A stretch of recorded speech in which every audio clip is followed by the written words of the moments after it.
it just hit different. Listen to Black Diamonds right now on the all-new SiriusXM app or wherever you get your podcasts. This is John Paul Morosi. Coming up on the next episode of the SiriusXM podcast, The Road to Cooperstown, I sit down with Hall of Famer Jim Leyland. I think the Hall of Fame is about players. I felt like one of them, and I'm not sure I am, but I actually felt like a Hall of Famer, and because those Hall of Famers made me feel that way. The Road to Cooperstown airs Saturday at 9 a.m. Eastern on MLB Network Radio, SiriusXM 89, and the all-new SiriusXM app. New episodes drop every Tuesday wherever you get your podcasts.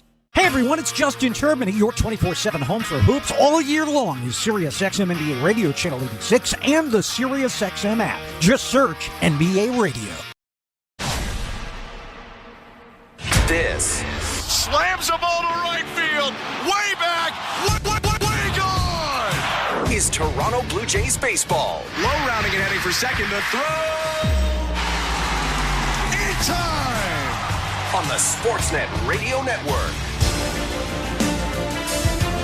A battle of crafty starters. Righty Chirs Bassitt goes for the Blue Jays tonight, taking on left-hander David Peterson and the Mets in Game 2 of this series. With a combined 7 hits yesterday, though, perhaps it's time for the batters rather than the pitchers to take charge tonight. Hi, everyone. Thanks for tuning in. I'm Ben Schulman alongside former Marlin, Pirate, and Yankee Chris LaRue. Show Ali is our host and producer, and our technical directors are Andrew Adams and Tom Young. Toronto Blue Jays baseball is brought to you by the local family-owned Crown Rust Control Centers in Charlottetown and Summerside, Prince Edward Island. Protect your vehicle from rust today. Find your local family-owned Crown at crown.com, Canada's #1 rust protection.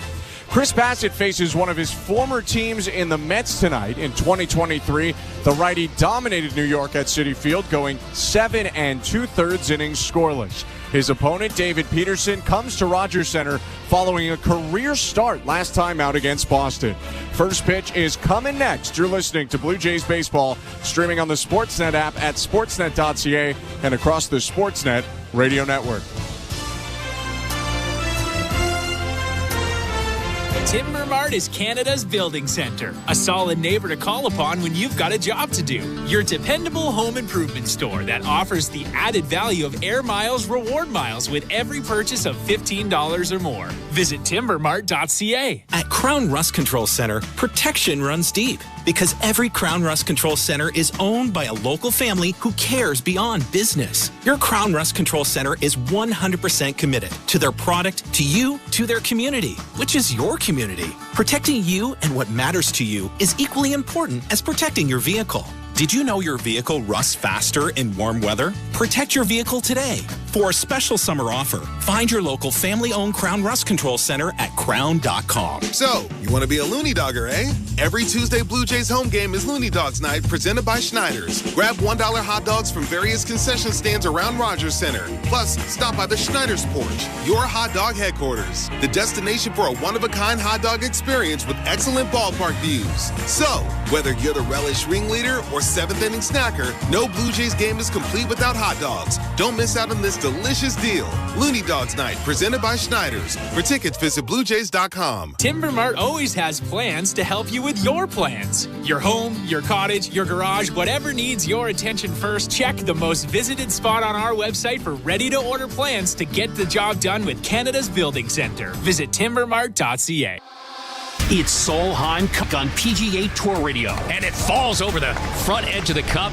Good stroke by Lexi Thompson. Team Europe faces off against Team USA in the premier team event in women's golf. Wiggle cut, she has it! She makes a 25-footer at one. Full play-by-play coverage begins Friday at 7 a.m. Eastern, and then continues over the weekend with the Sunday singles matches starting at 11 a.m. Eastern. Only on PGA Tour Radio, Channel 92 in the car, and on the SiriusXM app.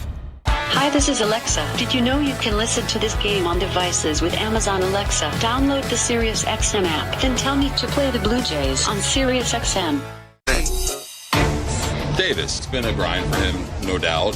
And when you see the work that he puts in and kind of the effort and the amount that he cares, it's easy to root for him. He's had success, and I think that we're at the stage where we need to see if he can get back to it.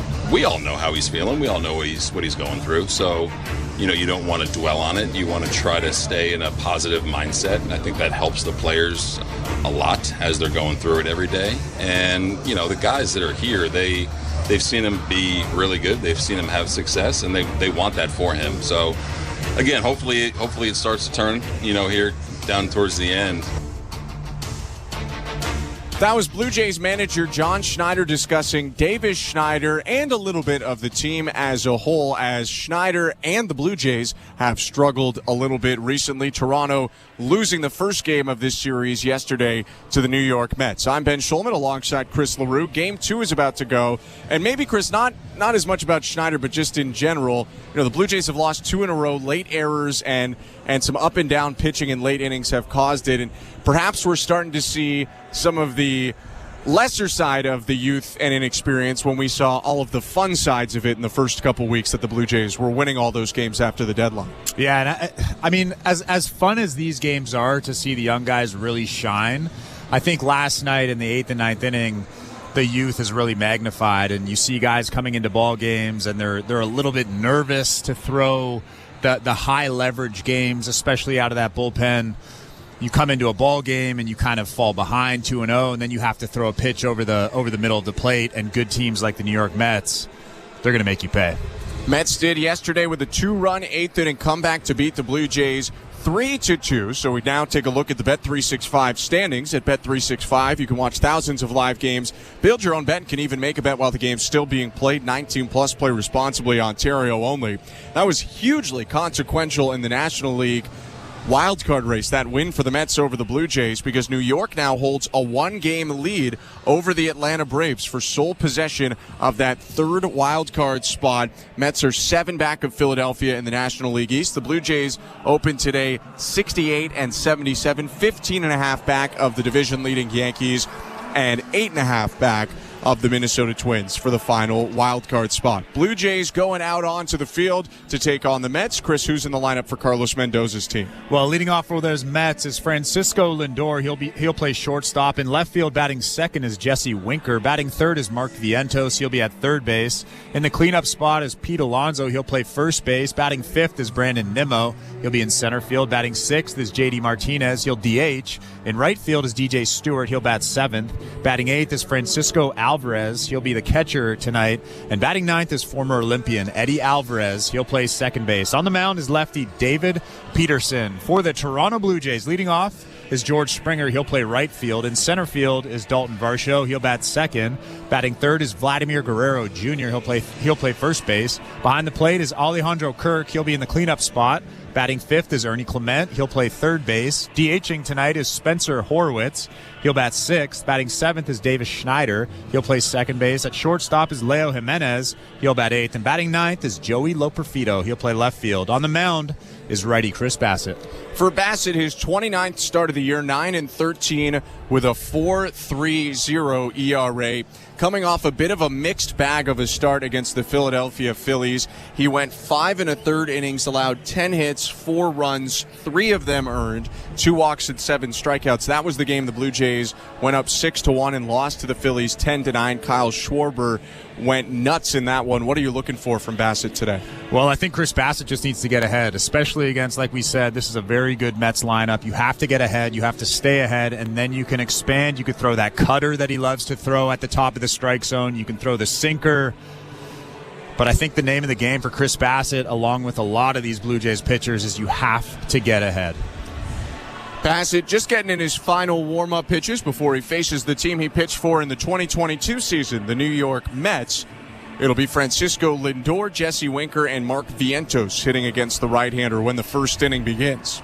First inning is brought to you by Armstrong Bird Food. Bring nature to your backyard with Armstrong, feeding Blue Jays since 1986. Visit ArmstrongBirdFood.com. Alejandro Kirk throws down to second base. The Blue Jays will toss it around the horn, and Lindor walking toward the plate as we're about to get set for Game 2 of this series, Blue Jays and Mets. Blue Jays in their white jerseys and uniform, Mets in their road grays once again. A lot going on at Rogers Center tonight. It's a Looney Dog night. The Blue Jays broadcast auction is going on tonight, so we'll have all that and more. But first, Bassitt looking in, gets into the wind, kicks and delivers the first pitch. And it's a sinker down and away, ball one. Time of the first pitch today is 7:09 Eastern, and what a night it is in downtown Toronto. 21 degrees right now, roof open, and just some streaks of clouds across the blue sky. 1-0. Swing and a foul back, 1 ball, 1 strike.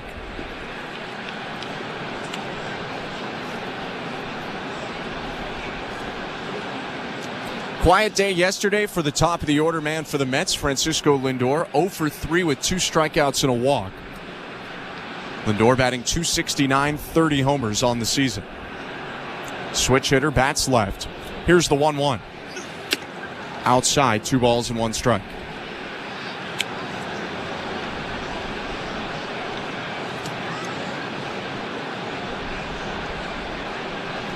Lindor's one of a handful of former teammates that Chirs Bassitt faces today, again with the Mets in 2022. Righties 2-1. Swing and a foul back, and Lindor lost the bat into the back of the home plate umpire, Dan Merzel, who's going to take a bit of a walk.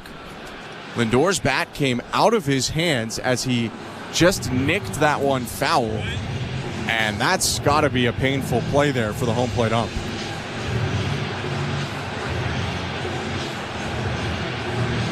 The bat actually got him in the right shoulder. I don't know how much protection is in that right shoulder, but like you said, that's gotta sting a little bit. Well, it was kind of on the top and back side of that shoulder too, where I think there's a little less protection. Obviously, the chest guard and protector is meant to protect the front where the pitches are coming from, and Lindor took a walk, put his arm on Merzel to make sure he's all right. Looks like he is, so we'll keep going. Stan Merzel at the plate, crew chief Mark Carlson at first, Brian Walsh at second, Canadian Stu Shearwater umpires third. Lindor, the leadoff batter of this game, facing a 2-2 count. Bassitt winds, kicks, and delivers. Swing and a soft liner foul over the netting to the left. Alejandro Kirk wanted that pitch up above the strike zone. You could see him keeping that target up high. But Chirs Bassitt left that thing over the middle of the plate. He's lucky that Francisco Lindor didn't drive it. That was the four-seamer from Bassitt, which is more of a lefty pitch than a righty pitch for him. Right on left, his 2-2. Swing and a line drive, left center field, and down for a base hit. Lindor around first, gets back to the bag. And it was interesting there. Chirs Bassitt in his windup to Lindor almost took something out of the page of Yariel Rodriguez or Nestor Cortez. You don't see this much from Bassitt, but he hesitated mid-windup, tapping his foot on the ground before kicking up his knee. And he actually made a decent pitch. Just that sinker came back over the inner third. Pretty good location, but Francisco Lindor just got enough of it to drop it into center field. Pitch to Jesse Winker is ripped to right field on a line, and that'll be a base hit. Lindor jogs up to second. Winker was all over that sinker that was actually down and away. And there are back-to-back singles for the Mets to start the game. Yeah, again, not a bad pitch from Chirs Bassitt. Down and away, a lot of movement, 93 miles an hour, but Winker just stays right on it and hammers it to right field. It's a pretty good swing. And this has been a year-long trend for Bassitt. His sinker has been hit a lot more than it was last year. Batters hitting .337 against it coming into this game. Last year, that was .220. Mark Vientos up first, right-handed hitter of the day. The pitch. Swing and a miss. Late rip there on a sinker, 0-1. And I know it's early, but even early on, his sinker does have a lot of movement on it. So if he can locate it properly, he's going to have success tonight just throwing that sinker. But first two batters were able to figure him out. Lindor on second, Winker on first. The 0-1. Called strike, 0-2. Vientos, the rookie third baseman, played 60-odd games last year.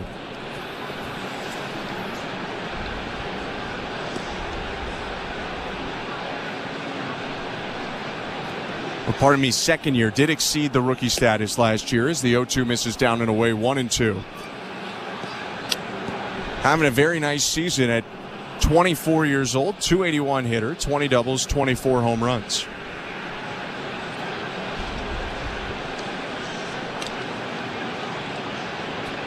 Faces a 1-2. Swinging a fly ball foul deep down the right field line. They're really hammering Vientos in. That's 4 fastballs in a row, 4 sinkers inside to him. Obviously, they don't want him to get those long arms extended and get any kind of loft underneath the baseball. Yeah, I mean, if you go from June 1 until now, Vientos' 21 homers are top 10 in Major League Baseball. 1-2 pitch outside, 2-2. He's hit some big homers in some big spots for the Mets.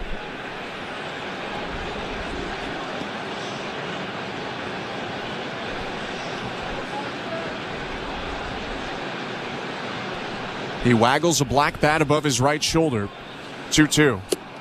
Check swing on a pitch down and away. Appeal down to third. He did not go. Says Mark Carlson, it's a full count. Pivotal pitch in the first inning after 2 straight singles. It's first and second for the Mets. Nobody out. And a full count offering coming here to Mark Vientos. Yeah, you definitely don't want to walk Vientos here and load the bases with nobody out and Pete Alonso coming up, but you certainly don't want to throw one over the middle either. Bassitt set, and the 3-2. Called strike 3. Fastball on the outside edge. Vientos thought he had ball 4, but he stops and turns to the dugout. There's one down. Well, Vientos doesn't like that call, but that was very clearly a strike. A great pitch. Started off the plate and sank back over the outside part. That's what you can do if you can locate that sinker. You can locate it off and then have it run right back over and steal a strike, just like he did right there to Vientos. And maybe a little more crossfire now from Bassitt because he's switched sides of the rubber he's throwing on over the last couple starts, throwing from the third base side rather than first. His pitch to Pete Alonso breaks his bat on a grounder to the mound. Bassitt spins, throws to second one, and the throw to first is high. Guerrero reels it in, but he had to leap off the bag. So that'll be a fielder's choice. A lot going on that play. Bassitt had to field the ball while the broken bat flew by him.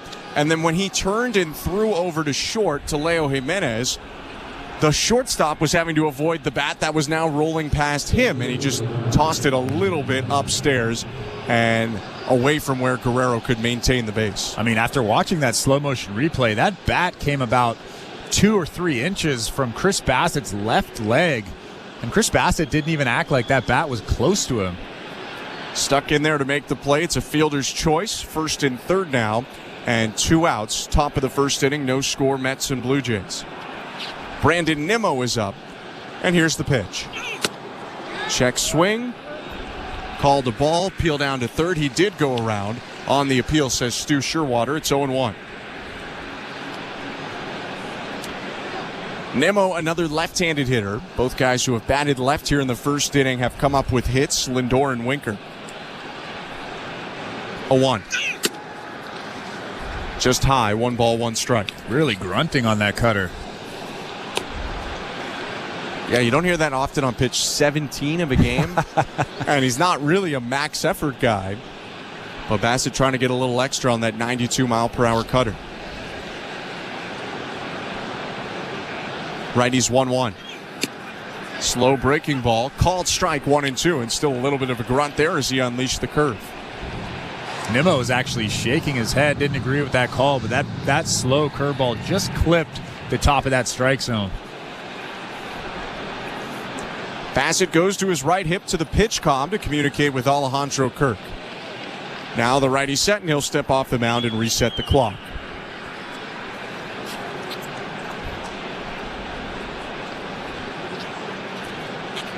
Francisco Lindor leading off third. Pete Alonso leading off first. 2 outs, no score, top of the first inning. Bassitt rocks and deals.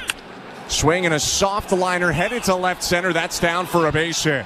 Lindor in to score. Alonso up to second. It's an RBI single for Nimmo and a 1-0 Met lead. And you can see the frustration on Chirs Bassitt's face, talking to himself. He actually yelled as that baseball was being hit by Nimmo, but that was a good pitch, 94 miles an hour, a ton of life on it, and Nimmo just muscled that thing out into left center over the outstretched glove of Leo Jimenez. Yeah, he got that fastball up and in where he wanted it, jammed Nimmo, but not enough. For Brendan Nimmo, it's his 75th RBI of the year, and 2 are aboard now for JD Martinez. The pitch. Breaking ball outside, ball 1. So 1-0 Mets in the first. And for New York, 3 hits in this first inning, matching their total hits yesterday in the 3-2 victory for the Amazons. 1-0. Fouled back, 1-1. The stuff of Chirs Bassitt right now has been pretty good. He's locating well. Only one of the hits so far have actually been squared up. 2 of the hits have been bloopers out into the outfield, but I like the stuff so far. A lot of life on the fastball. The breaking ball has been pretty good.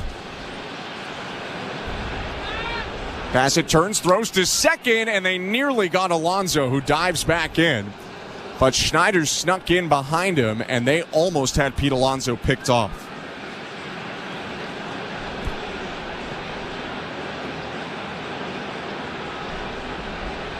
No check from the Blue Jays, though. They'll play on as Bassitt gets back on the rubber and looks at JD Martinez, the DH. 1-1. Swing and a miss. Behind 89 on the cutter, 1-2.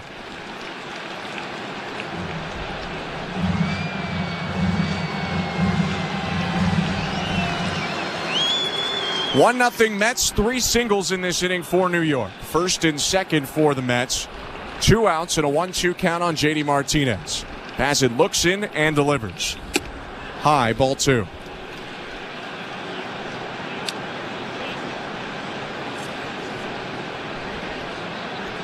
Martinez knocked in the first Met run yesterday, an RBI single in the 4th. Ended the day 1 for 4. .252 batter with 16 homers and 69 RBIs. The 2-2. Swing and a bouncer to first. Guerrero has it on one hop and jogs over to first base to end the inning. Mets score early, a first inning run on 3 hits driven in by Brandon Nimmo. 2 left on for New York, but 1-0 the Mets lead after the top of the first. You're listening to Blue Jays Baseball, brought to you by your local family-owned Crown Rust Control Center, streaming at sportsnet.ca and the Sportsnet Radio Network. We're 2 men in a truck, the movers who care. You never know when cardiac arrest can happen. That's why each and every one of our trucks carries a life-saving Mikey defibrillator as part of our Mikey on Board program. Whether we're on the highway or in front of your house, we're prepared to help anyone whose heart may skip a beat. The Mikey Network has saved many lives, making Mikeys accessible to the public. And now they're on board our trucks. We're 2 men in a truck. 2 men and a truck, the movers who care. At Crown Rust Control, protection runs deep because every Crown Rust Control Center is owned by a local family who cares beyond business. Your Crown Rust Control is 100% committed to their product, to you, to their community, which is your community. Protecting you and what matters to you is equally important as protecting your vehicle. Did you know your vehicle rusts faster in warm weather? Protect your vehicle today. For a special summer offer, find your local family-owned Crown Rust Control Center at crown.com. At Bet365, we don't do ordinary. That's why we introduced in-game betting. Because when the game starts, the action doesn't stop. With in-game betting, you can wager on game props, player props, totals, and the money line.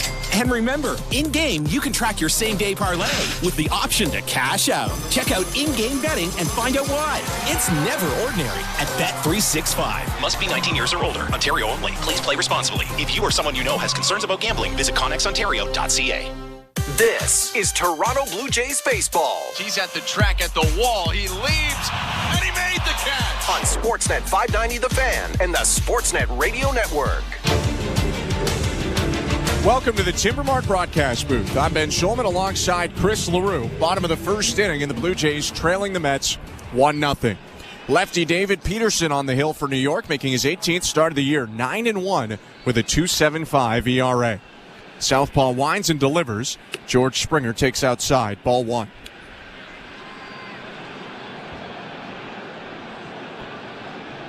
Sinker, four-seamer, slider, change, and curve for Peterson. 1-0. Called strike, 1-1. And he is not going to overpower you. He's not going to try to strike you out. He is looking to get you on the ground with that sinker. 1-1. Swing and a ground ball up the middle, diving stop by Alvarez, the second baseman. Throwback to first, bounces in late, and George Springer has a leadoff single. Well, Eddie Alvarez makes a great play going up the middle on the third base side of second base, but as soon as he fell to a knee, George Springer had that ball beaten out. What a great play. Former Olympian, former speed skater. Former Olympian twice, both summer and Olympic baseball and speed skating, is Alvarez, who was added to the roster yesterday and will hit in the second. Bottom of the first, the pitch to Dalton Varsho, called strike. Springer on first, nobody out, 1-0 Mets over Blue Jays. Dalton Varsho 0 for 4 with 3 strikeouts yesterday. Left on left, the 0-1 pitch. Fastball down the middle, strike 2. Peterson, the Met pitcher, the 20th overall pick in 2017 out of Oregon.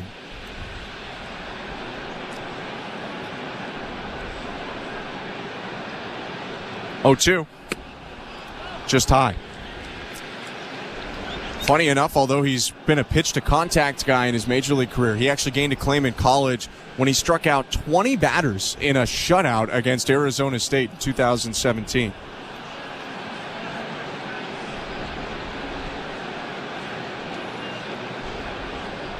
One-two. Swing and a ground ball hit sharply to first. Alonso picks it up, clutches, throws to second, one, and runs into Dalton Varsho at first base. Varsho is safe. There was no throwback. And that was a bit of an awkward play over at first. They're both making sure that the other one's okay. I don't think there was any intent there, but looked like both Varsho and Alonso were both not really paying attention to where the other one might be as they collided. Yeah, well, I think Dalton Varsho is the most shaken up on that play there. Pete Alonso's kind of walking around. Dalton Varsho had his hands on both knees. Looks a little bit shaken up. He looks okay now, but initially looked like he took the brunt of that one. So on second look there, Alonso slipped and fell into the path of Varsho and kind of tripped him. But like you said, they're both all right. That's the most important thing. It's a fielder's choice for Varsho. Springer called out. So Varsho replaces Springer at first, and here's Vladimir Guerrero Jr.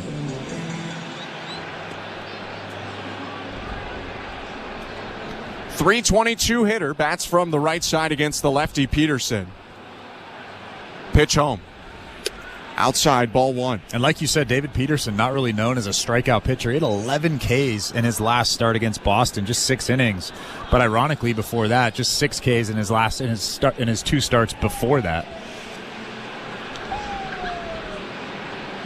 1-0. Called strike. And he does have big stuff. You look at his fastball. His fastball sits 93 to 95 miles an hour, some life through the strike zone. So when you watch him pitch, you don't think that he's a ground ball pitcher, but he just is. 1-1. Swing and a foul back, 1-2. Those 11 strikeouts in his last start. His career high at the major league level. Peterson, though, top 15 in all baseball and ground ball rate. And that sinker, a big part of it. Ahead on Guerrero, a ball and 2 strikes. Varsho on first, 1 out. And a step off and throw over to first. Varsho dives back in and beats the more non-traditional lefty move. Yeah, you don't see that every day. I kind of like that move more, to be honest. I think guys have seen the kick the leg up plenty now.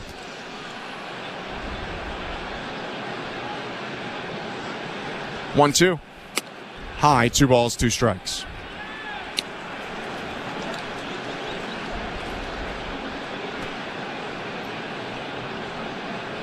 Guerrero taps his barrel against the inside half of the plate and brings the bat above his right shoulder. Just a little bit open in his stance. 2-2. High and outside, ball 3. They're really trying to pound him in with that fastball, but David Peterson just can't get it in there, leaving his fastball arm side high 2 times in a row. 28 long balls on the season for Guerrero. 3-2. Varsho takes off from first, and the pitch is outside, ball 4. Varsho will get second for free. Guerrero walks down to first with a first-inning walk. That's pretty good AB from Vladimir Guerrero Jr. Took that changeup that was just off the plate outside, Pretty easily, actually. Didn't even flinch at it. So 2 aboard for the Blue Jays as they try to respond to the Mets run scoring first. It's 1-0 for New York. First and second for the Blue Jays, though, in the bottom of the first, and Alejandro Kirk, the catcher, is coming up for Toronto.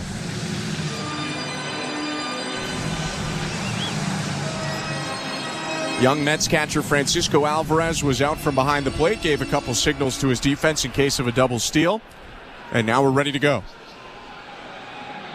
The pitch. Outside, ball 1.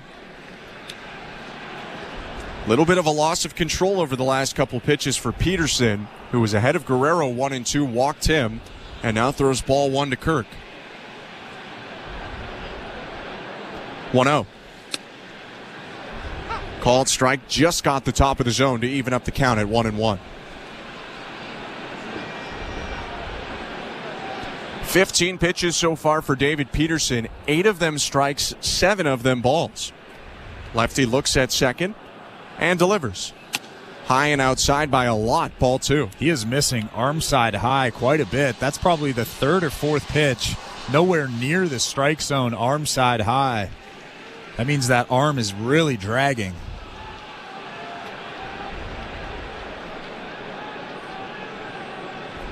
The 2-1. Swing and a soft ground ball to third. Picked up by Vientos. Throws to second, 1 back to first, double play to end the inning. 5-4-3. The Mets turn it, and the Blue Jays come up with no runs on 1 hit. They leave 1 on and trail 1-0 after an inning. You're listening to Blue Jays Baseball, brought to you by your local family-owned Crown Rust Control Center, streaming at sportsnet.ca and the Sportsnet Radio Network.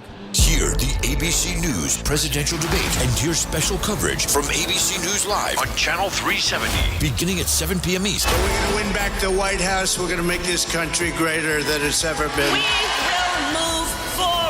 With post-debate coverage on Triumph, Otis, Sirius XM Patriot, and Sirius XM Progress. Call in to have your voice heard. My generation wants answers. The ABC News presidential debate tonight, live on the Sirius XM News and political channels. Sirius XM has everything a college football fan needs. He's in trouble and down he goes. The ball comes out.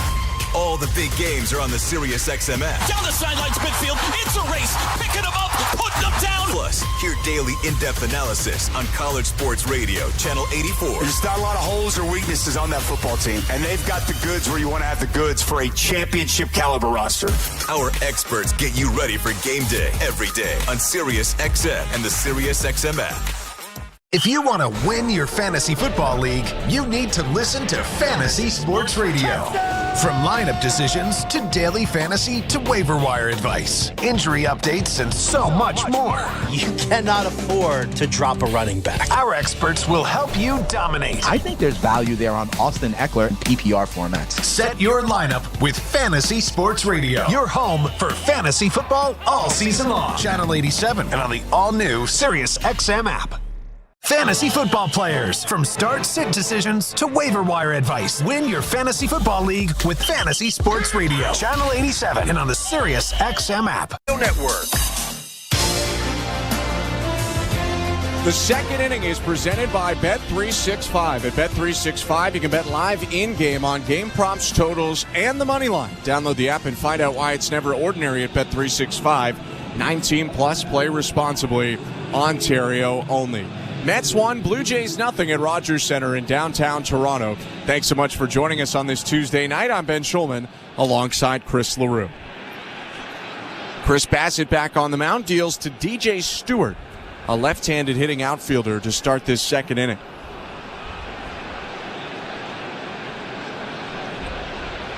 The pitch. Curveball, strike 1.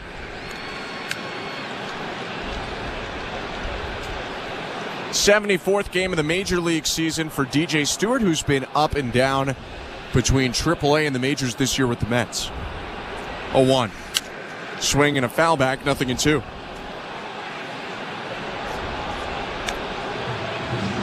Most recently, Stewart called up on the 8th when Jeff McNeil broke his hand and had to go, or a bone in his wrist rather, and had to go on the injured list But it was easy to get acclimated because he was up from September 2nd to September 5th as well, with J.D. Martinez on the paternity list. 0-2 pitch, misses high, 1 ball and 2 strikes. Yeah, DJ Stewart's got a decent amount of time in the big leagues, 842 career at-bats, 42 career home runs, and a career .211 average, first rounder out of Florida State. 1-2 pitch, called, strike 3. Curveball freezes him, and he knew it. Stewart spins and walks away. There's 1 out. He really has a good feel for that curveball tonight. He's thrown 3 or 4 of them, got on top of them, and they've all been for strikes. That one right there, his best one of the night at 70 miles an hour. Pretty good. Pretty good indeed. Second strikeout of the game for Bassitt. 1 out here in the top of the second, and the base is empty for the right-handed hitting catcher, Francisco Alvarez. Bassitt winds and delivers. Fastball in there, strike 1.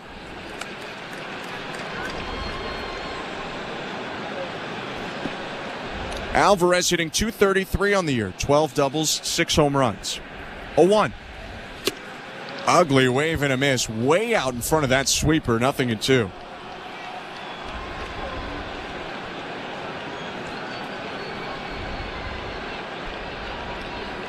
Rookie catcher has big crosses of eye black on both of his cheeks. Steps back in and lays the bat on his right shoulder. 0-2. Swing and a miss, strike 3. Bassitt goes right back to the sweeper and strikes him out, 2 down. Well, when a hitter looks that bad on a sweeper, that far out in front on the first one, you can almost guarantee that you're going to get another one just in a better location, and that one right there was absolutely perfect, just below the strike zone.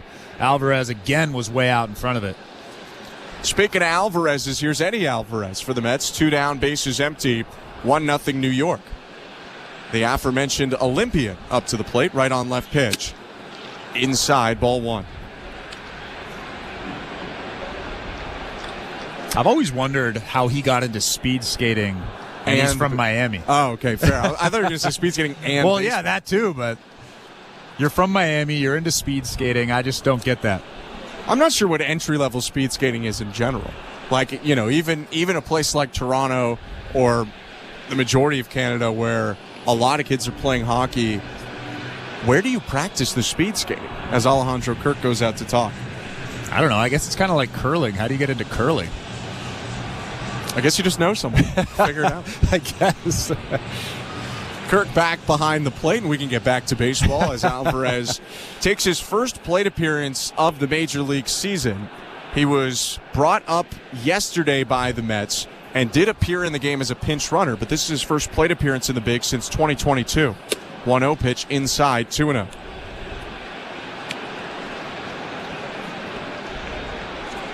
Blue Jays did see Eddie Alvarez, the bearded left-handed hitter, in spring. That's when he was with Boston, who he spent the majority of the season in their organization. 2-0. Inside, 3-0. Yeah, this year in AAA with Boston and Worcester, he had 18 homers, 77 RBIs, and a .247 average, 18 stolen bases. Not a bad year. Most home runs he's had in a pro season. 3-0 pitch. Called strike.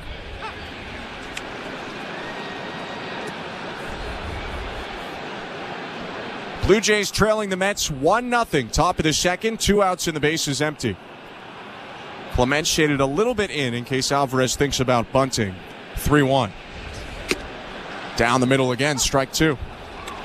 When do you think we're going to get the Eddie Alvarez movie, the Disney movie? He needs a big playoff moment. That's true. That's true. You need the end of the movie. Yeah. So if he hits a walk-off home run for the Mets in the playoffs this year, you can start writing the script. 3-2 pitch. Swing and a miss, strike 3. Chirs Bassitt punches out the side.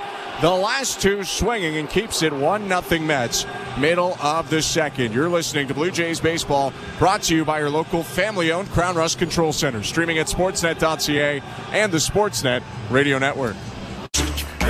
We're 2menintruck.ca. We've got lots of men and lots of trucks, so get ready to be moved. Think 2menintruck.ca. So when you gotta move, all moving day. Think 2menintruck.ca. Cause all of us movers are not the same. So that's our company name, 2meninaTruck.ca. We're lots of men with lots of trucks, so give us a call today. At Crown Rust Control Center, protection runs deep because every Crown Rust Control Center is owned by a local family who cares beyond business. Your Crown Rust Control Center is 100% committed to their product, to you, to their community, which is your community. Protecting you and what matters to you is equally important as protecting your vehicle. Did you know your vehicle rusts faster in warm weather? Protect your vehicle today. For a special summer offer, find your local family-owned Crown Rust Control Center at crown.com. The Blue Jays are inviting you to work from Dome. Put it in your calendar. 307 weekdays starts this season. You can work from Dome with friends or coworkers at Rogers Center. It's a game changer. Make the ballpark your office for the afternoon. Work from Dome, 307 weekday starts. Let's touch base. Check out ticket options on BlueJays.com/workfromdome. This is Toronto Blue Jays baseball. He dived, and he made the catch. On Sportsnet 590 The Fan and the Sportsnet Radio Network. The annual Sportsnet Jays Care broadcast auction is on. It features once-in-a-lifetime opportunities to win through Jays Care's add-on raffle. Visit BlueJays.com/5050. Select your add-on raffle tickets at checkout, and you could win some of the best prizes. Ernie Clement leading off the bottom of the second, hits a grounder to third, and it's bobbled by Mark Vientos. So a leadoff base runner for the Blue Jays, who trail 1-0. It'll be an error against Vientos, and to talk more about the broadcast auction, I'm Ben Schulman alongside Chris LaRue, and with us is Jays Care's Robert Witchell. Robert, thank you so much for joining us today, and happy auction day. Well, thank you very much. It's my absolute pleasure to be here. You two are some of the finest in the business, so I'm going to do my best to keep up. Up to the plate now, left-handed hitter Spencer Horwitz, and the pitch. Foul tip. Strike one. Well, whenever I see you, I always know that something important is going on at the ballpark. Well, there is, in fact, something important going on. We are raising money for our programs all across Canada. Jays Care has over 60,000 kids in our programs, every province, each territory. 0-1. Swing and a grounder foul, 0-2. And we work with kids who are facing huge barriers in their lives. So kids who live with disabilities. We have programs for Indigenous kids. In fact, a young man threw out a rocket of a first pitch. I don't know if you saw him. I did see that. He is from Piapot First Nation in Saskatchewan. They won their Rookie League division and won a trip here. Kid might be a prospect. He is good, man. He is ice in his veins. He didn't even flinch, threw out a rocket, and just walked back as if nothing happened. So these are all the causes that Jays Care is supporting, and they're doing it by offering all these experiences up to fans. Yeah, we've got some incredible items, the most ever.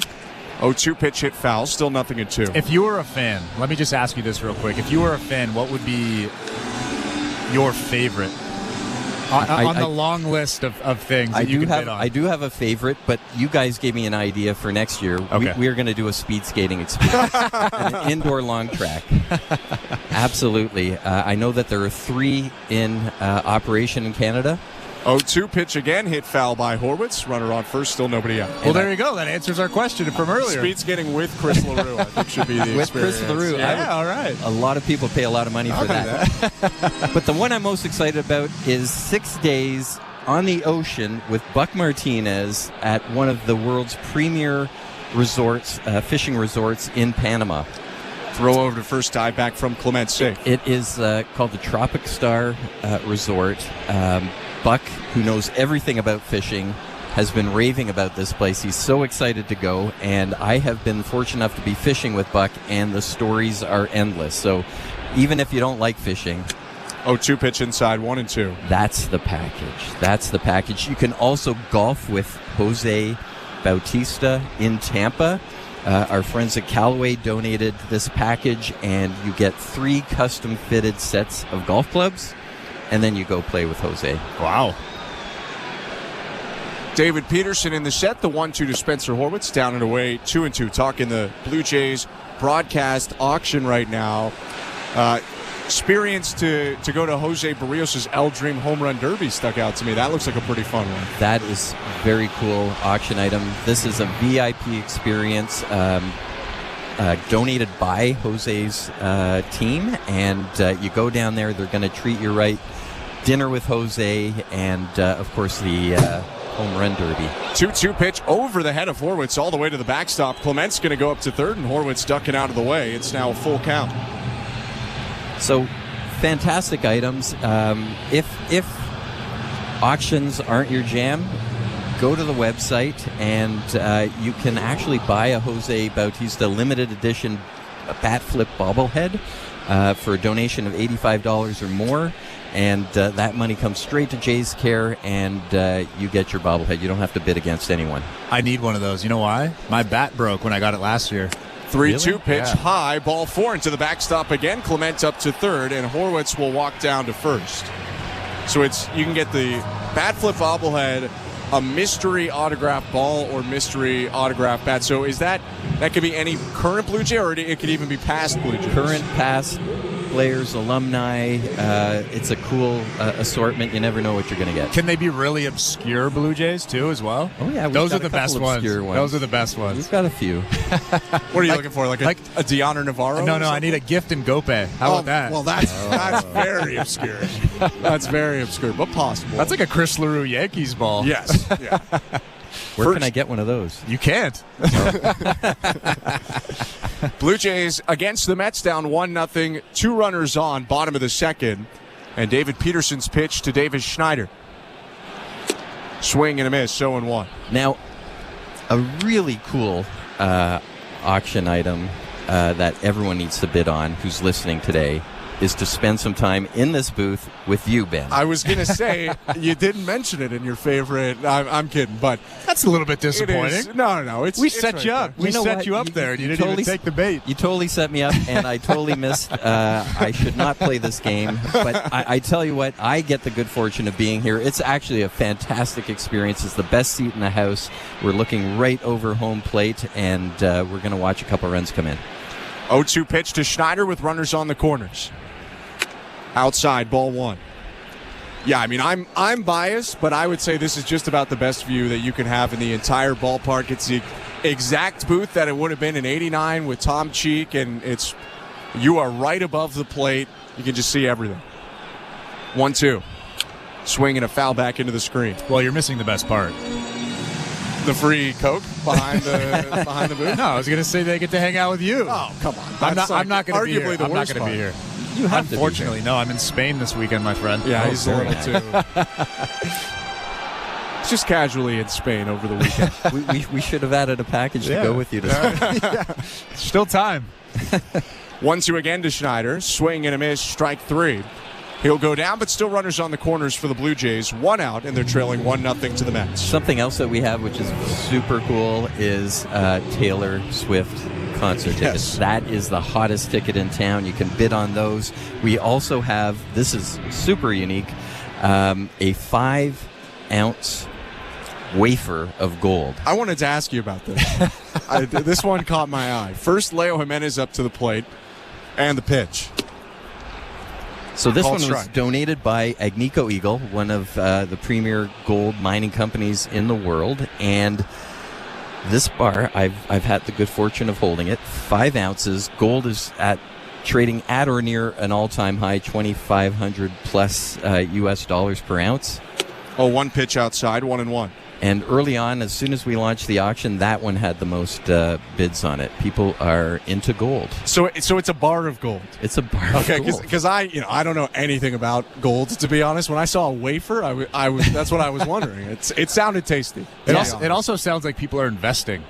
1-1 pitch hit on a line to left field and down for a base hit for Jimenez. Jogging home from third, Ernie Clement. Up to second goes Horwitz, and it's a 1-1 game in the bottom of the second.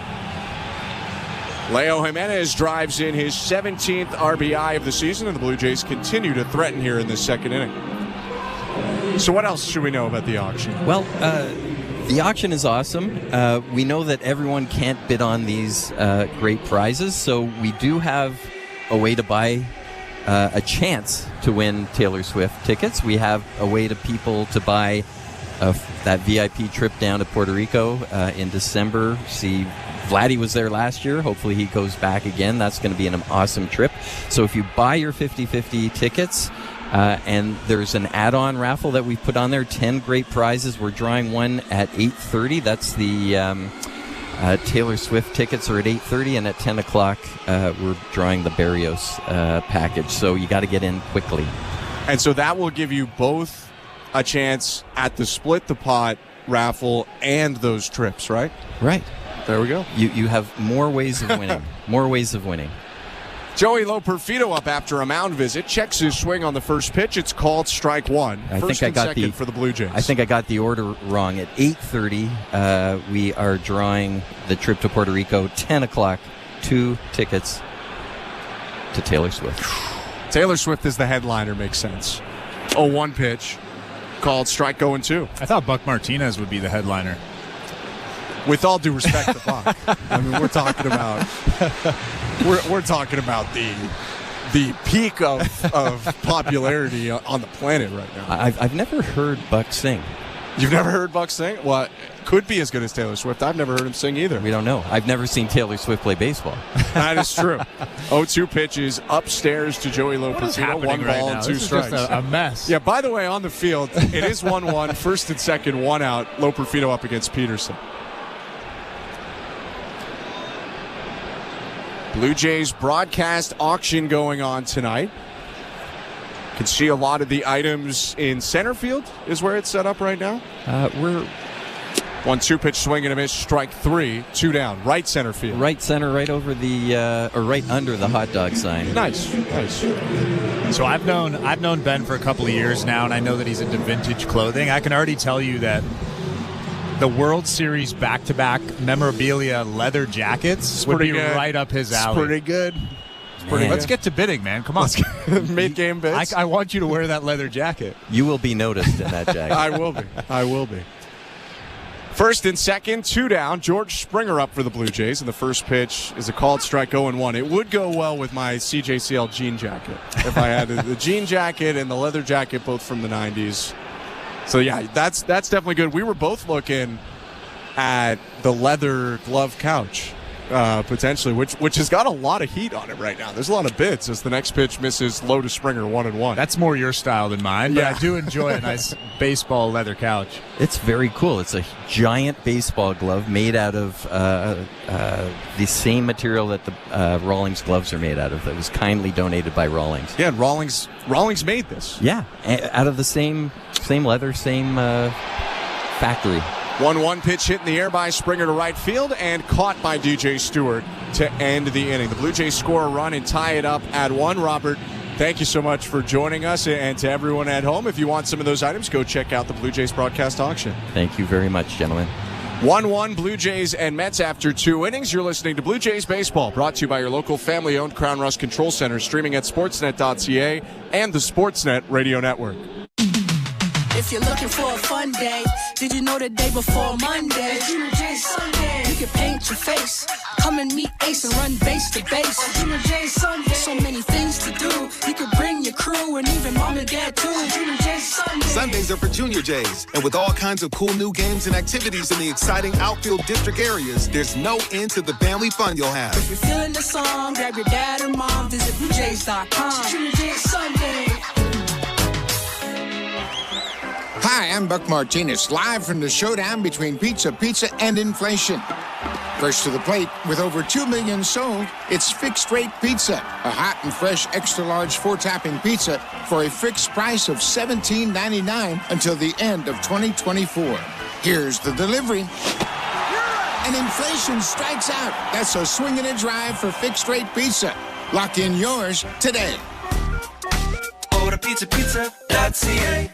At Bet365, we don't do ordinary. That's why we introduced in-game betting. Because when the game starts, the action doesn't stop. With in-game betting, you can wager on game props, player props, totals, and the money line.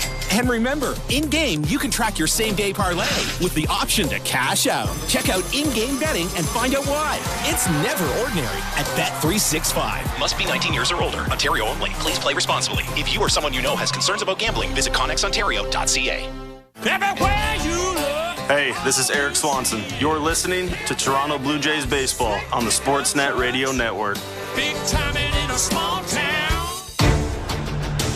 Third inning at Rogers Center. Blue Jays 1 and Mets 1. Chirs Bassitt back on the mound, faces the top of the order and starts Lindor off with strike one. I'm Ben Schulman alongside Chris LaRue. Thanks so much for joining us tonight. Some MVP chants from Met fans, the 0-1. High ball one. I don't know about all that. We litigated that yesterday. Both of us think Shohei Ohtani is going to win it. I'm sure he gets 29 first place votes and a New York writer votes Lindor, but that's okay. Still having a great season is Lindor. 1-1. High 2-1. Lindor does have 30 home runs and 27 stolen bases. He's 3 stolen bases away from becoming the first shortstop ever to have 2 30-30 seasons in their career. 2-1. Outside 3-1. The only problem is Bobby Witt Jr. is also 2 stolen bases from becoming the first shortstop ever to have 2 30-30 seasons. So they're in a bit of a race right now to steal some bases. 3-1 pitch. Inside, ball 4, a leadoff walk to Lindor. Not a bad pitch right there from Chirs Bassitt. Just missed on the inside part. You could see the frustration from him kind of tearing at his mitt just a little bit. You don't want to walk the leadoff guy, but that pitch right there was pretty close. And for Bassitt, he's coming off one of his best innings in a while. Struck out the side against the Mets in the second inning, did give up a run on 3 hits in the first. Pitch to Jesse Winker, hit on the ground and picked by Guerrero. Steps on first for an out and throws to second. And everyone is frozen. They've called it fair. Lindor is still at first, and did they accidentally point the wrong way? It's a fair ball. Well, Winker doesn't think that was a fair ball, that's for sure.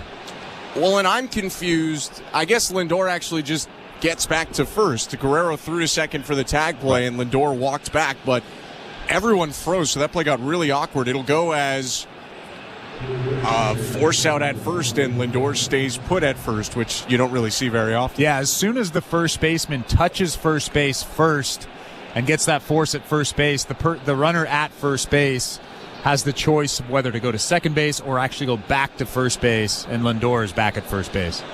So 1 out, Lindor on first, and a throw over there, dive back in safely. Big lead by Lindor, but he got back. And Vlad actually could have stepped on first base and not thrown to second base, because Lindor actually stopped in his tracks about 20 feet from first base and was just looking at Vlad. Yeah, the by-the-book play there is to start going at Lindor.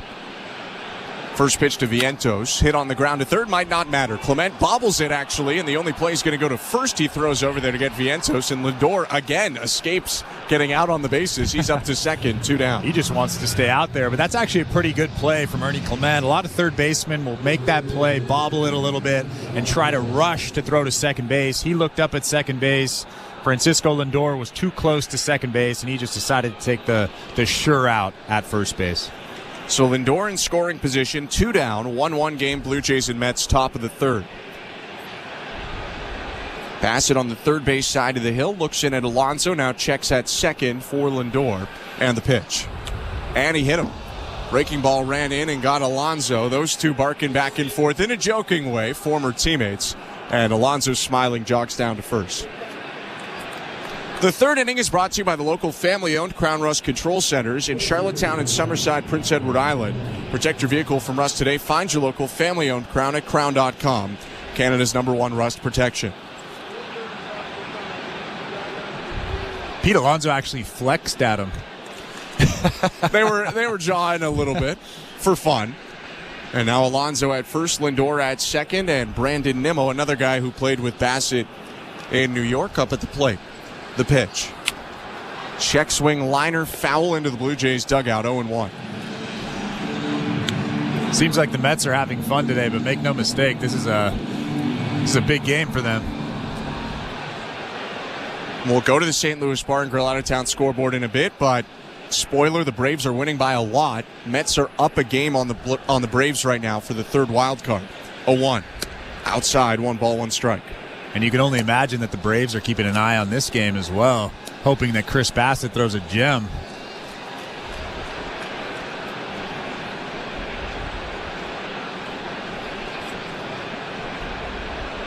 Bassitt peeks back at second base. Lindor bouncing around the 1-1. Inside, 2-1. Nimmo goes ahead. I would imagine that Francisco Lindor isn't going anywhere right now. Alejandro Kirk has an open lane. Brandon Nimmo's a left-handed hitter, so a very easy throw to third base for Alejandro Kirk, and there are 2 outs. Lindor scoring on any single from second base. He scored on Nimmo's single in the first. Pretty much the only advantage is wild pitches past balls he'd come in to score, which, granted, scored both the tying and winning run for the Mets yesterday.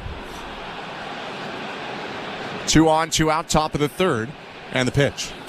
Swing and a foul back just under our feet. Bounces off some hands in the 200 level, and it's picked up by a fan in a Josh Donaldson jersey. 2-2. Some pretty solid reflexes there, Ben. You jumped out of your seat trying to get that baseball. I've turned a corner. I want the ball now.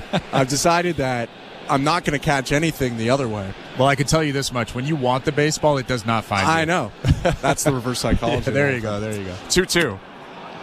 Called strike 3.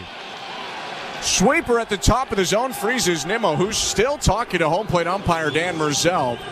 Not animated, but clearly Nimmo doesn't like it. He's punched out, though, to end the inning. A scoreless frame for Bassitt. No hits. 2 left on.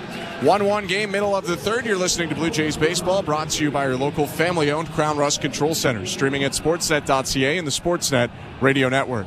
Hey, it's your boy Pharrell from Sports Grid Radio. I'll be taking my show on the road this week to Sin City for the big Canelo Alvarez fight. Alvarez taking on Berlanga at the T-Mobile Arena Saturday night. It's going to be thick on the strip. Count on that. Join me this Thursday and Friday from Radio Row at the MGM Grand in Las Vegas. It's Pharrell coast to coast, 3 to 6 in the East on Sports Grid Radio, channel 159 in your car and on the Sirius XM app. Are you regretting eating that gas station hot dog? Yeah, we know. We've been there too. This is a message for baseball fans like you. Did you know that you get a channel that's talking baseball 24/7 as part of your Sirius XM subscription? What? Our lineup includes shows hosted by former big leaguers and executives. Plus, you'll hear from 17 managers each week. MLB Network Radio is on Sirius XM Channel 89. Or just search MLB Network Radio on the SXM app. Sirius XM Sports. We're more than just a game. The U.S. men's national team has hired Mauricio Pochettino as their next head coach. Here's what the experts on Sirius XM FC had to say. This is a defining moment in American soccer for me. This is a coup for the U.S. men's national team. Pochettino can look at these guys, evaluate these guys, and it's going to be all about merit. He represents hope for the U.S. men's national team fan. When a major story breaks, tune to Sirius XM FC for instant reaction and analysis. Channel 157 and the Sirius XM app. In season or out of season, the #1 place for college sports is Sirius XM College Sports Radio, Channel 84. Sportsnet Radio Network. Bottom of the third inning starts with a pitch to Dalton Varsho. He drags a bunt down the first baseline. Glove flip by Peterson, and it goes down the right field line. Varsho around first, headed to second, and in there with a hit, advancing on an error to second base. Well, we've seen Dalton Varsho do that a few times this season. Take that ball with him, and man, is he good at it. That was a perfect bunt. David Peterson actually does a pretty good job trying to flip this baseball over to Pete Alonso, but man, he is good at bunting, dragging that bunt. Problem for the big lefty Peterson. He had to reach down because he's a lefty with his right hand that has his glove on it. Couldn't get it to the bare hand when he went to flip. It's a hit and an error. Varsho in scoring position for Vladimir Guerrero Jr. Peterson's pitch. Called strike. This would be a big time for Vlad to have a mini slump-busting hit. Guerrero hitless in the last 2 games.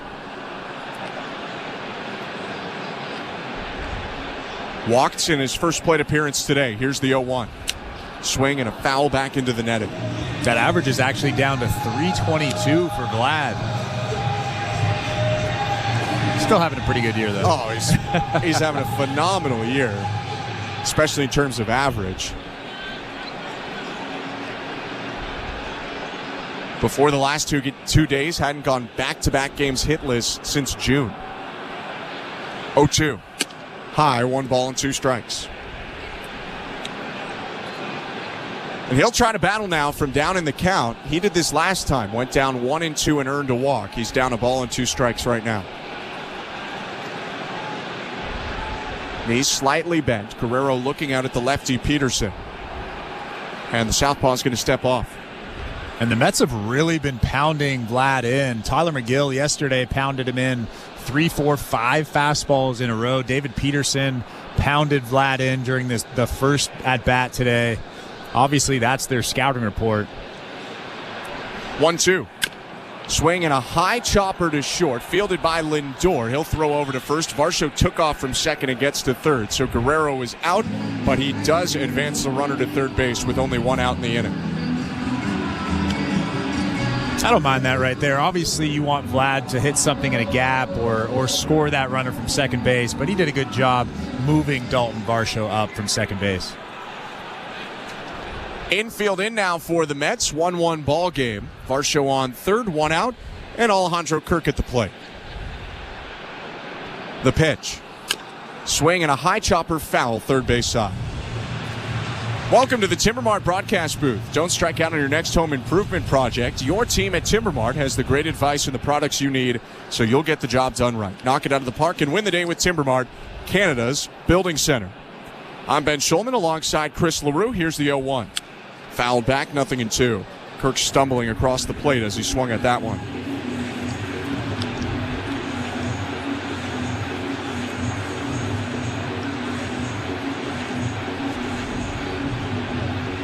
A lot of space in between the infield and the outfield right now as all the Mets infielders are either on the turf on the infield or within a foot of it.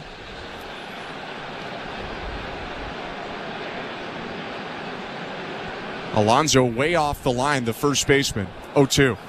High, 1 ball and 2 strikes. And you could tell just how important this baseball game is for the New York Mets, bringing the infield in the bottom of the third inning in a tie ball game. A day after the Blue Jays only produced 2 runs and 4 hits, too. 1-2. Swing and a liner. Right field line. Down in fair territory, a base hit. Varsho jogs home. Kirk jogging around first to second. It's an RBI double and a 2-1 Blue Jay lead. Such a good piece of hitting from Alejandro Kirk. An elevated changeup that David Peterson left over the middle. And Alejandro Kirk, as he's done so often recently, just absolutely hammered that thing to right field the other way. You think of a changeup, a lot of guys are early, but Alejandro Kirk sitting back hit that ball the opposite field, like you mentioned. That's a tough thing to do. He's looking more fresh now than he did at the beginning of the season. It's an interesting thing as Ernie Clement comes up and hits a ball on the line to left. Diving catch. No, it's dropped by Winker, and it'll be a base hit for Clement.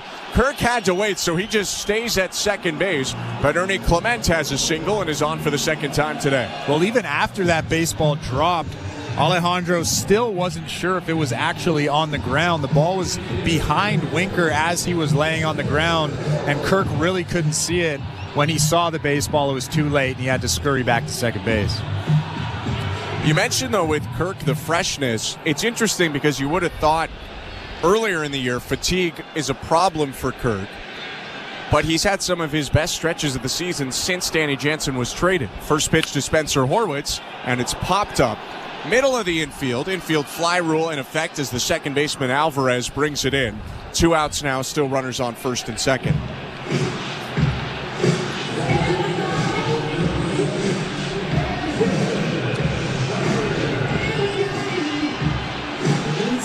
(2-1) Blue Jays, thanks to Alejandro Kirk's RBI double. Kirk on second, Clement on first, 2 outs, and Davis Schneider at the plate.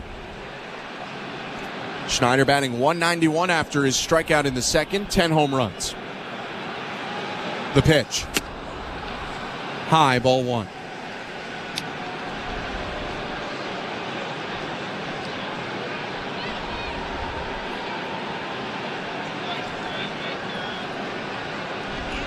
Peterson, the lefty, looking at second, releases home, and misses well outside, ball 2. Peterson's walked a pair today, and he's been erratic all game. 34 strikes out of his 54 pitches. 2-0. Outside again, ball 3. Pretty good take right there from Davis Schneider. A sinker down and away just off the plate. A lot of the time we see him swing through that, maybe roll over, but he does a good job taking a tough pitch right there from David Peterson. 3-0. Called strike. Schneider taken all the way. It was a fastball down the middle to make it 3-1.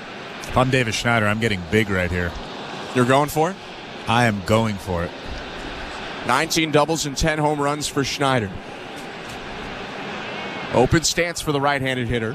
And the 3-1. Swing and a high fly ball, deep right center field. Nimmo racing back at the track, turns, and it's off the base of the wall. Kirk around third in to score. Right behind him, Ernie Clement. Schneider trying for third, and he dives in with a 2-run triple. Get big, Davis Schneider. A 2-run triple to make it 4-1 Blue Jays. Well, I don't know if he got as big as he could have, but that was a great swing going the other way on a fastball that was elevated. That's got to feel good for Davis Schneider. Almost got out of here to one of the hardest parts in the ballpark to hit it if you're a righty hitter. Right center where the wall is the tallest. It banged off the TD signs out there, brought in 2, and Schneider made it all the way to third. And now batting is Leo Jimenez, who singled in a run last inning. 4-1 Blue Jays. David Peterson, the lefty, rocks and deals. And he hit him on the ankle. Jimenez went down immediately, getting back up to his feet, but limping a little bit on that left foot. Yeah, that can't feel good. That was a slider right at the ankles of Leo Jimenez. And you could see David Peterson frustrated with that pitch, crouching down, slamming his bare fist into his glove.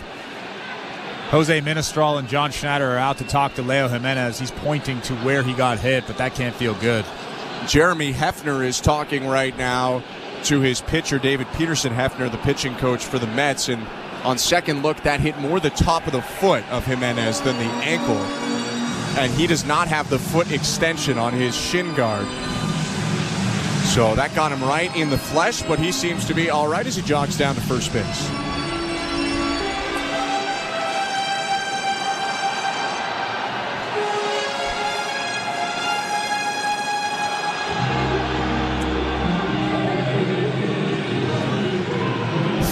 This inning for the Blue Jays. 2 outs, runners on the corners. Joey Loperfido coming up for Toronto.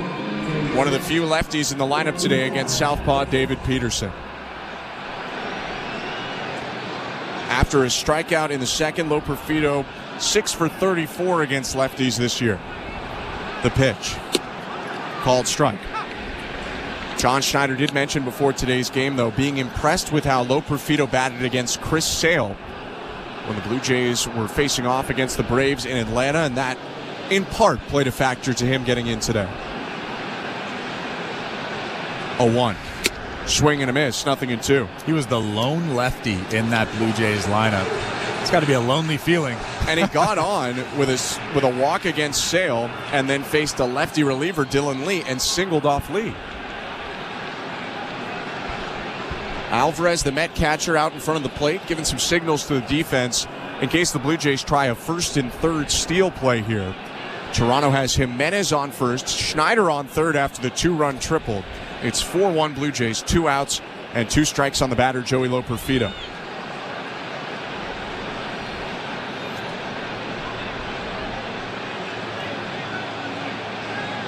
Oh-2. Jimenez takes off from first, and the pitch is lined to left center field, down for a base hit. Schneider in to score. Jimenez around to third. It's 5-1 Blue Jays. Loperfido clapping his hands at first. He's got an RBI single. Well, Francisco Alvarez, the Mets catcher, wanted that fastball up, and he threw it. David Peterson throws it right down the middle. Joey Loperfido did a great job going the other way. Such a good swing. David Peterson entered this game with a 2.75 ERA. Although if this matters to you, he was one of the guys in baseball with the biggest difference between expected numbers and actual numbers. A lot of the peripheral stuff said that he should be getting hit more than he was, and the Blue Jays are hitting him today. George Springer comes up and hits the first pitch foul with runners on first and third and 2 outs. It's 0-1. And I know this doesn't really matter either, but he came into the ballgame 9-1. Yeah, they have really liked hitting for David Peterson. He has been good as well. But the Mets have won a good handful, 6 straight starts that Peterson has made it, 14 of 17 on the year. 0-1 pitch is lifted to shallow right field. Coming in, Stewart now stops and makes the catch to end the inning. The Blue Jays score 4 runs on 5 hits. 1 error committed by the Mets, and Toronto leaves a pair on, but leads 5-1 through 3. You're listening to Blue Jays Baseball, brought to you by your local family-owned Crown Rust Control Center, streaming at sportsnet.ca and the Sportsnet Radio Network. If you want to win your fantasy football league, you need to listen to Fantasy Sports Radio. From lineup decisions to daily fantasy to waiver wire advice, injury updates, and so much more. Overreacting is only going to cause you to play this game poorly. Our experts will help you dominate. With Jordan Love being out 3 to 6 weeks, this entire Green Bay Packers offense is now on ice. Set your lineup with Fantasy Sports Radio. Your home for fantasy football all season long. Channel 87 and on the all-new Sirius XM app. Every night after the final out, the Round Trip Roundup brings you the scores, highlights, and analysis from every game across Major League Baseball, all in less than 30 minutes. Swung on and missed, strike 3 and a no-hitter. It's the perfect way to get caught up on all the night's biggest home runs and best performances. And a high drive, deep right center. It's the Round Trip Roundup on MLB Network Radio every night on Sirius XM Channel 89 and every morning on the Sirius XM app. This is Dave LaGreca, creator of the biggest pro wrestling show on the planet, Busted Open. Don't miss myself and my Hall of Fame cast and crew as we break down every story in and out of the ring and talk to the top names in the business, like the legend himself, The Undertaker. I'm actually glad to be on a real show. Catch Busted Open live every day from 9 to noon Eastern on Sirius XM Fight Nation, channel 156, and on the Sirius XM app. Hey everyone, it's Justin Turbin at your 24/7 home for hoops all year long is Sirius XM NBA Radio Channel 86 and the Sirius XM app. Just search NBA Radio. Radio Network. Chirs Bassitt on the rubber to start the 4th inning. Blue Jays up 5-1 on the New York Mets, and JD Martinez standing in takes strike 1. Welcome to the Timber Mart broadcast booth. I'm Ben Schulman alongside Chris LaRue. Bassitt nodding for the signal. Here's his 0-1. Misses downstairs with a breaking ball. Blue Jays did good work while Bassitt was in the dugout. Toronto scoring 4 runs on 5 hits in the bottom of the 3rd inning, and that's given Bassitt a pretty nice cushion.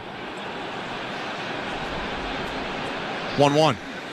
Swing and a miss. Slow curve at 71, and it's a ball and 2 strikes.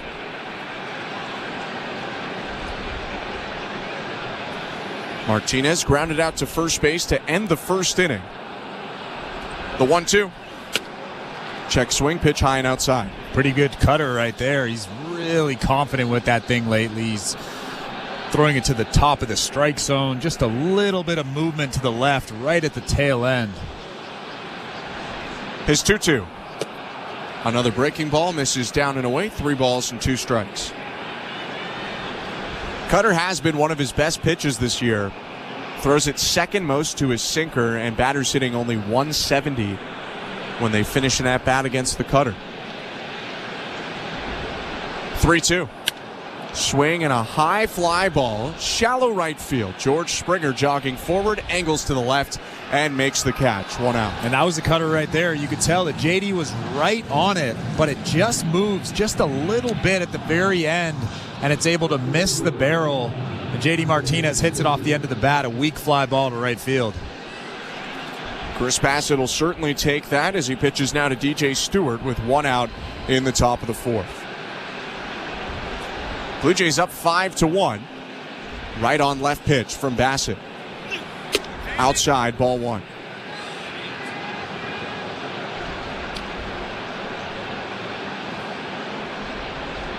Stewart struck out looking on a curveball in the 2nd. Bassitt struck out the side that inning. Hasn't given up a hit since the 3-hit 1st. Next pitch down and away. 2 balls and no strikes.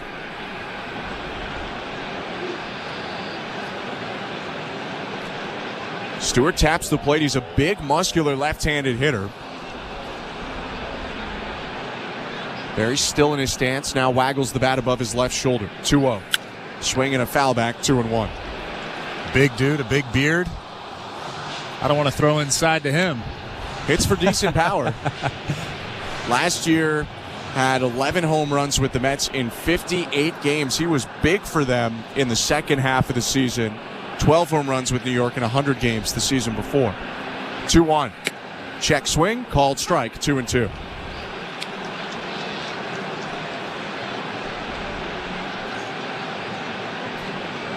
Nobody on, 1 out, 5-1 Blue Jays, top of the 4th. Bassitt nods, winds, and offers. Called, strike 3. Delayed call there from Dan Merzel on the elevated heater. Stewart shaking his head. Don't totally blame him. That pitch looked a little bit high, but for Bassitt, his 6th strikeout today. Yeah, it seemed like Dan Merzel wasn't overly confident about that call. They're a little bit slow reacting, and DJ Stewart not happy with that call. Not a horrible pitch, but definitely not a strike. 2 down now. Top of the 4th, the pitch to Francisco Alvarez. Check swing liner foul, 0-1. 4th inning is presented by Bet365. Download the Bet365 app for today's baseball odds and find out why it's never ordinary at Bet365. 19 plus, play responsibly, Ontario only.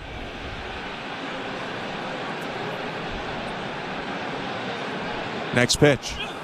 Swing and a chopper over the mound. Dive by the second baseman Schneider, but it's into center field for a base hit. Francisco Alvarez comes up with his first knock of the series. And the Mets have a runner on here with 2 outs in the top of the 4th. Gives us a second to go to the St. Louis Bar and Grill out-of-town scoreboard. Devilishly good since Toronto first raised the trophy in '92. Join them for wings, ribs, beer, cocktails.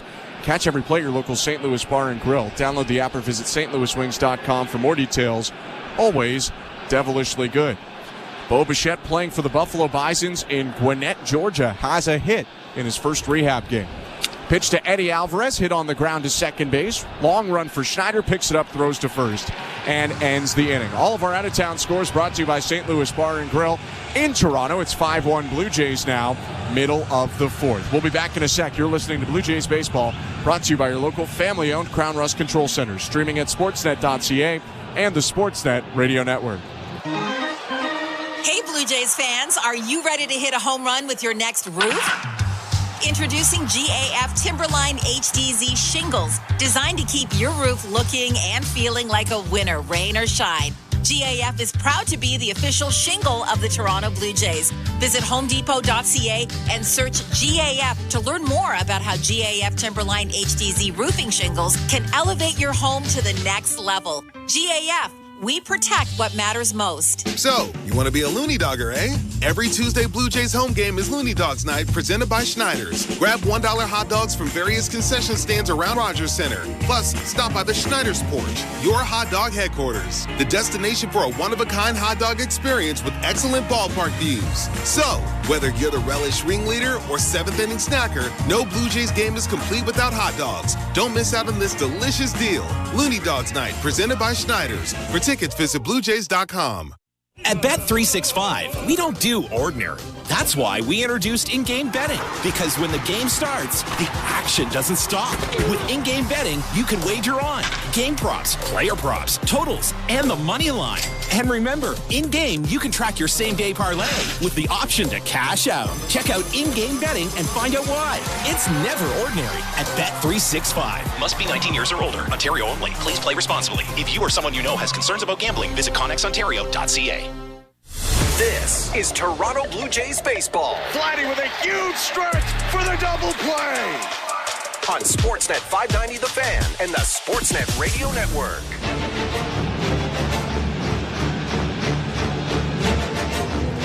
Bottom of the fourth inning at Rogers Center, and the Blue Jays up 4 on the New York Mets. 5-1 is the score right now in the second game of this series. The Blue Jays have 2-3-4 in their lineup coming up here in the fourth inning. It's Dalton Varsho, Vladimir Guerrero Jr., and Alejandro Kirk, the same as last inning when they had their big 4-run rally.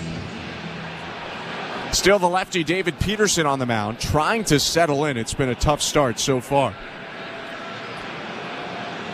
Hurler twists and deals, and misses low, ball 1.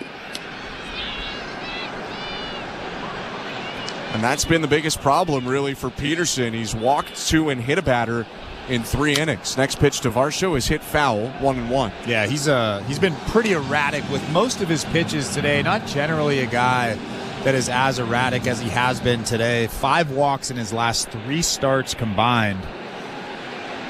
1-1. Swing and a soft liner left side, caught on the run by third baseman Mark Vientos. 1 down.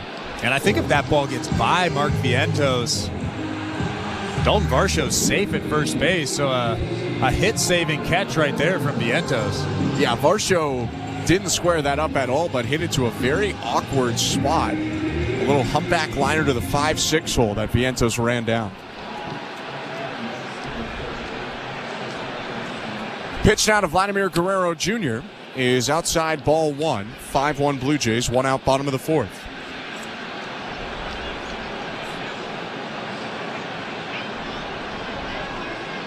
Next offering, hit high in the air, deep center field. Nimmo going backpedaling in front of the track, makes the catch. 2 outs. Vladimir just got underneath that thing. If he squared it up just a little bit more, that would have been off the WestJet flight deck out in center field.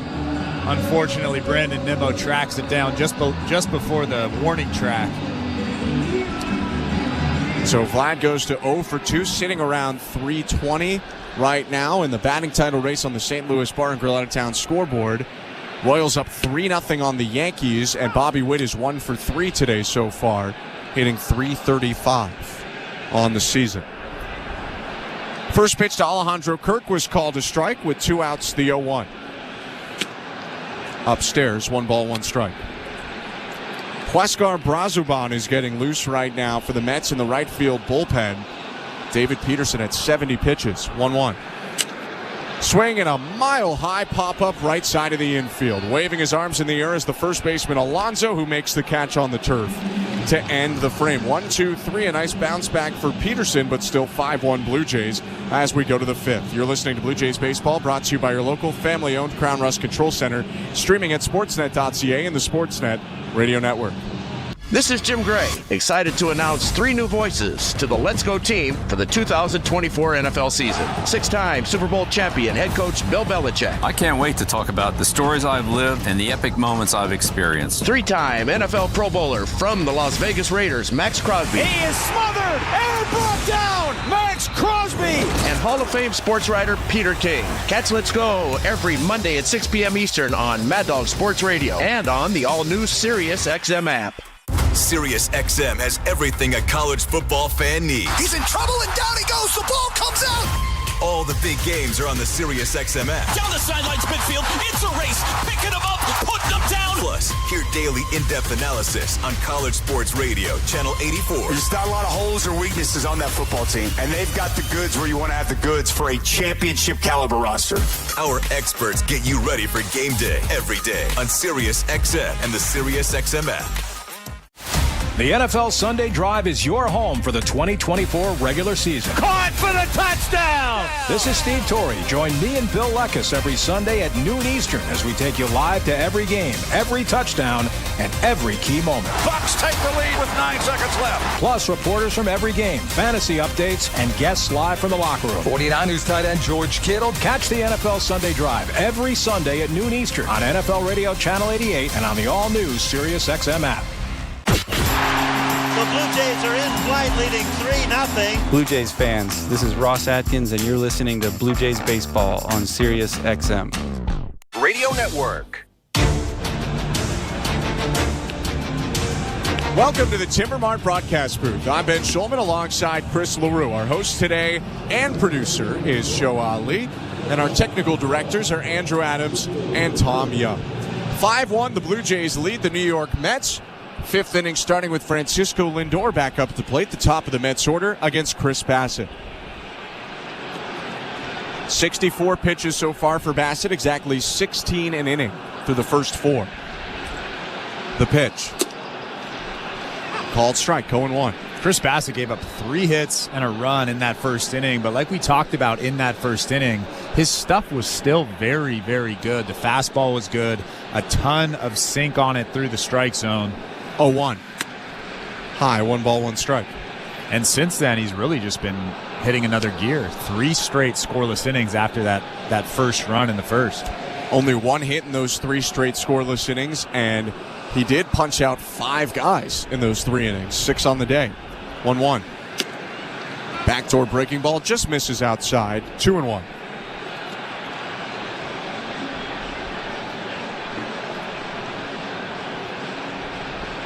Lindor points his bat out toward the mound. Switch hitter batting left. Pitch home. Swing and a miss. Big hack by Lindor. 2-2. The year from Francisco Lindor is not all that different than the year from Vladimir Guerrero Jr. this season. Lindor had a really tough March, April, hit below 200 with an OPS in the low 600s, and had an okay May, and then has been on fire since June. 2-2. Swing and a high fly ball, right field and playable for George Springer. Moving in into right center, he makes the catch. 1 out. I mean, when I'm saying that Francisco Lindor is not the National League MVP, I don't mean he's not having an incredible season. Oh, it's with all due respect. With all due respect. I'm just obviously a huge fan of Shohei Ohtani's and what he's doing. Yeah, I would agree with you that I think Shohei is the out-and-out MVP, and Lindor's having a fantastic year. First pitch to Jesse Winker, big rip and a miss by Winker, the left-handed hitter. 0-1. Well, I could say the same. I think Bobby Witt Jr. is having a phenomenal season, and I don't think there's a chance he wins MVP. I think it's going to Judge for sure. All right, here's a good question for you. If Bobby Witt Jr. was in the National League, what would be going on there? That's tough. 0-1. High, 1-1. I think Shohei still wins. Yeah.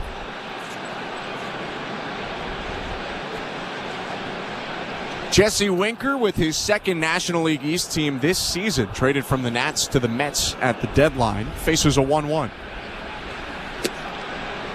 Called strike on the outside corner with the curve. Winker drops his barrel in disappointment, 1-2. Well, he didn't like that call very much, but that was a perfect pitch on the outside corner, down and away. John Gibbons with a sour look on his face. Haven't mentioned it yet, but John Gibbons, the bench coach of the Mets, he spoke with the media yesterday. It was cool to see him back here at Rogers Center, the second winningest manager in Blue Jays history. 1-2. Check swing on a high fastball appeal to third, no swing. 2-2. And Gibbons seems to be quite happy in the spot that he's in, his relationship with Carlos Mendoza, and seemed pretty happy to be back in Toronto, too.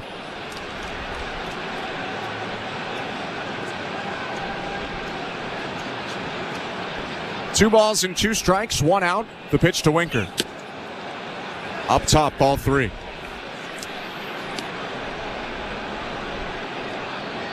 Did you have much interaction with Gibby at all when you were in the Blue Jays organization? Not really, none at all. I mean, I've spoken to him a little bit over the years just because we've run into each other. 3-2. And it hit him. It's ball 4 anyway. Whether it hit him or not, there hasn't been a call, but Winker's going to go down to first. That was an odd one. Winker just stood there like he didn't get hit, but he very obviously got hit right in the shin guard. It was a back foot sweeper that got a little bit too literal and actually hit him in the front foot. I think even weirder, Dan Merzel didn't make the signal that you're supposed to make to indicate that someone was hit. Well, Dan Merzel's having a tough night. A little bit. A little bit. He was hit by a bat in the first inning, so I'll give him a bit of a break. Runner on first, 1 out. And Bassitt's going to step off before dealing to Mark Vientos. You were going to say, though, about John Gibbons. No, even in the brief interactions that we've had over the last 5 or 6 years, I mean, The 30-second conversations we've had are just hilarious. Yeah. He's such a funny guy, always joking around. First pitch to Mark Vientos freezes him for strike one. And I feel like if you just look at him in the dugout, you probably just assume that he's a miserable man, but he is the exact opposite. He's one of the happiest guys I've probably ever met. Bassitt in the set, runner on first, one out, and the 0-1 outside. And it was interesting yesterday to hear he and John Schneider talk about each other because they had some time together in the organization. When Gibbons was with his first stint with the Blue Jays in the 2000s, Schneider was a player in the organization. 1-1 in there, strike two. And then Schneider's managing in the minor leagues in the back end of Gibby's second stint with the Blue Jays, the more well-regarded one, as he put it, where they made the American League Championship Series twice. And Schneider and the other minor league managers would talk to John Gibbons. 1-2. Swing and a foul ball down the left field line into the seats. So there seemed to be some admiration. John Schneider talking about how honest John Gibbons is with his players and how he kind of learned about that you always know what Gibby is thinking, is what he said. And Gibby talked about all of the hard work that Schneider would put in at spring training as a minor league manager, still helping to catch different guys and throw in BPs. And the 1-2, down and away, 2-2, and Gibbons called Schneider a good baseball mind. I would say he's a great baseball mind. Gibby or Schneider? Schneider. Yeah. Well, both, yeah, but I would say Schneider is a great baseball mind. 2-2. Called strike three. Fastball at the top of the zone. Vientos goes down, and there are two outs. Such a good sinker right there. So much movement right across the plate at the top of the strike zone. Vientos kind of just slowly walking back to the dugout, frustrated, of course. So two down, still a runner on first. 5-1 Blue Jays, top of the fifth. Pete Alonso's up. Bassitt's pitch. Inside, ball one. Heard some grunting from Chirs Bassitt in the first inning. Didn't hear it as much in the middle innings, but it's returned here with him over back. 80 pitches. Yeah. Maybe it's Alonso specific. Yeah. Bassitt got Alonso to hit into a fielder's choice in the first and hit him with a pitch in the third. 1-0. Fastball in there. 93 miles an hour. Strike one. After that ball crossed home plate, Pete Alonso was actually staring out at Chirs Bassitt with a smirk on his face. I don't know if it's the grunting or something else, but they just seem to like each other a lot. Bassitt had a very impressive year with the Mets in 2022. I don't know that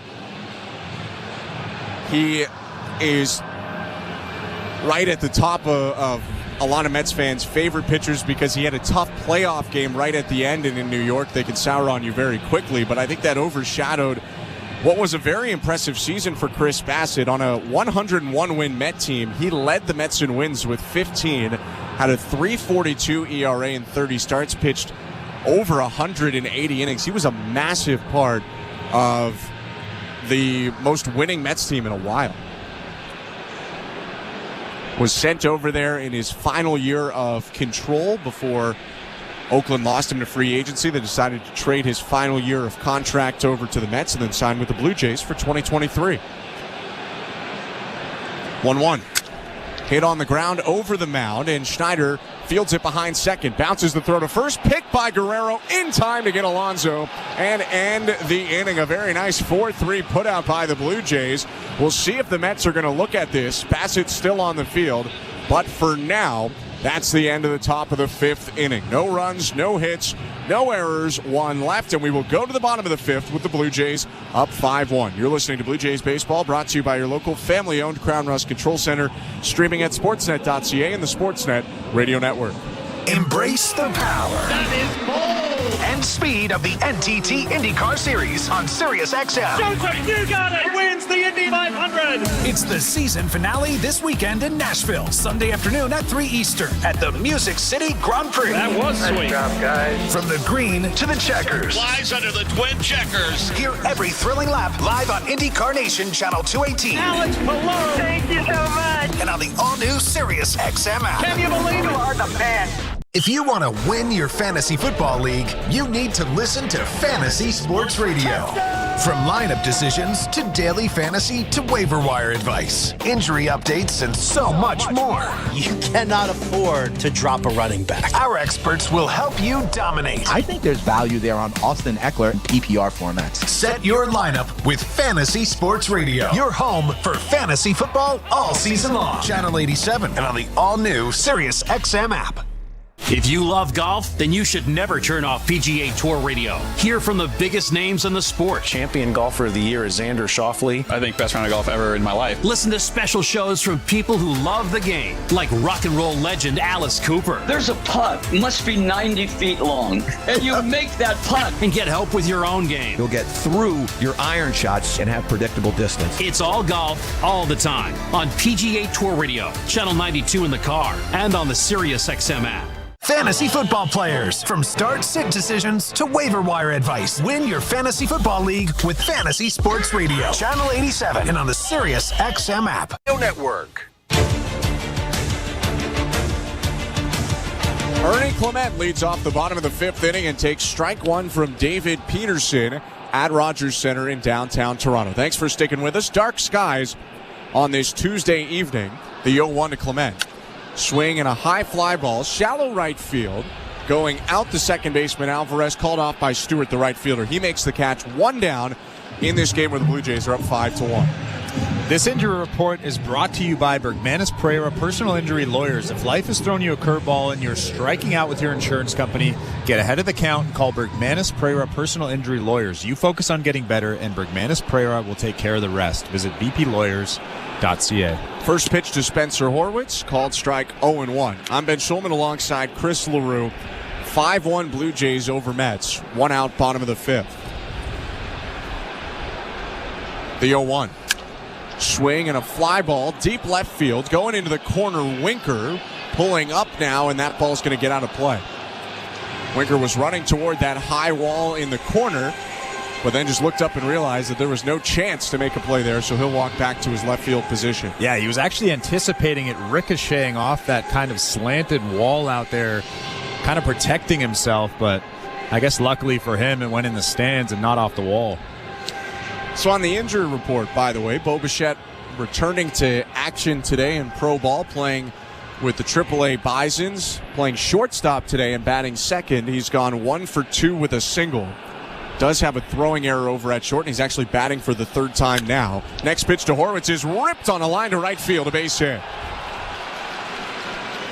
0-2 count doesn't matter for Horwitz, who still got off a pretty healthy swing and is on for the second time today.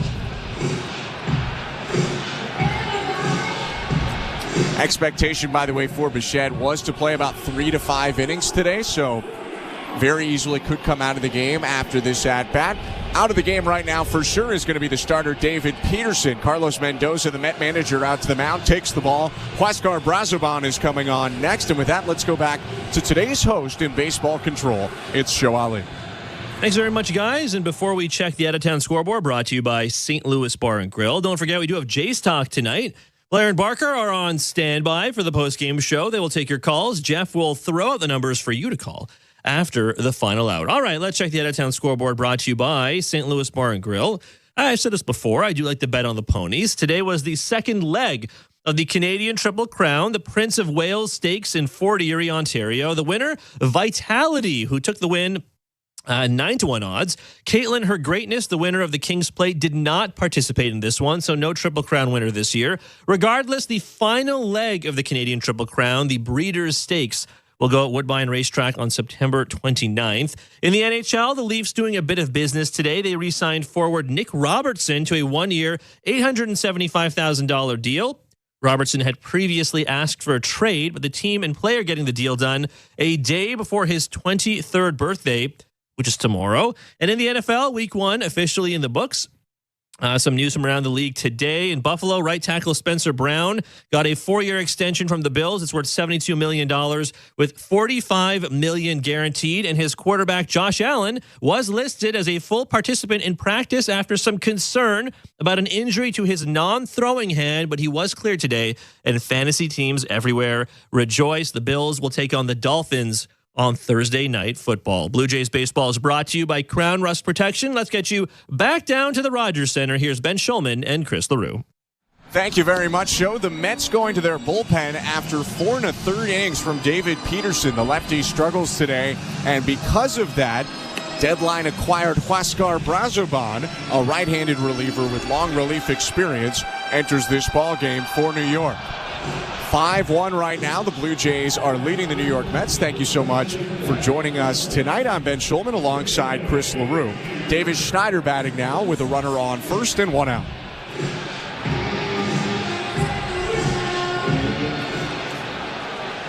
Brazoban making his 33rd appearance of the year, 3.5 ERA between the Mets and Marlins, although has struggled thus far as a Met. Righty's pitch. Outside, ball 1. Brazoban has walked 7 guys in his last 7 innings. And that's been a big part of the struggles since coming over to New York. 9 walks total in 13 1/3. 1-0. Schneider shows bunt, pulls it back, and takes a strike.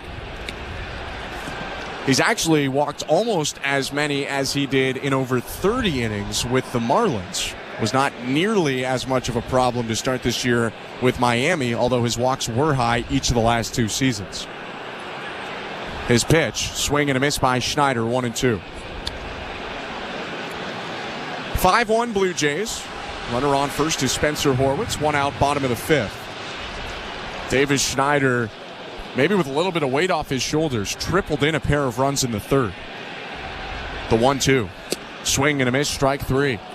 Brazoban gets him on a changeup, and there are 2 down. That was a really good changeup from Brazoban. Almost like a split finger. Had a lot of tumbling action through the strike zone. David Schneider was way out in front of that 89 mile an hour changeup.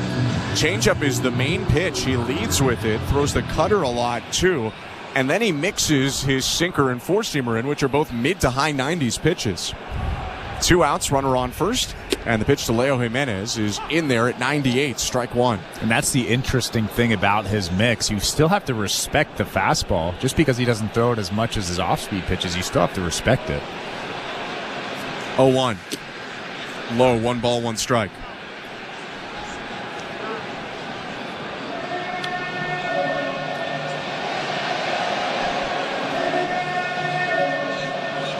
Brazoban was actually an international signing of the Rockies in 2011 out of the Dominican Republic. 1-1. Swing and a foul off his front foot.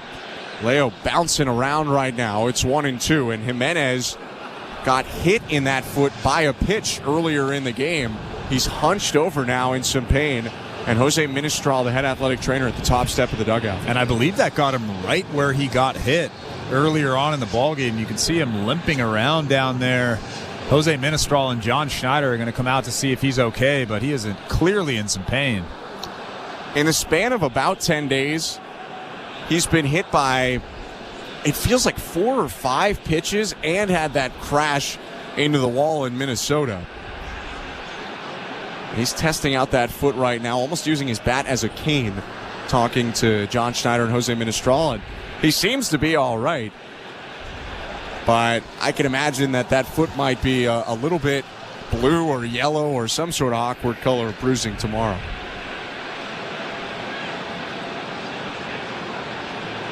Jimenez, a 23-year-old rookie playing in his 51st Major League game, steps back in. 1-2 count, runner on first, 2 down. And the pitch, no, it's going to be a throw to first. Horwitz dives back in.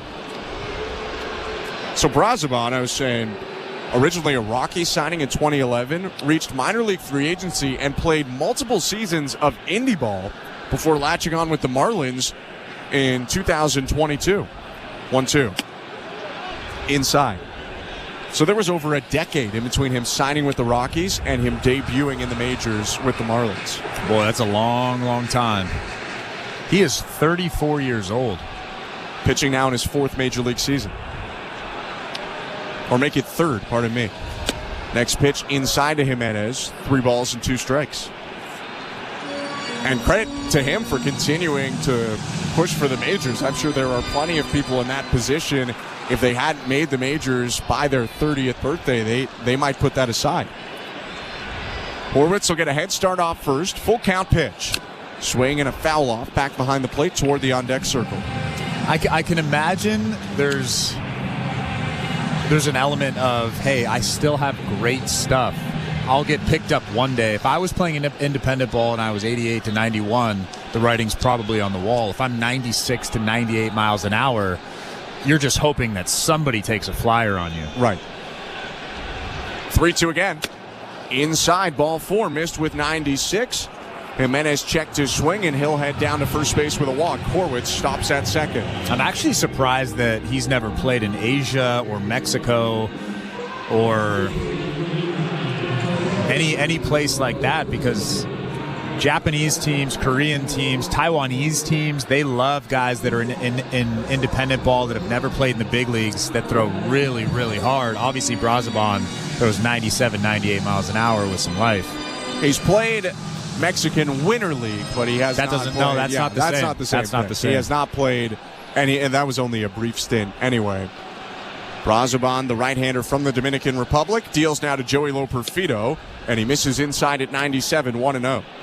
Asian teams specifically, they look at a guy like this and they think we can sign this guy for $100,000 and then flip him and turn him into something great for cheap. That's why I'm surprised they didn't. 1-0. Big swing and a miss by Loperfido. That was a changeup left down the middle, and Loperfido took a home run swing at it, 1-1. First and second for the Blue Jays. 2 outs, bottom of the 5th. 5-1 Toronto. Brazoban deals home. Fouled back off the catcher and into the backstop. 1-2.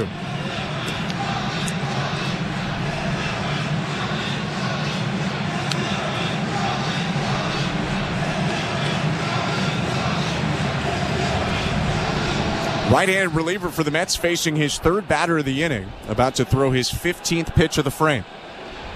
Responsible for the runner on first, Jimenez, but not Horwitz, who's on second. The 1-2. Swing and a grounder, hooked foul. Still a ball and 2 strikes. He really loves that change-up, leans on it a lot. You can see why, though. It has a ton of movement on it. Obviously, he's comfortable throwing strikes with it, almost more comfortable throwing that thing for strikes than he is his fastball. And he is between four-seamer and sinker, throwing that almost half the time. But the changeup is the most thrown of any individual pitch at 30%. 1-2. Swing and a grounder hooked sharply to first, vacuumed up by Alonso, who races Loperfido to the bag and beats him there to end the inning. No runs, 1 hit, no errors, 2 left for the Blue Jays. 5-1 Toronto, go into the 6th. You're listening to Blue Jays Baseball, brought to you by your local family-owned Crown Rust Control Center, streaming at sportsnet.ca and the Sportsnet Radio Network. At Crown Rust Control, protection runs deep because every Crown Rust Control Center is owned by a local family who cares beyond business. Your Crown Rust Control is 100% committed to their product, to you, to their community, which is your community. Protecting you and what matters to you is equally important as protecting your vehicle. Did you know your vehicle rusts faster in warm weather? Protect your vehicle today. For a special summer offer, find your local family-owned Crown Rust Control Center at crown.com. We're 2 men and a truck. So, you're moving to a new home, and all that's left to do is to call a mover you know you can trust. Well, naturally, you think 2 men and a truck, since you know they have lots of men and lots of trucks. They'll wrap, pack, and move everything you own. With a 96% referral rating and the professionalism you can trust, the choice is simple. For a free in-home estimate, call today. We're 2 men and a truck. 2 men and a truck, the movers who care. Monday, September 23rd on City TV. I like to know what my patients are experiencing to feel how they're feeling. New series Brilliant Minds follows revolutionary neurologist Dr. Oliver Wolf. You can't treat a patient without understanding who they really are. As he explores the human mind. You see the stuff the rest of us miss. It's a gift. I choose to walk with my patients, find a path forward when nobody else will. The series premiere of Brilliant Minds, Monday, September 23rd on City TV. This is Toronto Blue Jays baseball. George Springer has given the Blue Jays the lead once again. On Sportsnet 590 The Fan and the Sportsnet Radio Network.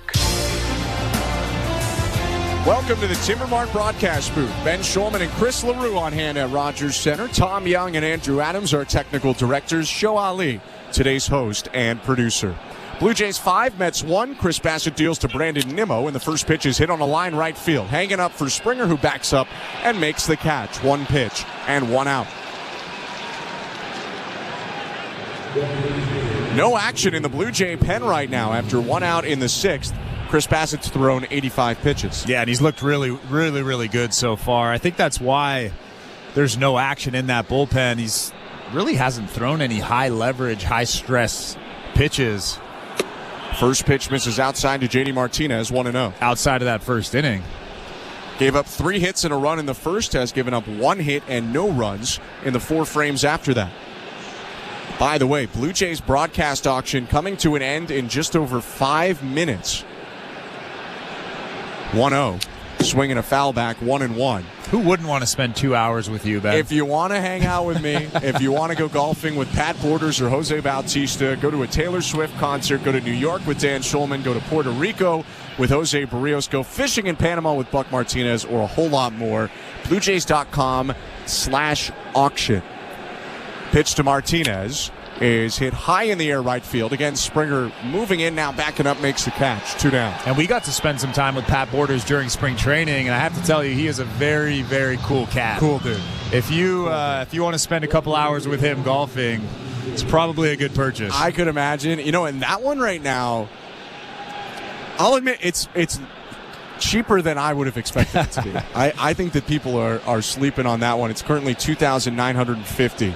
First pitch to DJ Stewart, breaking ball, strike 1. Doesn't he have a ranch in Texas? He does, although this would be in the GTA. Now you're doing the golf with him. Oh, bummer. 0-1. Called strike. 0-2. Not only that, but you get some Blue Jays head covers for your golf clubs, which that's pretty sweet. Some custom golf head covers right there. 2 outs now, and the 0-2 pitch to Stewart. Swing and a foul off to the left. And I have to say that golf outing with Jose Bautista is cool, but it also comes with 3 custom sets of Callaway golf clubs. Yeah, that's pretty sweet. That's worth it in itself. Everyone on the Jose Bautista one, which is in Tampa Bay, gets their own set if they don't want to bring their own down to Florida. Solid deal.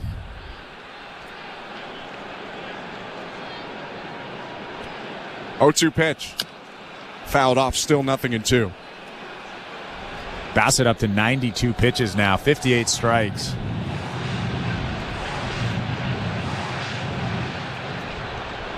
He's walked and or hit a fair share of batters, 1 walk and 2 hit batters, but because he hasn't given up many hits, there hasn't been a lot of traffic to speak of.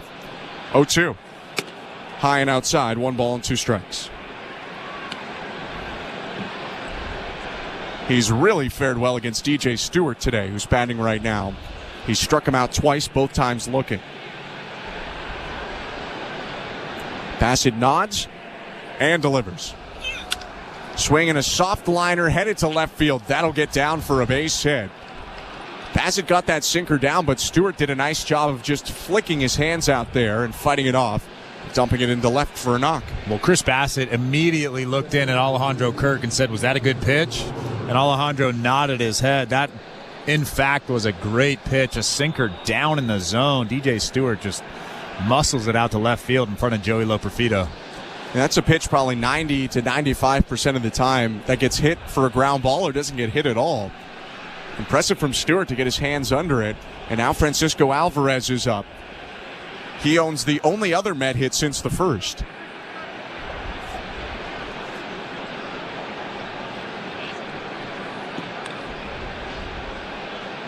Alvarez batting from the right side, leans back, looks out at Chirs Bassitt. 2 outs, runner on first, 5-1 Blue Jays, top of the 6th. Bassitt's offering. Slow breaking ball, hit foul, 0-1. I wouldn't be shocked if it's a steady diet of slow breaking balls. That's how Bassitt struck out Alvarez in the second. The catcher's 1 for 2. Yeah, if you bury one here, he's definitely going to swing through it, and then you can elevate that cutter, that fastball, something out of the strike zone to get Alvarez.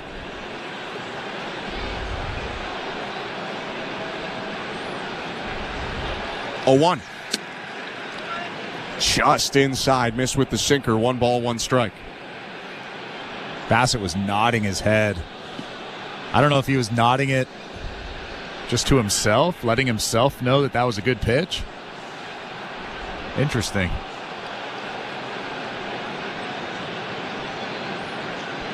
One. Check swing. No, he did go around on that sweeper. Late call by Merzel, 1-2. You were right. Keep throwing that sweeper.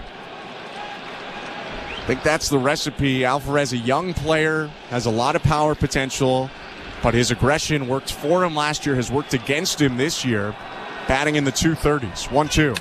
Swing and a grounder foul right side. Tried to elevate that heater. That one 93. Didn't quite get to the location he wanted. A little bit more of a hittable pitch than Alejandro Kirk wanted. He wanted that thing above the strike zone. 2 outs in the top of the 6th. 1 minute to go in the Blue Jays broadcast auction. If you want to get some last bids in, bluejays.com/auction. 5-1 Toronto leading the Mets. Runner on first, 2 down, and the 1-2 to Alvarez. Fastball inside, ball 2. Merzel brought his arms up and then sagged his shoulders back down and did not call a strike there. It's 2-2.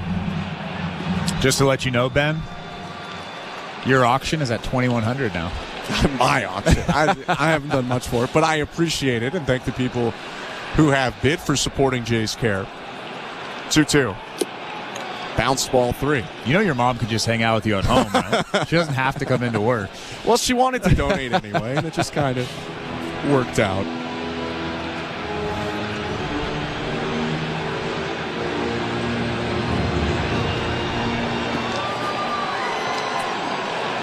Runner will be off from first on the pitch, DJ Stewart. 3 balls, 2 strikes, 2 outs, top of the 6th inning. Bassitt sitting on 100 pitches, steps off and peeks over at first, buying himself just a little extra time. This will be pitch 101 for Chirs Bassitt.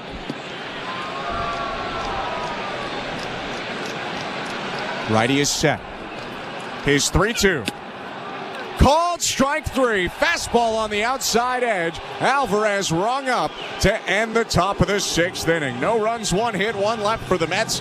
5-1 Blue Jays, middle of the 6th. You're listening to Blue Jays Baseball, brought to you by your local family-owned Crown Rust Control Center, streaming at sportsnet.ca and the Sportsnet Radio Network. Relax into your day with a colorful collage of 90s and 2000s pop. I want to wake up where you are. Where memories become your mosaic. So why don't you slide? I catch a grenade for you. Feel the rain on your skin. Sirius XM Mosaic, Channel 15, and listen at home or at work with the Sirius XM app. The rest is still unreturned. Wake up! Wake up, everybody! This is Steve Phillips from the leadoff spot on MLB Network Radio. Join me and former Major League Baseball players Eduardo Perez and Xavier Scruggs as we react to all the latest news and scores across baseball and have plenty of fun along the way. Steve, you were so right about that. I don't know if anybody else thinks we're funny, but I think we're funny. Why are you putting us or we into this? The leadoff spot, weekdays at 7 a.m. Eastern on MLB Network Radio, Channel 89, and on the Sirius XM app. Blue Jays fans, your manager, John Schneider, joins MLB Network Radio every other Wednesday at 11 a.m. Eastern. It took a little bit of time for this newer group to mesh a little bit and feel comfortable, but they're playing well. They're hitting the ball hard. We're hitting some more home runs, and it's been really nice to see these young guys come up and mature on the fly a little bit. Managers at the mic on MLB Network Radio, Sirius XM 89 and the Sirius XM app. In season or out of season, the number one place for college sports is Sirius XM College Sports Radio, Channel 84. Bottom of the sixth inning at Rogers Center. Blue Jays leading the New York Mets 5-1. Thank you so much for tuning in tonight. I'm Ben Schulman alongside Chris LaRue. Huascar Brazoban out for a second inning of work. The reliever for the Mets got the last two outs of the fifth inning. That was against the bottom of the Blue Jay order. Now he goes back to the top and faces off with George Springer. Right on right, the pitch. In the dirt, ball one. Springer 1 for 3 today. Single up the middle in the first, a pair of flyouts to right in the second and third. 1-0. Swing and a high fly ball deep left field. Winker going back, turns, and he makes the catch, crashing into the wall. Heck of a play from Jesse Winker in left, one down. Well, Winker got all kinds of turned around out there. That was a tough play. A lot of topspin on that ball from George Springer. And he somehow comes up with it. A big smile on his face after he catches that baseball. A little bit of relief, I'm sure. He does not grade out as the most effective defensive outfielder, and like you said, he got completely turned around on the route, but he made the catch. And now the pitch to Dalton Varsho, the leader in Major League Baseball in defensive runs saved, takes low, ball one. For a second, I thought Springer had home run number 20 there.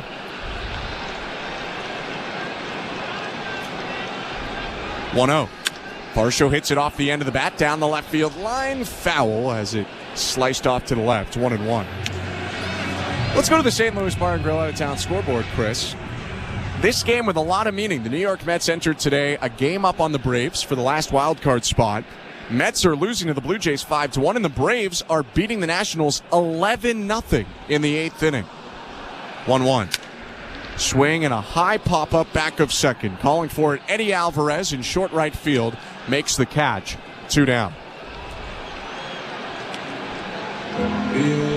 And as much as people say they're not, I could imagine that the Mets have seen the score flash in left center field on the out-of-town scoreboard here at the ballpark and recognize that if they don't come back here, they could very easily be in a playoff tie once again tomorrow. You know who is lying when they say that we're not worried about other scores? Every single person. Every single athlete that's ever said that. Vladimir Guerrero Jr. up in the first pitch, misses down and in, 1-0.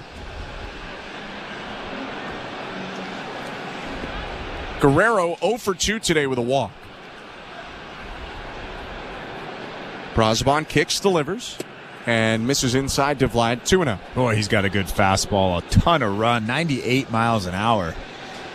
He's done well so far, entered last inning, and he's retired 4 of 5 batters he's faced. His 2-0. Guerrero fouls it off, 97 right on the outside corner.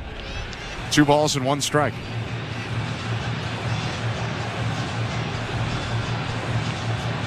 It's been kind of a weird year for Brazoban. He missed all of spring training due to a visa issue, trying to come back to the U.S. after the offseason. 2-1 pitch is hammered high down the left field line, but hooking foul, and it's 2-2. So Brazoban had that visa issue, and because that missed all of spring, and they started him in the minors so he could have kind of a spring of his own. So he only got activated on May 7th, even though he was completely healthy to start the year.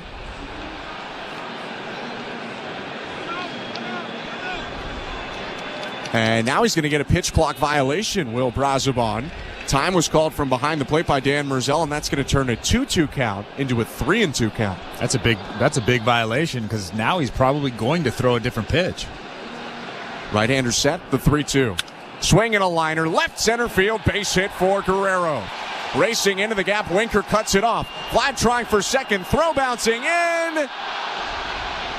And he's safe. At first time by Vlad. Bowled over Eddie Alvarez at second. They both check on each other. They're all right. That was a gamble from Guerrero, but he ran on Winker and for now has a double. Well, the Mets seem like they're thinking about taking a look at this.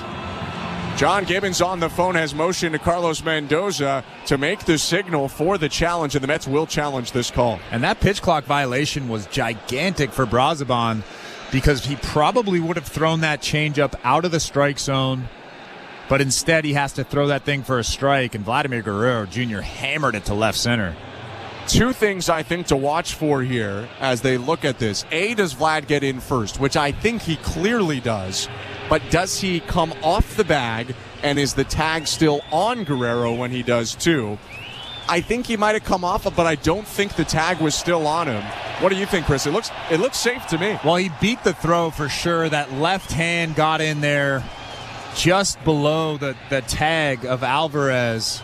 And then it seems like he kind of stays on the bag. And then Eddie Alvarez probably pushes him off, but I think he's safe. In the defense of Alvarez, Guerrero slid right through him. But Vlad standing right now on second, watching it with a bunch of Mets chasing around Vientos, I think, the rookie for the Mets, who must have said something to Guerrero. And we're still waiting for the call here as Mark Carlson, the crew chief, and Brian Walsh, the umpire who made the call, are conferencing halfway up the first baseline. If the call stands or is confirmed, it's a runner on second, 2 outs for the Blue Jays. If the call's overturned, Guerrero is out. It'll be a single, but he will be out trying to make it a double, and that would end the 6th inning. I like the aggressiveness. I like the fact that he's trying to take the extra base. There's 2 outs in the inning. Get into scoring position. A little knock from Alejandro Kirk will get you around. We're getting another angle, and there is a chance he came off with the tag still on him. I'm not sure I see enough to overturn a call there. I agree.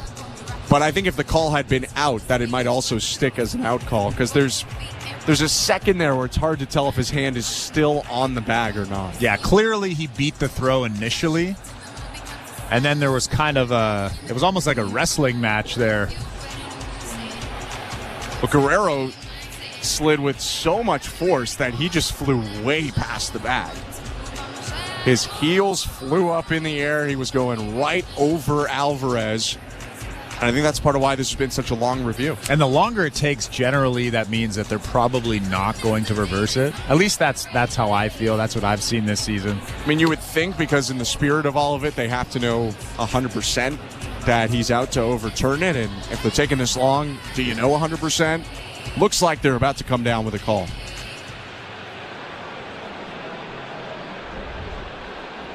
At review, the call on the field is overturned. The runner is out. New York will retain their penalty. So Jesse Winker throws out Vladimir Guerrero Jr. He will get a single, but they overturn it and make it a single. And Guerrero out trying to extend that to a double, and that's going to end the 6th inning. No runs, 1 hit, nobody left. And we go to the 7th. Blue Jays 5, Mets 1. You're listening to Blue Jays Baseball, brought to you by your local family-owned Crown Rust Control Center, streaming at sportsnet.ca and the Sportsnet Radio Network. Timber Mart is Canada's building center, a solid neighbor to call upon when you've got a job to do. Your dependable home improvement store that offers the added value of Air Miles reward miles with every purchase of $15 or more. Visit timbermart.ca. We're 2 men in a truck, the movers who care. You never know when cardiac arrest can happen. That's why each and every one of our trucks carries a life-saving Mikey defibrillator as part of our Mikey on Board program. Whether we're on the highway or in front of your house, we're prepared to help anyone whose heart may skip a beat. The Mikey Network has saved many lives, making Mikeys accessible to the public. And now they're on board our trucks. We're 2 men in a truck. 2 men and a truck, the movers who care. At Crown Rust Control Center, protection runs deep because every Crown Rust Control Center is owned by a local family who cares beyond business. Your Crown Rust Control Center is 100% committed to their product, to you, to their community, which is your community. Protecting you and what matters to you is equally important as protecting your vehicle. Did you know your vehicle rusts faster in warm weather? Protect your vehicle today. For a special summer offer, find your local family-owned Crown Rust Control Center at crown.com. Timber Mart always has plans to help you with your plans. Your home, your cottage, your garage, whatever needs your attention first, check the most visited spot on our website for ready-to-order plans to get the job done with Canada's Building Center. Visit timbermart.ca. This is Toronto Blue Jays baseball. Swing and a miss. Eric Swanson strikes out this side. On Sportsnet 590 The Fan and the Sportsnet Radio Network. 7th inning in downtown Toronto, and the start has come to an end for Chirs Bassitt. He leaves the game with the Blue Jays up 5-1 on the New York Mets. Brendan Little, the lefty, comes on for Toronto. I'm Ben Schulman alongside Chris LaRue. Welcome to the Timber Mart broadcast booth, and thanks so much for tuning in tonight. Eddie Alvarez, the two-time Olympian and second baseman today for the Mets, takes a first pitch low of the knees, ball one. Chirs Bassitt was fantastic today. Yes, he hit a couple batters, he walked a batter, but he also struck out 8. That fastball was absolutely electric today. Tons of movement through the strike zone. Another good start from him. 1-0 pitch ripped down the left field line. A base hit bouncing off the short retaining wall. Alvarez around first, and he'll race up to second with his first hit of the season. It's a double. And pardon me, that was a pinch hitter, Jose Iglesias, who comes up with it and gets potentially some ironic or maybe some unironic MVP chance for Mets fans, as Iglesias has had a great half season. Those fans are sitting right below us. I was actually wondering who they were yelling at. No, they're yelling at Francisco Lindor. Potentially, although Iglesias has had a great year. Jose Iglesias with the double, standing on second base. Now Alvarez out of the game. And Brendan Little faces the top of the order. Here's Francisco Lindor. The pitch. Check swing. Pitch outside, ball one. Like you were saying with Bassitt, though, he goes 6 innings, 5 hits, 1 earned run, 1 walk, 8 strikeouts.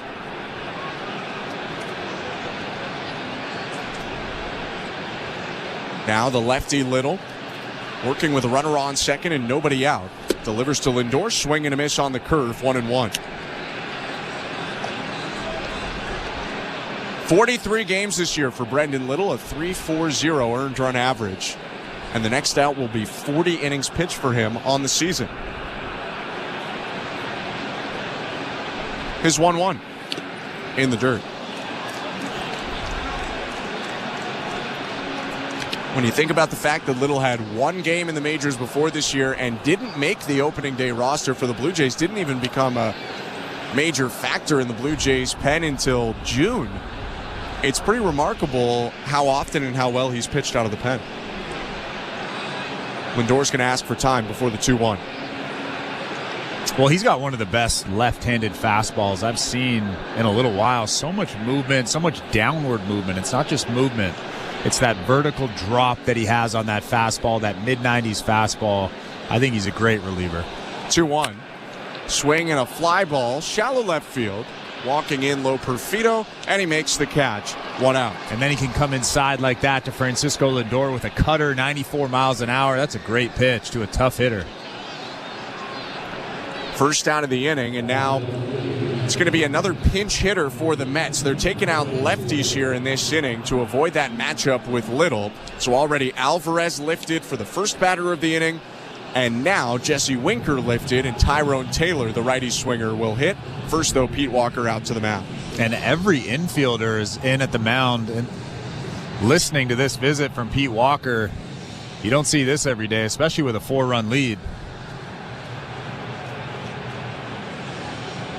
Walker giving some information on Tyrone Taylor, turns around now and jogs back to the dugout. And Little left on the mound with 1 out and a runner in scoring position. 5-1 Blue Jays, top of the 7th. Blue Jays have had their fair share of late leads in September, but are 1-6 in the month, so not resting on anything right now. Mets scored 2 in the 8th to erase a 2-1 Blue Jay lead and win 3-2 yesterday. Tough loss in Atlanta, tough loss last night. Pitch to Tyrone Taylor, called strike 0-1. Taylor hitting .236 on the season, 6 home runs, 31 RBIs in 114 games. Career Brewer until this year. 0-1. Swing and a chopper foul, third base side, 0-2.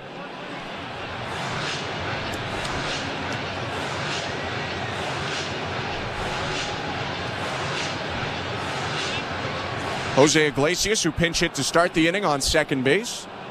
1 out, Taylor at the plate. 3 more righties on the bench for the Mets if they want him. First, though, the 0-2. Swing and another chopper foul, third base side.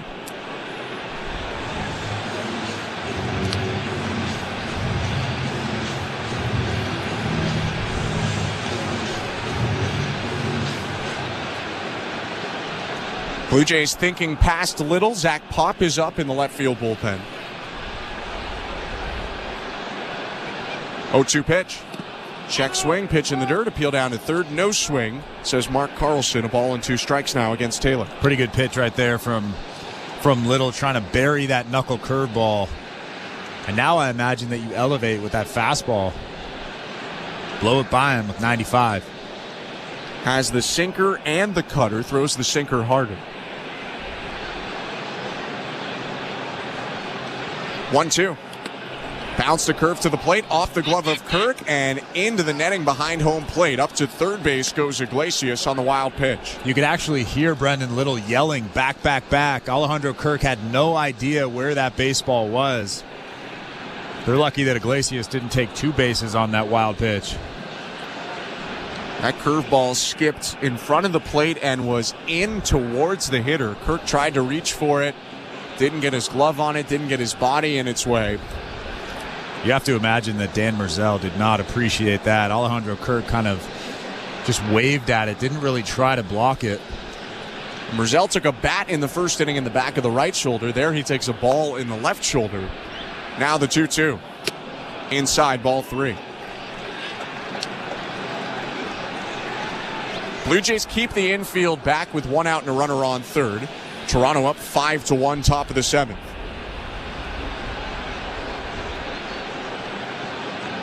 Payoff pitch.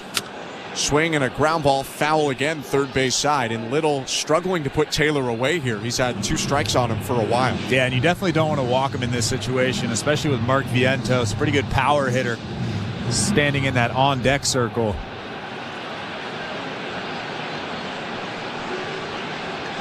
Eighth pitch of the at-bat on the way. And it's low, ball 4. A walk puts runners on the corners for the Mets, 1 out. And John Schneider is out of the Blue Jay dugout. They're going to go to Zach Pop to go right on right with Vientos. Pop and Alonso, the next 2 hitters, both swing from the right side. 5-1 Blue Jays, but the Mets threatening. Don't go anywhere. First, let's go back to today's host, though. As Zach Pop warms up, it's Joe Ali. Thanks very much, Ben. And before we check the out-of-town scoreboard, brought to you by St. Louis Bar and Grill, another reminder that we do have Jays Talk this evening. Blair and Barker are standing by for the post-game show. They will take your calls. Jeff will throw out the numbers for you to call after the final out. Okay, St. Louis Bar and Grill out-of-town scoreboard. In the NFL, I mentioned this already, week 1 in the books. The 49ers laying the beat down on the Jets last night without star running back Christian McCaffrey. It does not sound like he is that close to returning. 49ers head coach Kyle Shanahan telling the media McCaffrey is day-to-day with a calf/Achilles injury. Some specificities coming out saying that he actually has Achilles tendonitis. ESPN's Adam Schefter then saying it is likely he will not play against the Vikings. You mentioned earlier that Josh Allen was listed as a full participant in practice. After some concern about an injury to his non-throwing hand, he was cleared today. The Bills are on a short week. They'll take on the Dolphins on Thursday. Ahead of that game for the Dolphins, running backs Devon Achane and Raheem Mostert both did not participate in today's walkthrough. Achane with an ankle injury, Mostert with a chest injury, so something to monitor ahead of Thursday Night Football. And some Major League Baseball scores, lots of games going on right now. One final, the Tigers smoking the Rockies in Detroit at Comerica Park, 11-0. The Tigers win. Elsewhere around MLB, the Athletics currently leading the Astros 2-0. The Twins doubling up the Angels 8-4. The Guardians blanking the White Sox 4-0. In Boston at Fenway, the Orioles leading 5-1. And in the Bronx in New York, the Royals currently blanking the Yankees, bottom of the 8th inning, 5-0. Kansas City, bottom of the 8th in New York. Blue Jays baseball is brought to you by Crown Rust Protection. Back to the Rogers Center we go. Here's Ben Schulman and Chris LaRue. Thank you, Joe. Zach Pop in the game for the Blue Jays, throwing his final warm-up pitches before he takes on a bit of a jam here in downtown Toronto. Brendan Little allowed 2 of the 3 guys he faced to reach. So Pop inherits first and third, 1 out in a 5-1 Blue Jay lead, top of the 7th. And we've seen him struggle in situations like this season. The game kind of speeds up on him. He worries about the runners a little bit too much and tends to not throw strikes. But he's been better lately. He's throwing a lot more strikes. The velocity has ticked up a little bit. Let's see how he does. First pitch to Mark Vientos, slow ball 1. And Pop, a guy who can generate a lot of ground balls. In a ground ball situation here, Blue Jays are playing the infield back, looking for a double play to end the frame.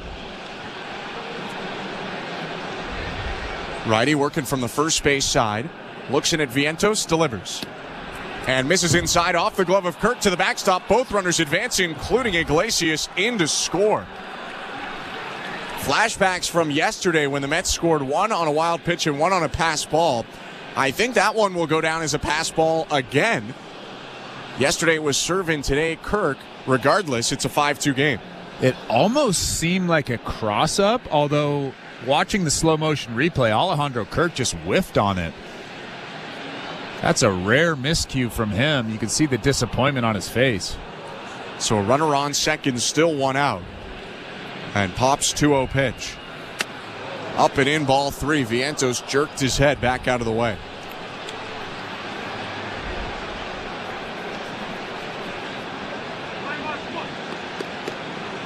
Alejandro Kirk is having a tough inning. Like we talked about that block attempt where he really didn't attempt to block it. It almost hit Dan Merzel. And then that last pitch right there where he just whiffed on it, a very catchable ball. He probably catches that baseball 100 out of 100 times. They did rule it a pass ball. Here's the 3-0. Called strike, maybe a bit of a break. That one looked inside off the plate, 3-1. Vientos saying just that, I believe, to Dan Merzel. Right-handed hitter is 0 for 3 with 2 strikeouts. He'll ask for time. Blue Jays 5, Mets 2, 1 out, top of the 7th. Toronto trying to speed up the pace of this 7th inning that has not gone by very quickly. 3-1. Swing and a weak ground ball to third, and it veers foul. Clement fielded it and tossed it over to first half-heartedly, but it's 3-2. When Zach Pop is in the strike zone, at the bottom of the strike zone, that's the kind of contact that he induces. Weak ground balls, awkward swings. But when he tries to speed up, when he lets the games get a little bit too quick, like he did on the first 4 or 5 pitches, that's when you see the fastball really erratic, throws a lot of balls, then he throws wild pitches. Full count to the first batter he's facing, Mark Vientos. Runner on second, 5-2 Blue Jays. 3-2 pitch. Swing and a grounder foul. This is just how this inning has gone.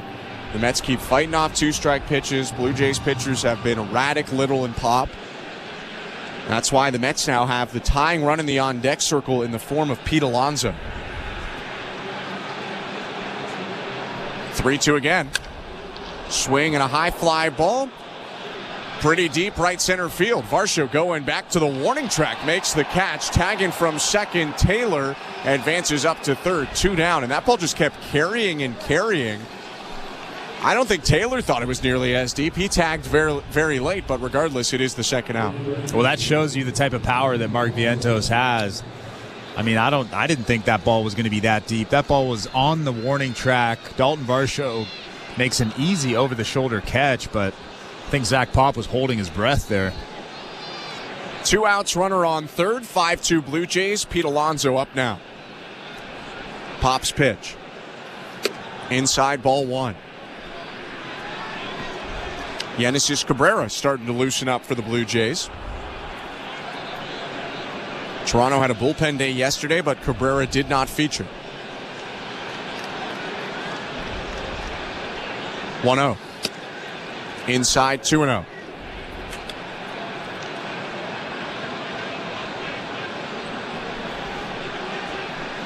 Alonso 0 for 2, hit by a pitch back in the third inning, went hitless yesterday as well with a walk.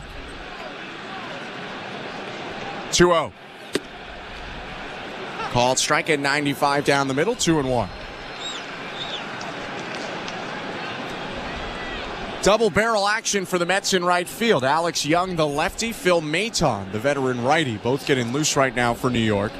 Blue Jays have Alejandro Kirk, Ernie Clement, and Spencer Horwitz hitting in the bottom half. 2-1 pitch hit on the ground, foul, 2-2. Good pitch right there. A lot of sink down in the zone. You could see Pete Alonso wasn't overly comfortable swinging at that baseball. Hits a weak foul ball.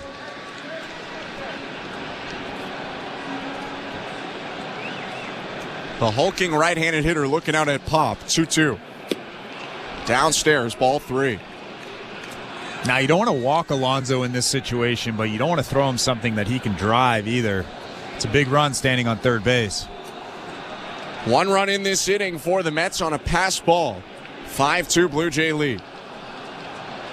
Pop set, the 3-2. Swing and a fly ball hit deep down the right field line. Springer racing toward the foul line, and that one drops out of play into the seats.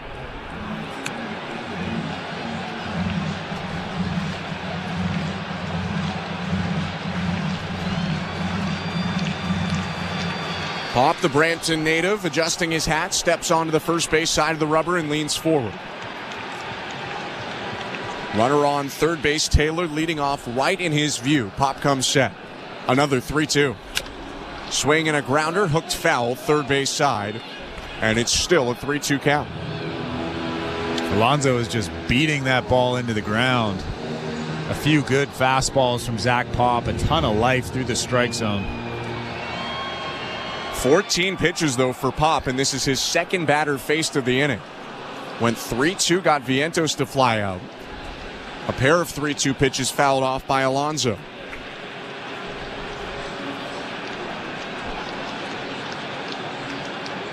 Pop is set once again.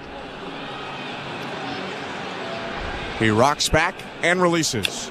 Swing and a foul off. Not getting that swing and miss that he's looking for with the sinker.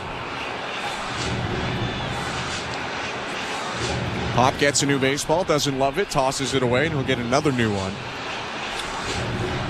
Right-hander walks to the back of the hill, palming up the ball.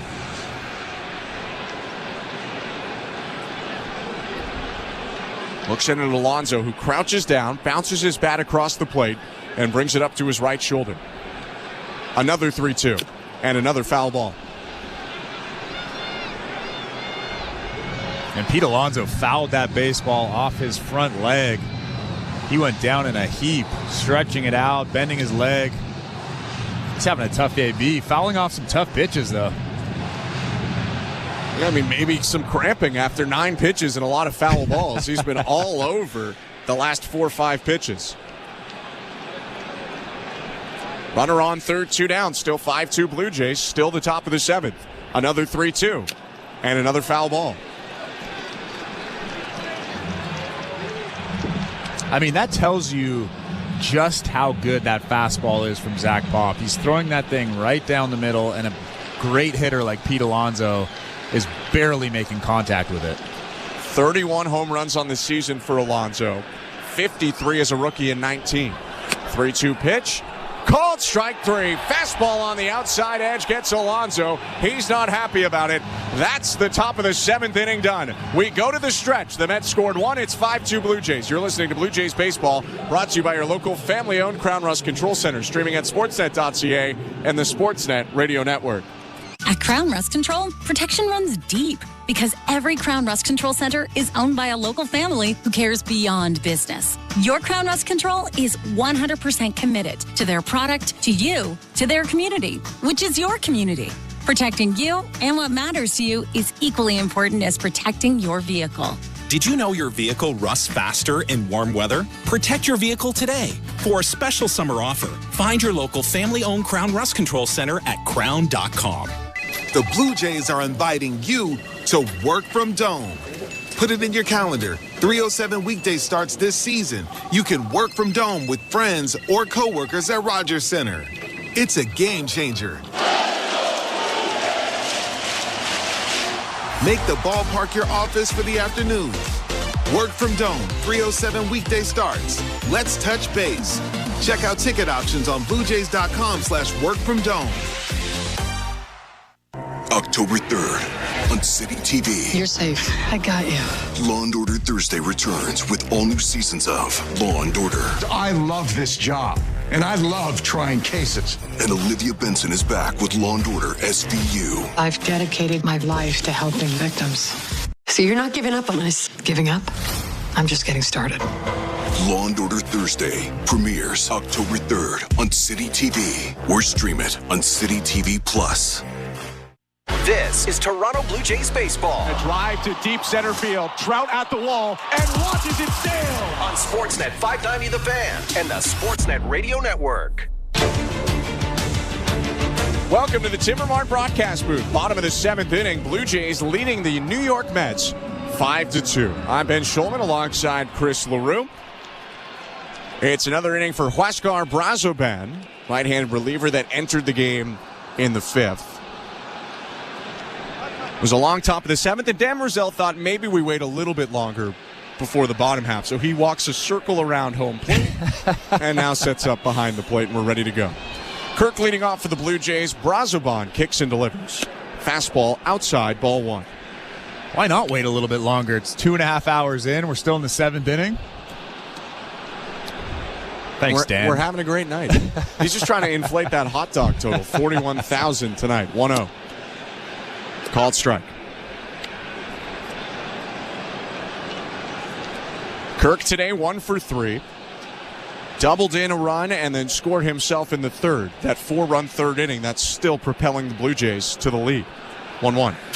Swing and a fly ball left field. Winkers starts in, now backpedaling, makes the catch. And part of me, that's Nimmo out there now. Out number 1. A lot of changes with a couple pinch hitters for the Mets last inning. Nimmo moves from center field to left field. Winker, the original left fielder, was lifted. Now in center field is Tyrone Taylor. And at second base, Jose Iglesias takes over for Eddie Alvarez. Iglesias had a double and a run scored in the top half. Ernie Clement comes up and takes the first pitch outside, ball 1.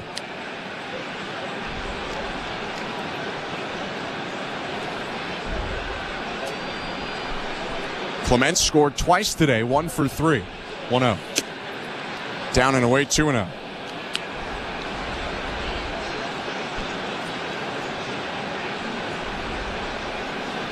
Ernie playing third base today, where he's had his most time this season.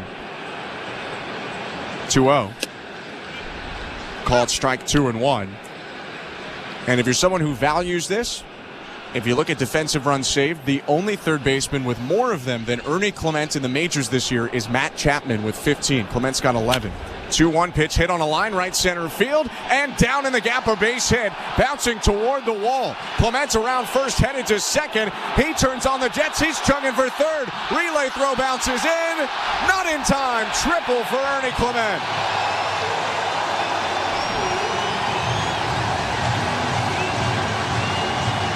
Well, who cares about the defense? How about that from Ernie Clement? The second Blue Jays triple of the day. A little bit of a stutter step coming around second base, and then he turned on the Jets. How about that?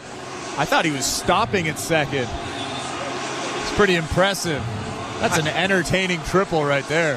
I think he thought he was stopping at second, too, until the last moment. For Clement, his third triple of the year, and the last pitch that Huascar Brazoban throws in this game. Mets go into the bullpen. We'll go back to baseball control. Here's Show Ali.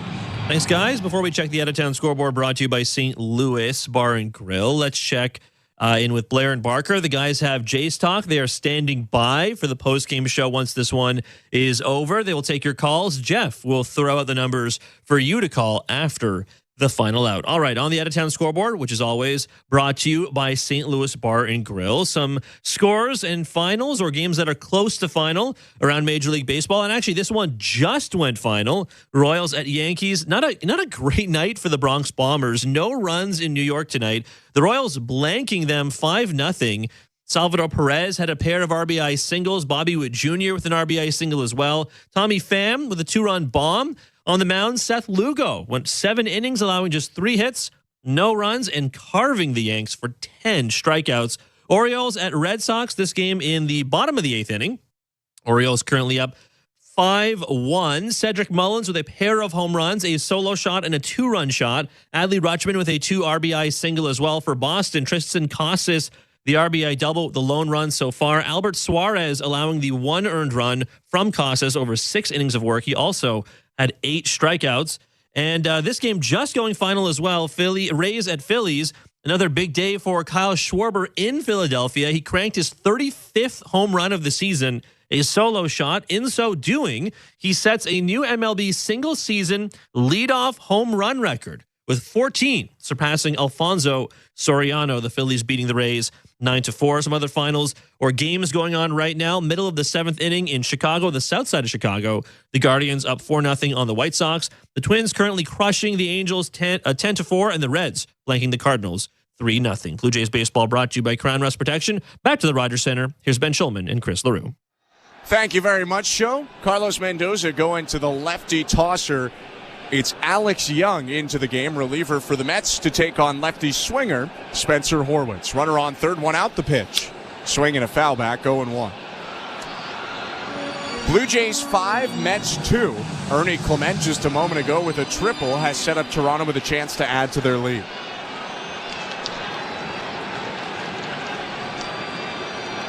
Horwitz having a nice day so far, 1 for 2 with a walk and a single. The 0-1. Swing and a miss. Breaking ball there out of the hand of Young, or rather the changeup yanked down and away, makes it 0-2. Again, the Mets infield is all the way in. That tells you how important that run is at third base and Ernie Clement. Clement with a lot of speed as well at third. Could be going on contact with 1 out. 0-2. Swing and a high fly ball right field. Racing back, Stewart, and he pulls up. It's over his head and bouncing off the wall. Clement in to score. Horwitz stops at second. An RBI double and a 2-hit day for the DH. 6-2 Blue Jays. And again, Spencer Horwitz just stays back on that breaking ball and absolutely hammers it to right field, one-hopping that wall. He is a great hitter right now. For Horwitz, it's his 18th double of the year, 35th RBI. He has had a big second half. That's his 21st extra base hit of the second half, most by any American League rookie. Horwitz on second, 1 out, 6-2 Blue Jays. Davis Schneider up the pitch. Inside, ball 1.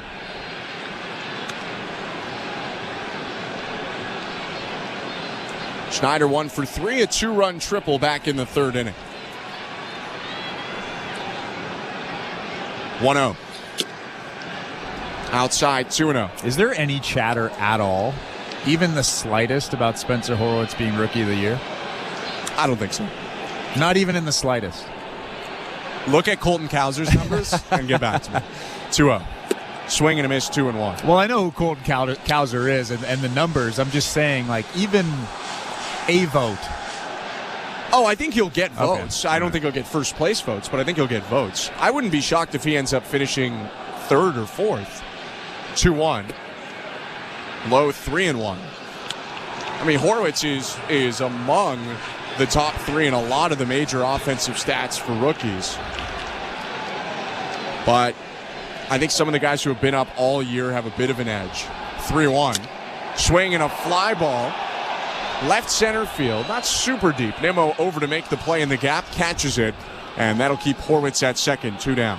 A little bit of a sinker from Young that just missed the barrel. Pretty good swing from Davis Schneider. He was out front just a little bit on that sinker.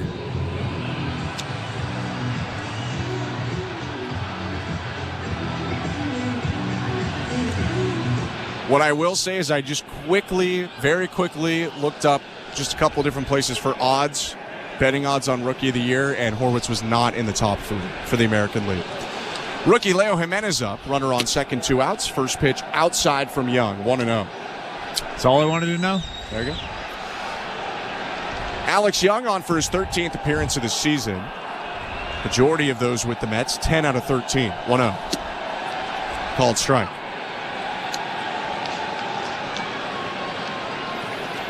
Three appearances this year with the Cincinnati Reds as well. Spent all of last year in Cincinnati, where he pitched 63 times. Next pitch, cut and a miss by Jimenez, 1-2. Although a small sample, it's been a good year so far for Young. 1 earned run in 10 1/3 innings pitched. Lefty comes set, glove near his chin. Runner on second, 2 outs, and the 1-2. Swing and a foul through the legs of Jimenez.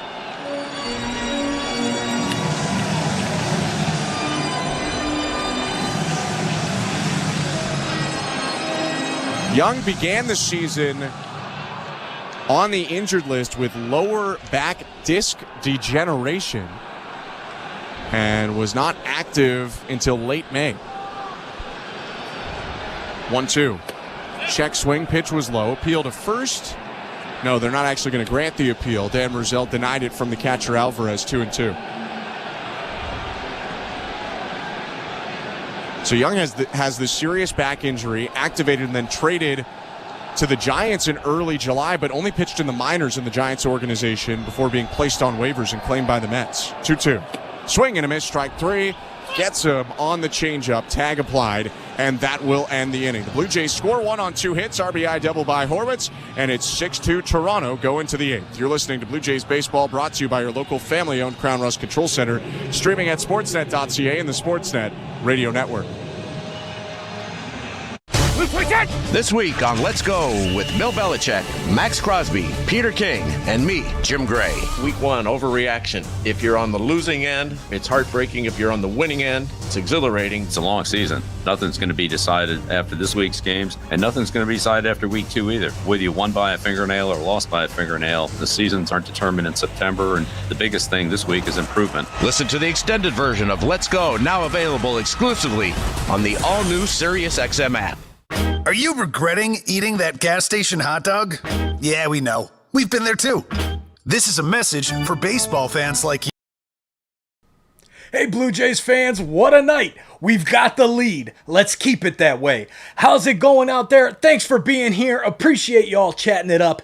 Now, let's go, Blue Jays. Let's finish this game strong. Let's keep that lead, and let's hear it in the chat. Go, Jays, go. Let's go, Blue Jays. Come on. I want to see it in the chat. Spam it up. Go, Jays, go. Let's finish this game strong. What a night it's been so far. Let's keep it going. Hey, Locked On Blue Jays brings you the latest Blue Jays news and analysis and breaks down all of the action. Locked On Blue Jays is everything a Blue Jays fan could want, all in a 30-minute daily podcast. Download Locked On Blue Jays right now on the SXM app, available with all trials and popular plans, or wherever you get your podcasts. Search Locked On Blue Jays. Hey everyone, it's Justin Turbin at your 24/7 home for hoops all year long is SiriusXM NBA Radio Channel 86 and the SiriusXM app. Just search NBA Radio. Radio Network. This copyrighted broadcast is presented by authority of Rogers Blue Jays Baseball Partnership and may not be reproduced or retransmitted in any form, and the accounts and descriptions of this game may not be disseminated without the express written consent of Rogers Blue Jays Baseball Partnership or the Sportsnet Radio Network. Blue Jays 6, Mets 2. Game 2 of this series. Mets took the opener 3-2 yesterday. New pitcher for Toronto in the top of the 8th is the lefty, Genesis Cabrera, who starts with left-handed hitter Brandon Nimmo. I'm Ben Schulman. To my left is Chris LaRue. Thanks for joining us tonight. Cabrera twists back, delivers a first pitch strike at 97, 0-1. Genesis Cabrera has dipped below 3 in terms of earned run average, 2.96 in 60 appearances coming into this one. His 0-1. Inside.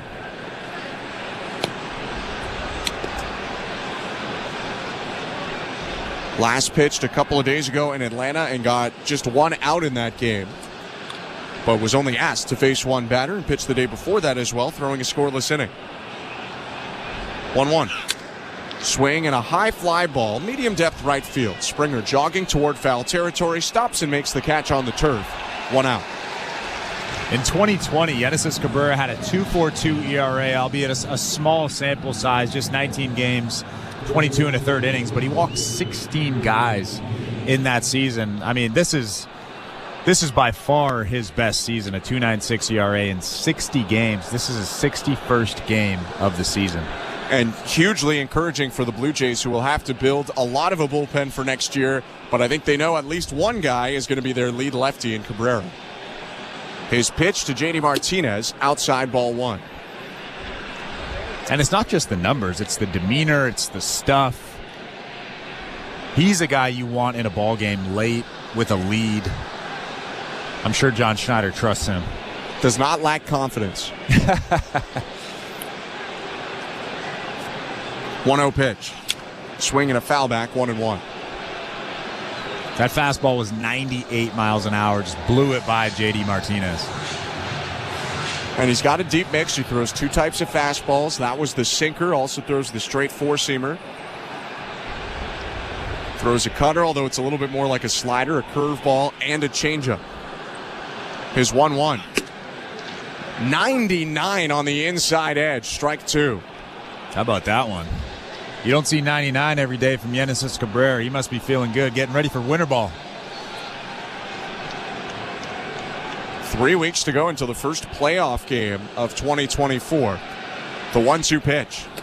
Check swing on a pitch in the dirt. He did go on that cutter, says home plate umpire Dan Merzel. Kirk applies the tag, 2 down. Well, JD Martinez is pleading his case with Dan Merzel.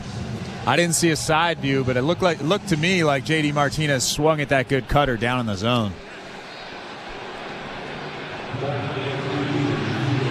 Yeah, I'm not sure on second look that Martinez had much of a case. Nah, he clearly went. Yeah. Wasn't even close. Kind of like a golf swing if you're just off the green trying to chip on. Harrison Bader pinch hitting, swings at the first offering and pops it up, foul, first base side. Guerrero camped under it, makes the catch, and ends the top of the 8th inning. Very neat and tidy for Genesis Cabrera, a 1-2-3 top of the 8th. And we go to the bottom half where the Blue Jays try to add to their 6-2 lead. You're listening to Blue Jays Baseball, brought to you by your local family-owned Crown Rust Control Center, streaming at sportsnet.ca and the Sportsnet Radio Network. At Crown Rust Control Center, protection runs deep because every Crown Rust Control Center is owned by a local family who cares beyond business. Your Crown Rust Control Center is 100% committed to their product, to you, to their community, which is your community. Protecting you and what matters to you is equally important as protecting your vehicle. Did you know your vehicle rusts faster in warm weather? Protect your vehicle today. For a special summer offer, find your local family-owned Crown Rust Control Center at crown.com. Hi, I'm Buck Martinez, live from the showdown between Pizza and inflation. First to the plate, Pizza's big hitter, fixed rate pizza. An extra large 4-topping pizza for a fixed price of $17.99 until the end of 2024. I dare say, folks, inflation stands no chance against this all-star. Here's the delivery. And inflation strikes out. That's a swing and a drive for fixed rate pizza. Lock in yours today. Order pizza.ca. Monday, September 23rd on City TV. I like to know what my patients are experiencing, to feel how they're feeling. New series Brilliant Minds follows revolutionary neurologist Dr. Oliver Wolf. You can't treat a patient without understanding who they really are. As he explores the human mind. You see the stuff the rest of us miss. It's a gift. I choose to walk with my patients, find a path forward when nobody else will. The series premiere of Brilliant Minds, Monday, September 23rd on City TV. Hey, this is David Schneider. You're listening to Toronto Blue Jays Baseball on the Sportsnet Radio Network.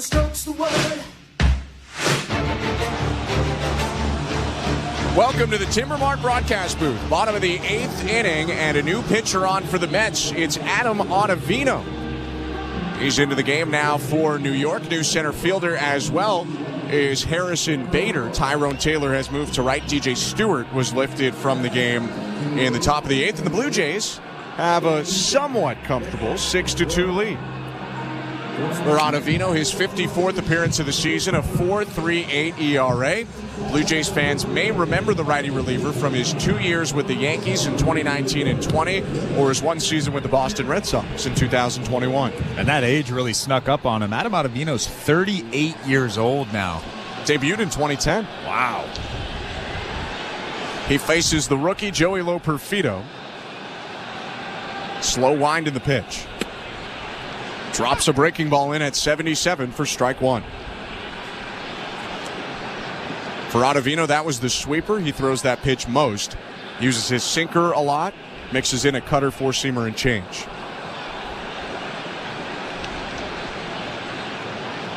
His 0-1. Swing and a miss, 0-2. Boy, he loves throwing that sweeper. That's always been his bread and butter. And I can imagine him getting hitters anxious to swing at it because pitch clock be damned, he winds up so slowly. His leg is moving in slow motion up to his chest before he throws to the plate. His 0-2. Swing and a fly ball, left center field, racing back Nimmo, and it's over his head and one hopping into the wall. Loperfido stops at second. He waited back that time and hits a double the other way to start the bottom of the 8th. Well, it seemed to me like Brandon Nimmo misplayed that baseball. It one-hopped the wall, yeah, sure, but it looked like he had a beat on it, and then he kind of got turned around at the warning track. A pretty good swing from Joey Loperfido, but I think Brandon Nimmo should have caught that baseball. It is worth noting that a lot of these Mets have not played in this ballpark, not just with the new retaining walls, but with the new outfield walls from pole to pole either, because the Mets haven't been here in a while. Pitch to George Springer with nobody out. Fastball low, ball 1. That was actually a low line drive with a ton of topspin. Really hard to catch if you're a left fielder. You'll hear outfielders say all the time the hardest fly ball to catch is when you're in left field. That topspin ball hit the other way from left-handers. Next pitch to Springer, misses outside at 93, 2-0. For Loperfido, his 11th double. No, I was going to say, regardless, that was a really pretty swing. Going the other way on a tough fastball, 94 miles an hour from Ottavino. With 2 strikes on him, too. 2-0 pitch to George Springer.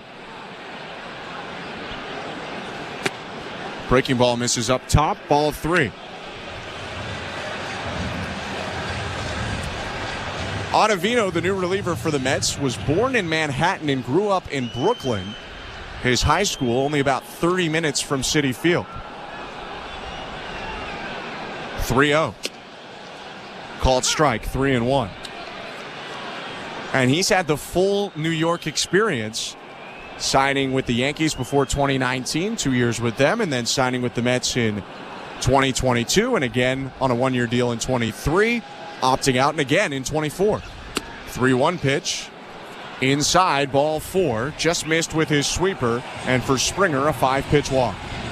I mean, he's really living the dream, isn't he? Imagine playing Major League Baseball in Vaughn. That would be pretty wild. I think I would settle for Toronto. Okay, all right. Like, he's not playing for the Brooklyn Dodgers by any stretch, but he has gotten to play for both New York teams in his career. Maybe a bit of a mix-up for him this free agency. He opted out of $4.5 million with the Mets, looking for a multi-year deal. Ended up going back to the Mets, opted out of $6.75 million. Ended up going back for $4.5 after not receiving a multi-year deal. So he kind of lost himself over $2 million, but he is back pitching for a contending Mets team again. 2 on, nobody out. His pitch to Dalton Varsho. High, ball 1. I have to tell you this, though, Ben. I think he's fine. I think he's fine too, but I don't. Money's money. I don't think anyone wants to lose out on $2.25 million.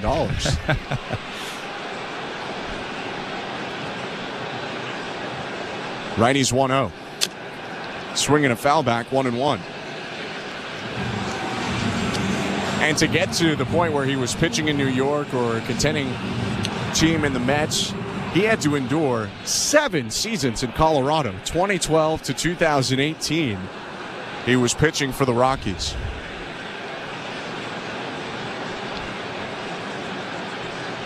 His 1-1. Swing and a miss. Back foot sweeper gets the whiff from Varsho, 1-2.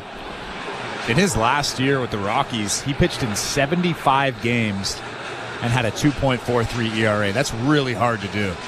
And that's why I think teams like the Yankees and Red Sox and Mets became interested in him. He looks at second, delivers home. And misses down and in. Threw the same pitch to Varsho, but this time Dalton laid off of it.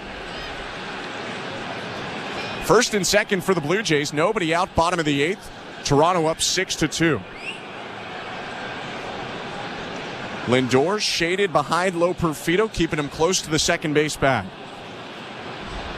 Now the 2-2 pitch. Swing and a miss, strike 3. Blows 94 past him, and there's one out. Yeah, that's really tough to hit when you're expecting that slow breaking ball, that slow delivery, and then all of a sudden that explosive fastball at 95 miles an hour comes out of his arm. For Ottavino, that's a big out to try to keep this inning under control after the first 2 reached. Vladimir Guerrero Jr. up, though, with 2 on. Right on right, here's the pitch. Fastball at the knees, strike 1. Vlad had been hitless in his last 2 games, first time he had done that since June, but then came up with a single in the 6th inning here to make sure it wasn't 3 in a row. Thrown out trying to go to second base and make it a double on that play. The 0-1. Just off the plate away, 1 ball, 1 strike.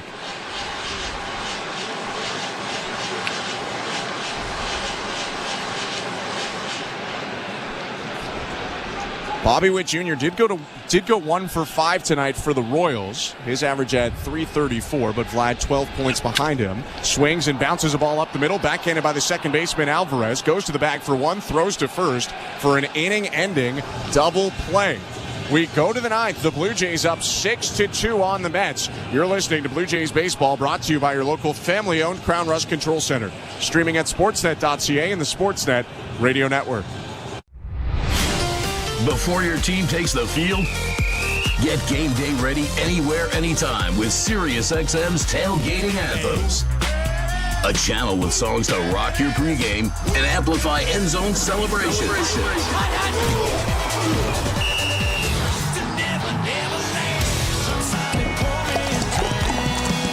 Tailgating Anthems, one of more than 200 extra channels always available on the SiriusXM app.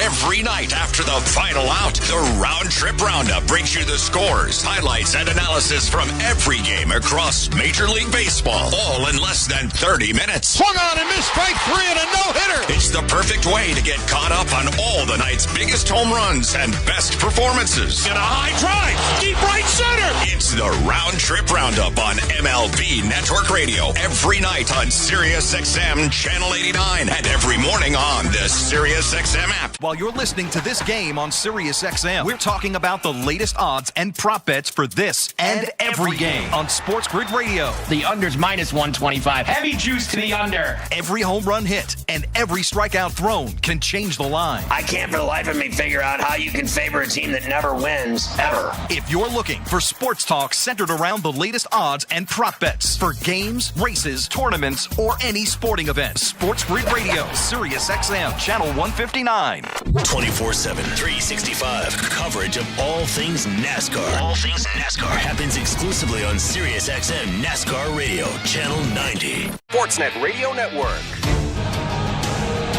Top of the 9th inning in downtown Toronto, and the Blue Jays trying to even up the series against the New York Mets. I'm Ben Schulman alongside Chris LaRue. Toronto 6, New York 2, and Chad Green into the ball game. Green trying to get some positive momentum going after starting 16 for 16 in save opportunities. He's blown the last 3. This is a non-save situation with Toronto up 4. And he starts with the bottom of the order. It's 8-9-1, beginning with Francisco Alvarez. Still a .285 earned run average for Chad Green. Right-hander works from the first base side of the rubber, kicks and delivers. First pitch hit on a line, caught on a leap at third by Clement, 1 out. Oh boy, how good does that feel if you're Chad Green? Take that guy out to dinner.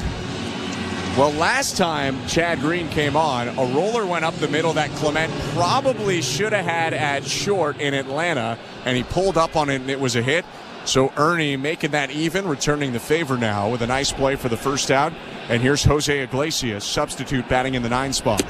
First pitch, fastball, called low, kind of a perfect pitch, but we'll say it's a ball, 1-0. That was honestly as perfect as it gets. Yeah. Again, Dan Merzel not having the best night tonight. 1-0. Called strike. That one looked outside, but it all evens up at the end of the day. 1-1. I'm sure Jose Iglesias is a little bit confused up there right now. Next pitch. Outside. This one called correctly. Ball 2. If you're not in your car, I recommend you look at your Gamecast or whatever. It'll be kind of funny. You'll see a pitch that's green for a ball in the zone and red for a strike out of the zone. 2-1 pitch. Slider hit foul. Make it the 4-seamer at 95. 2-2. Blue Jays up 6-2. Bases empty. 1 out. Top of the 9th. Green with a breath. Looking into Kirk. And now he delivers. Swing and a foul back again.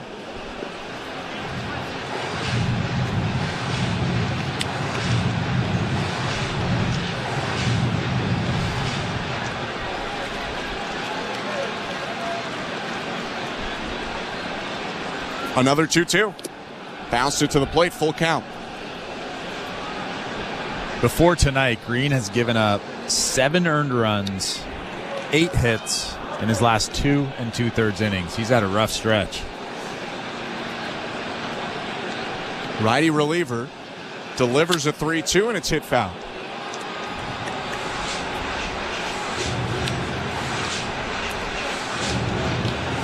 His last outing felt a little bit better than the previous 2. He only gave up 1 run, and like I had mentioned, there was that kind of misplay up the middle. 2-2, or make it the 3-2 again. Fouled off, still 3-2. Prior to that, though, 3 earned runs in each of the 2 appearances that he had got hit pretty badly on, including helping the Blue Jays lose that big lead over the Phillies in that 6-1 game that they lost. 3-2 pitch hit on the ground to third. Clement picks it up, throws to first, and there are 2 outs. Iglesias limping a little bit. It seems like he's using his fastball a lot more, that good 4-seam fastball, 95, 96 tonight. And we talked about this in the Minnesota game where he got hit by Royce Lewis for that 3-run home run, but he became slider happy, threw a ton of sliders, really wasn't using that fastball. Tonight's a completely different story. 2 outs, top of the order up, Francisco Lindor. Green's pitch. Slider at the knees, strike 1.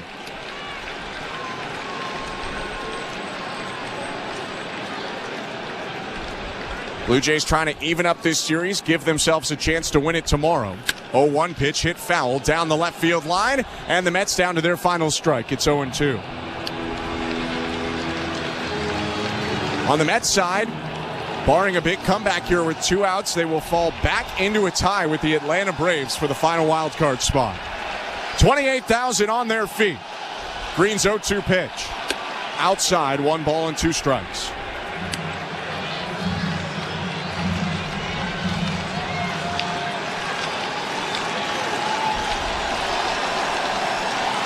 Righty set. The 1-2. Swing and a foul off over the screen. And if he's going to go down, Francisco Lindor is not going down quietly here to end this game. A hit and a walk for the shortstop today, 1 for 3, also a pair of flyouts. Another offering from Green. Swing and a miss, strike 3, and the Blue Jays win the game. Chad Green pitches a scoreless 9th. Chirs Bassitt dominates in 6 innings, and the Blue Jays rally for 4 runs in the 3rd to take the game 6-2. Yeah, well, how about Chirs Bassitt today coming up against a pretty good New York Mets offense? A must-win for the New York Mets, and he absolutely dominated. Struggled a little bit in the first inning, a little bit erratic with that stuff, with that fastball, but then he absolutely locked in and was dominant from the 2nd inning on. Bassitt pitches very well against a former team of his in the Mets today, and the Blue Jays win the game 6-2. We're going to take a quick step aside, wrap it up, and get you over to Blue Jays Talk with Blair and Parker, so stick around. Toronto wins the game 6-2 over the New York Mets. You're listening to Blue Jays Baseball, brought to you by your local family-owned Crown Rust Control Center, streaming at sportsnet.ca and the Sportsnet Radio Network. At Crown Rust Control, protection runs deep because every Crown Rust Control Center is owned by a local family who cares beyond business. Your Crown Rust Control is 100% committed to their product, to you, to their community, which is your community. Protecting you and what matters to you is equally important as protecting your vehicle. Did you know your vehicle rusts faster in warm weather? Protect your vehicle today. For a special summer offer, find your local family-owned Crown Rust Control Center at crown.com. If you're looking for a fun day. What's up, baseball fans? Thanks for hanging out with us for this Toronto Blue Jays matchup. Really appreciate you guys being here and chatting it up. Please take a second to smash that like button down below. Hit that thumbs up for us. It helps bring more fans into the chat and helps the channel grow. The more likes, the better. Thank you guys so much for smashing that like button. Now let's get back to the baseball. Let's go, Blue Jays. Finish strong.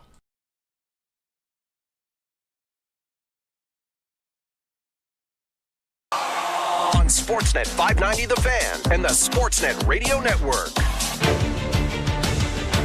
Welcome back to Rogers Center in downtown Toronto. The Blue Jays win the game 6-2 over the New York Mets. I'm Ben Schulman alongside Chris LaRue. Thanks so much for joining us today. And Chris, let's start with the Blue Jays starter. You talked about him a bit at the end of the broadcast, but Chirs Bassitt, 6 innings, 5 hits, 1 earned run, 1 walk, 8 Ks today. What specifically did you like from his day? Well, I think that he was just locating the fastball really well outside of the first inning. But even in the first inning, when he gave up those 3 hits, 2 of them were bloopers. 2 of them were good fastballs inside, off the plate. You have to give it to him. He's really turned it on lately, really locating the fastball well. And even that slow breaking ball, he was throwing that so well today, locating it really, really well. And, I mean, another great outing from Chirs Bassitt. On the other side, the Blue Jays provided some early offense to help out Bassitt, scoring first in the second inning, capitalizing on an error by the Mets. And then in the third, the floodgates really opened. Dalton Varsho started the frame with a bunt single. He was knocked in by an Alejandro Kirk double. Kirk was knocked in by an Ernie Clement single. And Davis Schneider came up to the plate. Pardon me, Kirk still on base with Clement. Davis Schneider came up to the plate. Blue Jays already up 2-1, and Schneider delivered today's play of the game. If I'm Davis Schneider, I'm getting big right here. You're going for it? I am going for it. And the 3-1. Swing and a high fly ball, deep right center field. Nimmo racing back at the track, turns, and it's off the base of the wall. Kirk around third in to score. Right behind him, Ernie Clement. Schneider trying for third, and he dives in with a 2-run triple. Get big, Davis Schneider, a 2-run triple to make it 4-1 Blue Jays. Well, I'm actually glad that he didn't get huge on that swing. He took a good fastball from David Peterson down and away and drove it the other way, something that he really hasn't done recently. I mean, you have to give it to him. He's struggled immensely over the last little while, and finally he gets a good base hit, a couple RBIs.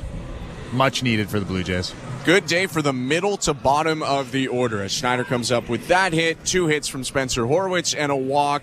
Horwitz had an RBI double after a Clement triple, and Joey Loperfido had 2 hits, including a double to left field as well. The Blue Jays take it 6-2. Mets scoring 2 runs on 6 hits, 2 errors, 8 left. Blue Jays 6 runs, 12 hits, no errors, 9 left. Chirs Bassitt goes to 10-13 with the win. David Peterson 9-2 with the loss. No save today. This one took 2 hours and 56 minutes in front of a crowd of over 28,000, and the Blue Jays win their 69th of the year, 69-77. The Mets now 79-66. We'll be back tomorrow, 3:07 first pitch. Bowden Francis against Sean Manaea. There'll be game coverage starting at 3 o'clock, so we hope to see you then. For our technical directors, Andrew Adams and Tom Young, our host and producer, Show Ali, and my partner, Chris LaRue, I'm Ben Schulman saying thanks so much for tuning in tonight. Hope to see you tomorrow, and stick around. It's time for Blue Jays Talk with Blair and Barker. It starts right now. Hi, I'm Buck Martinez, live from the showdown between pizza and inflation. First to the plate, with over 2 million sold, it's Fixed Rate Pizza, a hot and fresh extra-large 4-topping pizza for a fixed price of $17.99 until the end of 2024. Here's the delivery. And inflation strikes out. That's a swing and a drive for fixed-rate pizza. Lock in yours today. Order pizza.ca. So, you want to be a Looney Dogger, eh? Every Tuesday Blue Jays home game is Looney Dogs Night, presented by Schneider's. Grab $1 hot dogs from various concession stands around Rogers Center. Plus, stop by the Schneider's Porch, your hot dog headquarters. The destination for a one-of-a-kind hot dog experience with excellent ballpark views. So, whether you're the relish ringleader or seventh-inning snacker, no Blue Jays game is complete without hot dogs. Don't miss out on this delicious deal. Looney Dogs Night, presented by Schneider's. For tickets, visit BlueJays.com. This is Toronto Blue Jays baseball. Green kicks and delivers. Swing and a miss. They defeat the Mariners. On Sportsnet 590 The Fan and the Sportsnet Radio Network. All right. Hey, Kevin Barker. 6-2, my Toronto Blue Jays beating the New York Mets at the Rogers Center. The three-game series is now tied up 1 game apiece. The numbers, as always, to call on this Blue Jays Talk, 416-870-0590, star 590, 1-888-666-0590. And because I'm in such a good mood tonight, I'm going to let you send a text if you want. 590, 590 is the text. How about that? Who are you? Hey, how about that? How about that? I mean, it's one of those rare nights where I got nothing to complain about, Bark. I got nothing to complain about. Yeah, look, I everybody was rooting and yelling, screaming for David Schneider. I was too. Like I wanted him to get a hit. You can tell he's got front side pull. He's chasing hits. Like you can see it. I mean, everybody that's struggled at the big league levels, that's sort of the way it looks. And to see him get a big 2-out, 2 RBI double to right center field, that's a big deal. I mean, hopefully, that sort of keeps him locked in, gets him better pitches to hit. He's sort of the right-handed Varsho. Like Varsho, we've seen this, right? Front side pull, trying to pull everything. It sort of took you struggling, in and out of the lineup a little bit to sort of think, got to start using the other way a little bit more, keeping the front side in. Head on the, you can't hit what you can't see, Jeff. I mean, it's baseball hitting 101. Just sort of follow the ball, kind of trying to hit the bat. And if you do that because you have talent, you're in the big leagues, gives you a better chance. So I was pulling for him. Good for him to get a hit, sort of get off the schneid. How about that? Yeah, look, it wasn't, we love home runs. We love home runs. But, watching this team go 6 for 18 with runners in scoring position and kind of cobble together innings, I like watching that as well. I mean, there's 2 ways to go about doing this. Either you bludgeon teams to death with home runs, or you have good approaches and you come up with timely hitting. And that's what we saw tonight. And we saw it in the bottom of the order. And that's, again, something you've talked about, something Dan Schulman talked about today as well. Guys are taking advantage of their opportunities. Joey Loperfido's taking advantage of opportunities, which is what, we can sit here and complain about 69-77 is not a great record. Nope. But guys are taking advantage of opportunities. Yeah, look, I think it's happened a little bit because of small ball, right? Varsho in the third inning there leading off with that bunt single. Put it in the hands of the pitcher most of the time. Just because they're not used to fielding those balls, bad things can happen and help you out a little. Sort of started a little bit of a rally, and then Schneider ended it with the big 2-out RBI. And Loperfido, you mentioned that, like his swings, like he doesn't look as tense at the plate. He doesn't look like he's chasing hits, like he, looks like he's hitting behind the baseball. It looks to me like he's pointing something out in left center. Sort of that's the direction he's trying to have his barrel end up, which is a big deal, right? The longer your barrel stays in the zone, the better chance you got of making contact and having success. So, Horowitz with another good night, right? He's sort of all of a sudden turning into an impactful bat. How can you keep him out of the lineup? Ernie Clement, look at the things he's doing against the fastball. I mean, he's back spinning triples the other way from tough righties, throwing 2-seamers at high velocity. There's things being done, Jeff. I mean, again, they need to clean some things up, and by no means can you have every single one of these dudes on your team, but Yeah, like what's that saying? Hungry dogs run faster. I think that's sort of what you're seeing from these guys. Ha ha! I never heard that saying before. Wow. I generally think that it's the things that the hungry dogs are chasing that run faster than the same thing. 416-870. I mean, that must be one of those West Virginia. Oh, sorry, one of those Virginia things. 416-870-0590, star 590, 888-666-0590, 590 is a text line. 6-2, the Toronto Blue Jays have beaten the New York Mets. The Jays continue to play a pivotal role in the National League wildcard hunt. The Braves have won tonight. Yes, Mr. Barker. Jeff, before you go on, that is the nastiest, is that a word, I have ever seen Genesis Cabrera. I mean, that thing was coming out hot. I mean, I've said this to you a bazillion times. As long as he doesn't go out there and try and embarrass everybody, because he's got filthy stuff and he's left-handed, like he's going to get dudes out. We've seen the velocity tick. We've seen him look. We've seen the velocity tick up in him from him in recent games too. Yeah, I think he's pitching more. I think he's getting in a little routine that he's going to be in some high leverage innings. He's getting the other team's tough lefty. He knows it. He's prepared for it. The more you pitch, the better your stuff is. Like you talked about all of a sudden they found their new Tim Mesa. Are you kidding me? Well, hopefully he's the. Well, Timmy of a couple of years ago was pretty filthy. Yeah, I mean the only thing is his Genesis Cabrera brings a little more fire to the mound than Tim Mesa did, which is good. What? He don't like you when he throws to you. Who? Genesis Cabrera. Yeah. Yeah. No, we talked about you personally. Well, he probably doesn't like me, but that's okay. He can take a freaking number. I don't give a rat's ass. I'm not doing this job to be liked. Not always about you, big fella. Okay.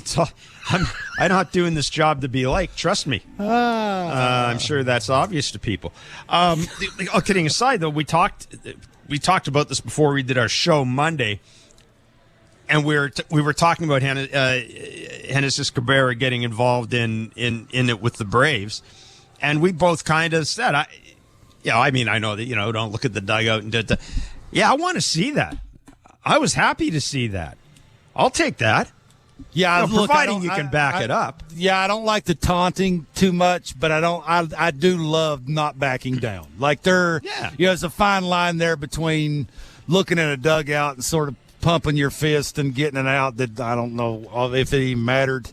And then there's like when somebody's calling you out or a herd of people, you're not backing down. I like the not backing down part. The actual once you start it, if somebody responds, you're almost obligated to continue. Absolutely. Draw a line, tell them to come out there and get you some. You kind of like that. Look, again, in the American League East, you got to have a little of that. Yeah. I hate you, right? I got enough stuff to get you out, and on top of it, I hate you. So it's about time they find somebody like that. Yeah, this how to say this politely? Don't say it politely. No, this team seems to be awfully nice. Maybe too nice at times. Yeah, maybe I too think nice at times. Well, right now the guys getting the red ass. That might be a little better off. Other than Vladdy, the guys that matter in the lineup are trying to make their way. That's true. Be big leaguers. That's why they're nice. Brendan in Alberta, you're on Blue Jays Talk. What's up, Brendan? Hey, guys. I just wanted to talk about Vladdy's season right now. He's got 178 hits currently. That puts him 22 away from 200. And the Blue Jays have only ever had 5 hitters ever get there. John Olerud, Shannon Stewart, Paul Molitor, Tony Fernandez, and the last guy to do it in 2003, Vernon Wells. I just want to see them play him every day. And Vladdy and Bo, going forward, I would really like this franchise to try and extend both of those guys. Like, this franchise has been around for 48 years, and, like, God love Tony Fernandez, but the fact that he's our all-time hits leader, to me, like, I want to have... Tony Fernandez is a pretty good player, man. Oh, Tony Fernandez was a good player. He was really underappreciated, I think. As a shortstop, I mean, was great, shorthanded, but like I don't know, they kind of did a disservice to Carlos Delgado, not giving him an extension as well. And I mean, I don't know. I'd like to see a new name at the top of that all-time hits leader when Vladdy's career is done and have it be his name up there. Yeah, you know what? Thanks for the call. Listen, it's interesting. Don't know where I was reading this today. But we know, of course, that Bo talked yesterday about wanting to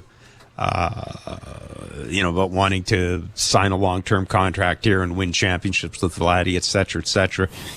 And, you know, we both said yesterday, I mean, that's all fine and well, but again, this is the ball is in the Blue Jays court right now. Like, there's no doubt that at least one of those two guys, probably Vladdy, would sign if the Jays made him a market offer right now. I don't think there's any doubt about that. Bo, I don't know. There may still be some stuff happening there, but yeah, listen, I said this. One of the things that really annoys me about teams, and one of the reasons that I like the idea of really making a serious attempt to get these two guys locked up is, it's like, look at the Blue Jays. Look at how much money and time they have invested in Vladdy's development. Between signing him, between going to arbitration with, look at how much money he's made already. And it's almost at this point, if you let him go in the prime of his career, that does not seem to make a whole lot of sense to me from a business point of view. I've already invested money in this guy and developing him. I've invested a lot of time in developing him. And the more I think about it, the more I kind of wish teams looked at players that way. You know, I know when the last couple of years we were talking about his body type and what position he'd play, and could he stay on the field? And now after fouling the ball off the toe and having he's the out X-rays, there and he actually went to the manager and said, "I'm playing first. Like, I don't want to DH. I want to play first." He's chapped when he's not playing, and on top of it, he's a really good player. Like, generational players who want to play every single day and are chapped when they're not playing don't come around every day, and them dudes cost money. So it's 178 hits, Kevin. That's a lot of hits. It is. Again, it's sort of the combination of all of it, right? It's almost hitting 330. It's the 30 homers. It's the 100 RBIs. It's the 200 hits. Like, it's kind of the total package, especially the way his season started, right? I mean, where he was at with his homers starting June 1st, where he was at with his RBIs. I mean, he really wasn't really hitting for an average. And since then, he's been one of the best hitters in baseball. So, yeah, just to turn around and the way he plays every single day, when we were having so many conversations about his body type and how the heck will they find him positioned so he can actually get his bat in the lineup every day, and now he's doing kind of the things he's doing now. It's kind of special. But again, it's up to the organization. We have really no say-so in this. We just wishful thinking and can root for it. And, as a Jays fan, if you're a big fan of Vladdy, hopefully they get it done. You get to see him for the next 10 years. Yeah, no, I'm with you. The Bo thing, who knows? Yeah, who knows about that? Yeah, no, I'm also with you in that. But I really do think not signing Vladdy would be an opportunity missed by this team, because regardless, even if Vladdy doesn't necessarily repeat this year every year, he's still going to be in the middle of your order. And if you don't have Vladdy, you're going to be trying to find another Vladdy. And if you don't develop that Vladdy, you're going to be trying to find another Vladdy every 2 or 3 years in the free agent market. So suck it up and pay the man. Suck it up. He's your guy. Suck it up and pay him. He's a great player who plays every single day. I mean, ain't that exactly what you're looking for? Absolutely. But 416. Sorry. Go ahead. No, go ahead. No, I was just saying, because you've waited this long to pay him, now it's going to cost you big time money, instead of if you'd have paid him a couple of years ago, maybe it wouldn't have cost you as much as it's going to cost you now. 416-870-0590, star 590, 1-888-666-0590, 590 is a text line. We'll talk a little bit about Chirs Bassitt's outing today. We'll hear from the manager. We'll go back to the phone lines and to the text line. It's Blue Jays Talk with Blair and Barker on the Sportsnet Radio Network. Timber Mart is Canada's building center, a solid neighbor to call upon when you've got a job to do. Your dependable home improvement store that offers the added value of Air Miles reward miles with every purchase of $15 or more. Visit timbermart.ca. At Crown Rust Control Center, protection runs deep Because every Crown Rust Control Center is owned by a local family who cares beyond business. Your Crown Rust Control Center is 100% committed to their product, to you, to their community, which is your community. Protecting you and what matters to you is equally important as protecting your vehicle. Did you know your vehicle rusts faster in warm weather? Protect your vehicle today. For a special summer offer, find your local family-owned Crown Rust Control Center at crown.com. The Blue Jays are inviting you to work from Dome. Put it in your calendar. 307 weekday starts this season. You can work from Dome with friends or coworkers at Rogers Center. It's a game changer. Make the ballpark your office for the afternoon. Work from Dome, 307 weekday starts. Let's touch base. Check out ticket options on bluejays.com/workfromdome. We're twomeninatruck.ca. We've got lots of men and lots of trucks, so get ready to be moved. Think 2 men in a truck, 2 men in a truck.ca. So when you gotta move, all moving day. Think 2 men in a truck, 2 men in a truck.ca. Cause all of us movers are not the same. So that's our company name, 2 men in a truck.ca. We're lots of men with lots of trucks, so give us a call today. Hi, I'm Buck Martinez, live from the showdown between Pizza and inflation.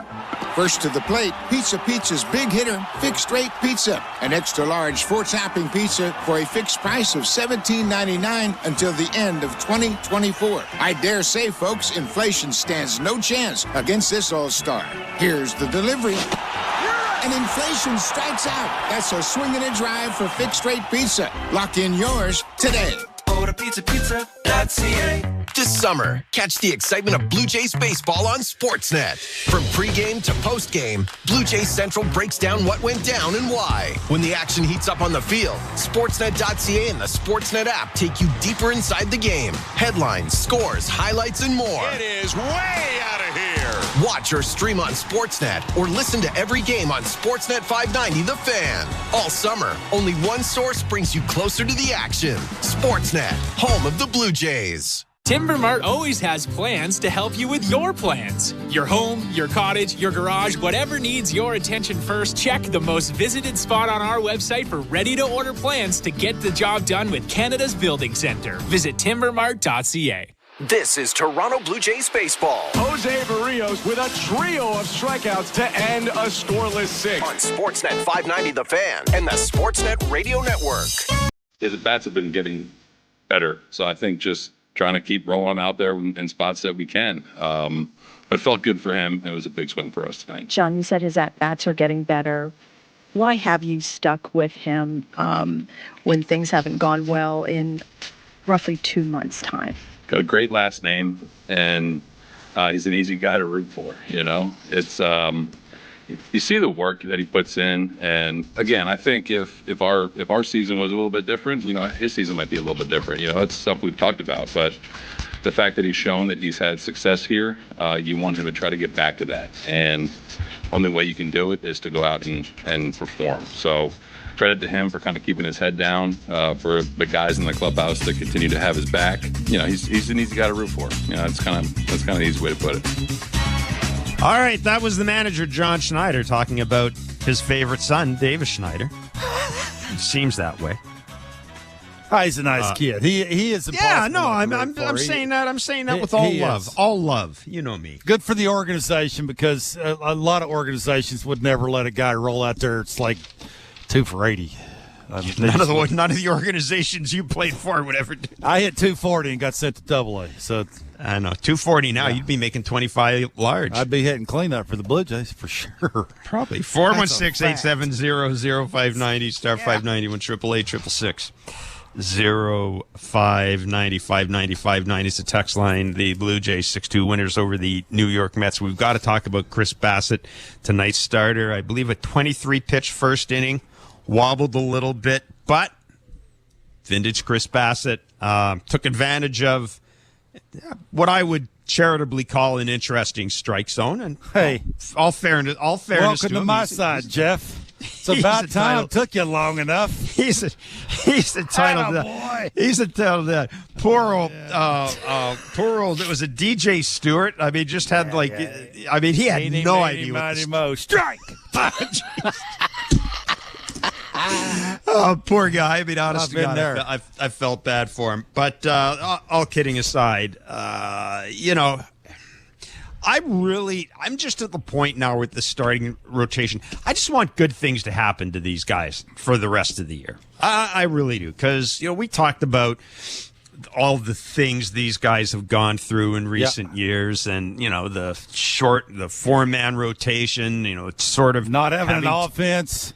Yeah, not having an offense, not having a bullpen, trying to hold it together while Alek Manoah was going through what he was going through, trying to hold it together while Yariel Rodriguez was learning on the job. A lot going on, and you know what? I'm kind of taken. It's something you talked about at the start of the year, and I think maybe we'll revisit it a little more in detail tomorrow. Oh, actually, we don't have Blair and Barker tomorrow. We got the post-game show. Maybe we'll do it Thursday. But I think going into the year, we were both. I expected that we were going to see some sort of, maybe not a catastrophic injury, but I expected we were going to see something happen with one of the starting pitchers and they were going to break down. I just did. And I was scared with some of the stuff I saw earlier this year from Kevin Gossman. I don't know if you were. I was a little. Yeah. And, these are guys with a lot of innings. They're not young, and they're not ancient, but they're not young either.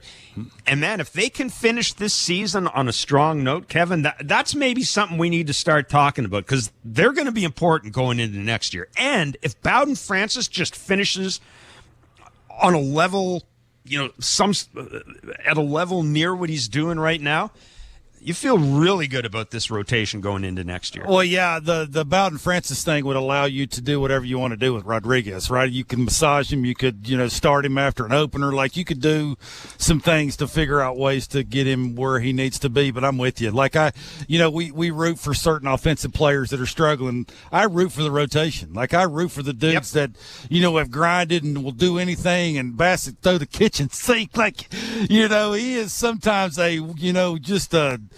sometimes I got to be honest with you. He's a tough watch by the way he walks around the mound. And I love it. I've grown to love it. Love it now. It's part of the shtick. It's part of the shtick. Well, when it's like it was tonight and he's dominating dudes, absolutely. But sometimes when it's not, he's not dominating people. But to your point, right, it's the adjustments that Barrios has made. It's sort of the Gausman, evolving the entire year, right? It's the 91-92. Why is that? And now he's figured it out, and he's throwing velocity the way he wants to throw it. Like, they're getting stronger as the year's going along, and that's almost impossible to say because how much they pitch. True. Like, it's just – so to see them do things like that, and just think if they could ever get an offense who's giving them 4.5 instead of 3.5 a game. Like, are you kidding? Like, it'd be nice to go out and pitch with a 5-run lead every, maybe that? 3 Turn starts it over in a to row. a shutdown pen. It's like a high school game, right? We'll get you to the 6th. Yeah. You get us to the 9th. We'll go to the playoffs, and everybody will be happy. Let's go to Ian in Ridgeville. Hey, I just wanted to make the point that I know everyone's been talking about getting a big thumper in the off season, and I do agree that we do need another bat in the lineup. But I was also thinking that another somewhat big name for the bullpen would be really ideal because the way Romano's been this year, I don't know if you can fully trust him in the closer role next year. And yeah, some of the relievers the Jays have thrown out in the last few weeks have really been struggling lately. So yeah, I just think the Jays need another bullpen arm.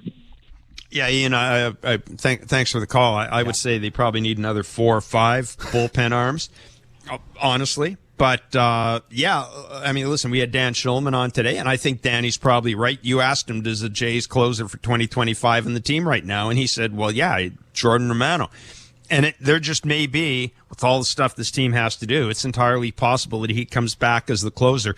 I was looking at the free agent market for relief pitchers, and maybe you can find a sort of a Ryan Stanek type guy, and I'm just pulling him out of my ass because we just happened to see him pitch last night. But when I say a Ryan Stanek type guy, you might be able to find another guy like that. But I'm almost at the point now where I think you may, and I mean, I can't believe I'm saying this because there's so much to do, but I think you may need to add an elite back of the bullpen arm. And even with Romano coming back, and I think the way you have to do that, you may end up having to put a trade together. And I just, I don't know. I don't know how I feel about, unless I'm trading for a guy, I don't know how I feel about trading for somebody who may not have done it yet in the majors. How about you have a Jordan Romano in the 7th or 8th inning, have a Chad Green in the 7th or 8th inning, and go out and get you a no-brainer for the 9th inning? How about that? I don't know how many no-brainers there are out there. Well, I figured it out. Creative, Jeff. How you like that? Get you a couple thumpers. One thumper ain't going to do it. You need you a couple. So you can maybe mix around George Springer where you want to put George Springer.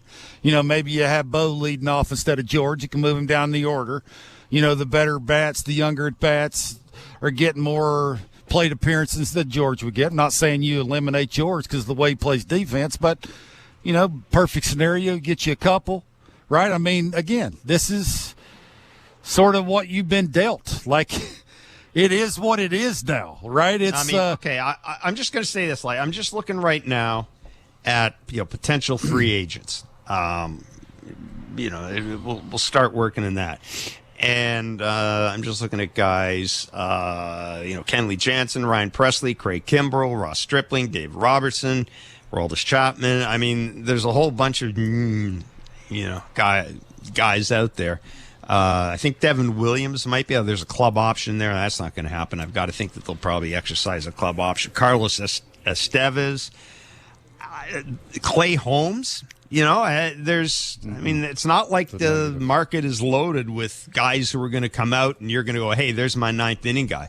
There's a whole bunch of maybes. Tanner Scott, Jeff Hoffman, Estevez. Now Jeff Hoffman, though, do we know if Jeff Hoffman can do it? Can do a whole year in 9 innings? Can pitch in the 8th inning. Pitching in the 9th? I need 8th and 9th inning guys. 8th and 9th inning guys. There are guys They got a plethora of 6th and 7th inning guys. You need 8th and 9th inning guys. Yeah. You want to win? This is what you've been dealt. You know what you need. You have no idea what you're getting from Jordan Romano. Everybody loves Jordan, but you have no idea what you're getting. So that's what I said. You got the 9th inning. You work backwards. Take care of the 9th inning. You got an 8th inning guy. You got a couple of them. And Green and Romano. And you can fill in the 6th and 7th inning with whoever you want to fill it in the blanks with and go out and get you a couple of thumpers. You're scoring a run more a game. You turn it over to a shutdown pin, now you're cooking. Well, we know that Chirs Bassitt loves to talk about a lot of things, and he's definitely not a man of few words. And he was asked after tonight's game about the young guys on this team and the foundation of the team going forward. Let's hear what Chirs Bassitt had to say about that. I think there's a lot of young guys that are learning what it takes to be a big leaguer. Wags at second base. Ernie's been unbelievable for us. Spencer's been unbelievable for us. The way that Snides honestly has held his own. I know it's been a rough patch for him, but the way that he's handled himself every single day has been something that I think all the older guys are like, you can stay in this league a long time, just the way that he kind of handles himself. I think obviously we're going to add some pieces to be a contender again next year, but overall I think the way that the young guys are carrying themselves, showing up early, doing all the early work, working their butt off, I think there's a lot to like. What do you need to add to this team to be where, if you were the GM, what would you like to add? I ain't doing that again, I'll tell you that. No, listen, all front offices have such a hard job, especially in today's baseball there's so many things that go into it. There's obviously things that are going to have to be addressed, but overall I think we had the foundation here. Bowden stepping up and things like that. We have a lot of great things coming, a lot of great things that are going on right now that I think make their job a little bit easier, honestly. So I'll leave it to them. I have full trust in them to do the right thing. I guess we'll put that under fool me once, right? Of course, Chirs Bassitt. God bless Hazel for trying to press him on that. Chirs Bassitt with his statement of intent during the Chris Rose rotation, or on the Chris Rose rotation a little earlier, and those comments were created a bit of a storm that he sort of kind of almost walked back. But look, we've said this about Chirs Bassitt. Chirs Bassitt's a guy he's got ideas, and he thinks about stuff. And yes, sometimes I think he can be, we used to be a word, fuss budget. You used to be kind of a fussy guy. But I think he wants to have success. I go back to what he said at the trade deadline, Kevin, and he was asked, what are your goals for this year? He said, I want to pitch. I want to pitch in the postseason. Yeah. And I think a lot of us took that to mean essentially, I'd be open to a trade. That trade didn't happen, and I think we take Chirs Bassitt at his word, man. I think he wants to win. Yeah. It's one thing to hear it from Blair and Barker. It's another thing to hear it from a dude in the clubhouse that matters. You got to remember too that Chris throws to some of the lineups that are making the playoffs. Yep. He knows how hard it is to get some of these lineups out, and he sees the lineup that the Blue Jays are running out there every single day. And right now, I'll say it, they're in the hard to hear stage. That's just life. Like the American League East has gotten better. Some of the other teams in the other divisions in the American League are getting better. They're only going to get better in the offseason going into next year. You want to hold fort? You want to get after some teams and make the playoffs? You got to get better talent in here. He's exactly right about the young guys. Like, they're doing some things. Like Horowitz, you got to love him at bats. Mm-hmm. I mean, them are 2 strike at bats against lefties that he's doing some things.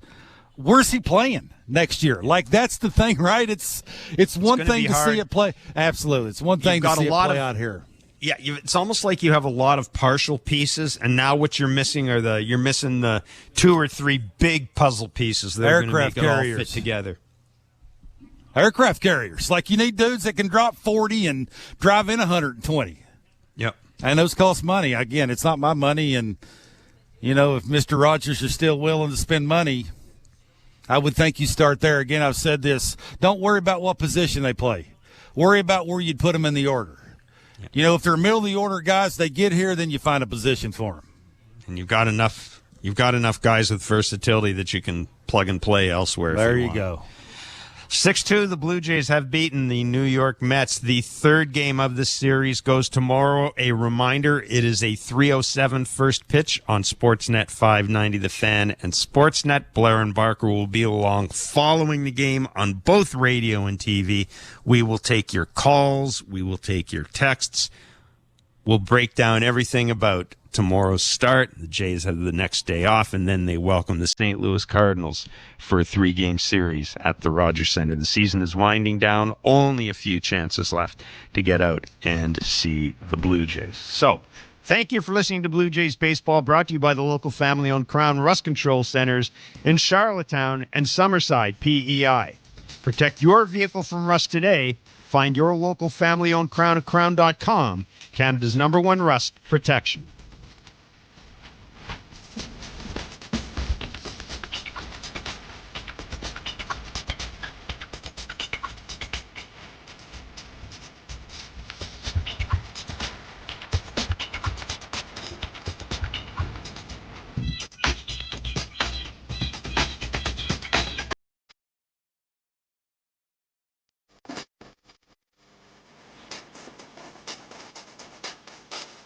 This has been Major League Baseball play-by-play on SiriusXM and the SiriusXM app. Why do I love calling this game? Calling this game. Calling this game. Calling this game. Why do I love calling this game? It's because I get a chance to bring some joy into people's lives. Anything can happen on a baseball field. We've got a new game. It's perfectly unscripted theater. Everybody on their feet. Because you never know what you're going to see on a given day. It is bedlam at the bank as Bryce Harper has put the Phillies on top. There's just something about baseball on the radio. Something about the way wood hits leather. A swing and a drive to deep left center. The way leather hits dirt. And he made the play! Oh, my! The way a deep fly ball sounds like it's about to change history. High fly ball to center field. It's hit pretty well toward the wall. Until the cleats hit the grass, hit the crushed brick, and then nothing but sky and a silent crowd. That ball's high. Until leather hits leather and 40,000 fans lose their collective minds. In a perfect symphony of chaos. He jumped up on top of the wall, balanced himself, and caught it. The way nothing triumphs a perfectly honest call. I don't believe what I just saw. And the way the right voice can make a moment live forever. Touch 'em all, Joe. You'll never hit a bigger home run in your life. Outsiders may think this is just two teams. The ball, a bat, and a microphone, but no. For over 100 years, this has been the soundtrack of the American pastime. He struck it out looking. It's over. It's over. The Rangers have won the World Series. The soundtrack of summer. This is Major League Baseball on the radio. Right now on Sirius XM. All rise. Coming in 5. Get ready to play. 4. Get up. Get up. 3. Can you believe it? Put your seatbelt on. Wow. Talk about the game and all the stories on MLB Network Radio, Sirius XM 89, and the Sirius XM app. And they have no chance against that. Like, if you were to, maybe outside of the cutter from Class A, like, if you were to select a pitch from one of the relievers that you wanted, would it be his heater? It would absolutely be Cade Smith's fastball. And like I mean, it's so awesome watching Cade work. He busts his butt all day long, and you see him get on the mound. He knows what he's going to do, and he just executes. And he just lets it rip. And like that, honestly, like watching those guys like do that has helped me like get in that situation. Like when I have the guys on scoring position and I'm on the mound, it's so cool. SiriusXM Fantasy Sports Radio is the place for expert advice, strategy, and information for the best fantasy sports analysis to win your league. Plus, hear pick-by-pick coverage of live drafts and interviews with top players, coaches, and team executives on SiriusXM 87. I'm Frank Trachtenberg with your SiriusXM MLB schedule for Tuesday, September the 10th. All times are Eastern, and please remember, all games, times, and channels are subject to change. Check SiriusXM.com for the latest updates. In Major League Baseball, 6:40 p.m. Philadelphia Phillies take on the Tampa Bay Rays. Phillies on Sirius 209, XM 176, and Internet 860. Rays on Internet 866. 6:40 p.m. Detroit Tigers take on the Colorado Rockies. Tigers on Sirius 208, XM 175, and Internet 849. Rockies on Internet 848. 6:40 p.m. Pittsburgh Pirates face the Miami Marlins. Pirates on Sirius 210, XM 177, and Internet 861. Marlins on Internet 854. 6:45 p.m. Washington Nationals face the Atlanta Braves. Nationals on Sirius 211, XM 178, and Internet 869. Braves on Internet 841. 7:05 p.m. New York Yankees take on the Kansas City Royals. Yankees on Sirius and XM channels 89, Internet 858. Royals on Internet 851. 7:07 p.m. Toronto Blue Jays take on the New York Mets. Blue Jays on Sirius 119, XM 180, and Internet 868. Mets on Internet 857. 7:10 p.m. Boston Red Sox face the Baltimore Orioles. Red Sox on Sirius 137, XM 179, and Internet 843. Orioles on Internet 842. 7:40 p.m. Minnesota Twins take on the LA Angels. Twins on Sirius 139, XM 183, and Internet 856. Angels on Internet 852. 7:40 p.m. Chicago White Sox take on the Cleveland Guardians. White Sox on Sirius 138, XM 182, and Internet 845. Guardians on Internet 847. 7:45 p.m. St. Louis Cardinals take on the Cincinnati Reds. Cardinals on Sirius 161, XM 181, and Internet 865. Reds on Internet 846. 8:10 p.m. Houston Astros take on the Oakland A's. Astros on Sirius 162, XM 184, and Internet 850. A's on Internet 859. 9:40 p.m. Seattle Mariners take on the San Diego Padres. Mariners on Sirius 158, XM 187, and Internet 864. Padres on Internet 862. 9:40 p.m. Arizona Diamondbacks take on the Texas Rangers. Diamondbacks on Sirius 160, XM 186, and Internet 840. Rangers on Internet 867, Spanish Feet on Internet 870. 9:45 p.m. San Francisco Giants take on the Milwaukee Brewers. Giants on Sirius 106, XM 185, and Internet 863. Brewers on Internet 855. 10:10 p.m. LA Dodgers take on the Chicago Cubs.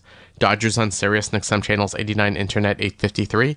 Cubs on Internet 844. Spanish Feed on Sirius 208, XM 175, and Internet 871. I'm Frank Trachtenberg with your Sirius XM MLB schedule for Tuesday, September the 10th. All times are Eastern, and please remember, all games, times, and channels are subject to change. Check SiriusXM.com for the latest updates. In Major League Baseball, 6:40 p.m. Philadelphia Phillies take on the Tampa Bay Rays. Phillies on Sirius 209, XM 176 and Internet 860. Rays on Internet 866. 6:40 p.m. Detroit Tigers take on the Colorado Rockies. Tigers on Sirius 208, XM 175 and Internet 849. Rockies on Internet 848.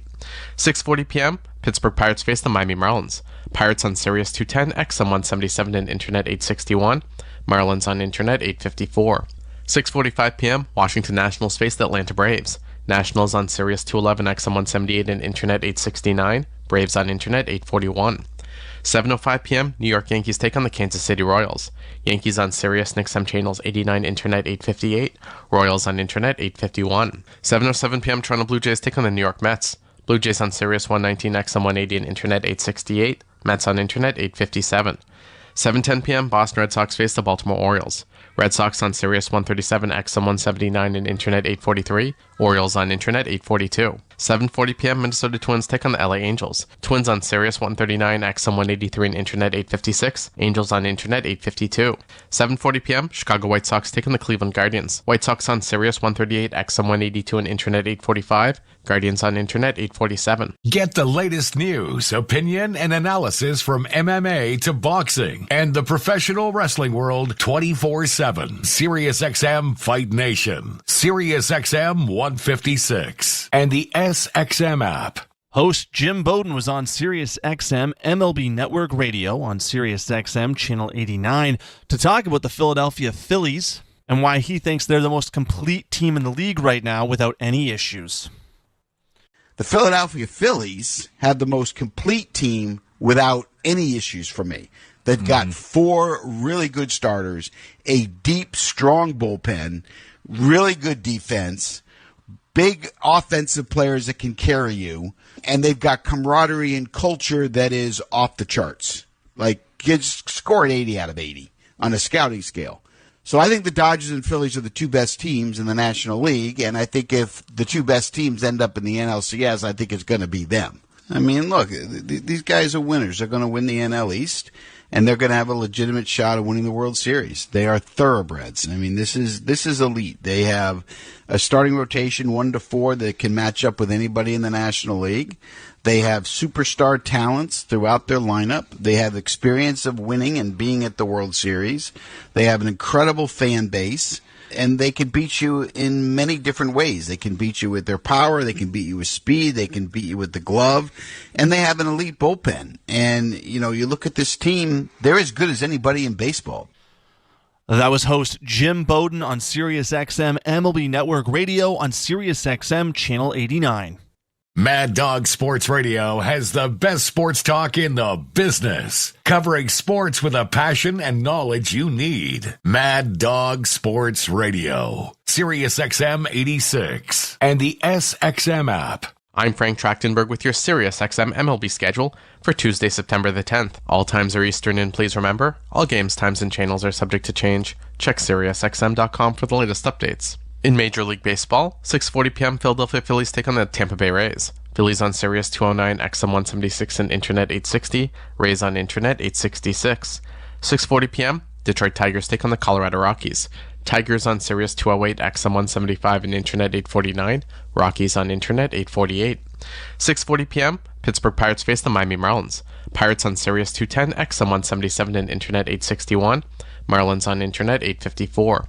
6:45 p.m. Washington Nationals face the Atlanta Braves. Nationals on Sirius 211, XM 178 and Internet 869. Braves on Internet 841. 7:05 p.m. New York Yankees take on the Kansas City Royals. Yankees on Sirius and XM channels 89, Internet 858. Royals on Internet 851. 7:07 p.m. Toronto Blue Jays take on the New York Mets. Blue Jays on Sirius 119, XM 180 and Internet 868. Mets on Internet 857. 7:10 p.m. Boston Red Sox face the Baltimore Orioles. Red Sox on Sirius 137, XM 179 and Internet 843. Orioles on Internet 842. 7:40 p.m. Minnesota Twins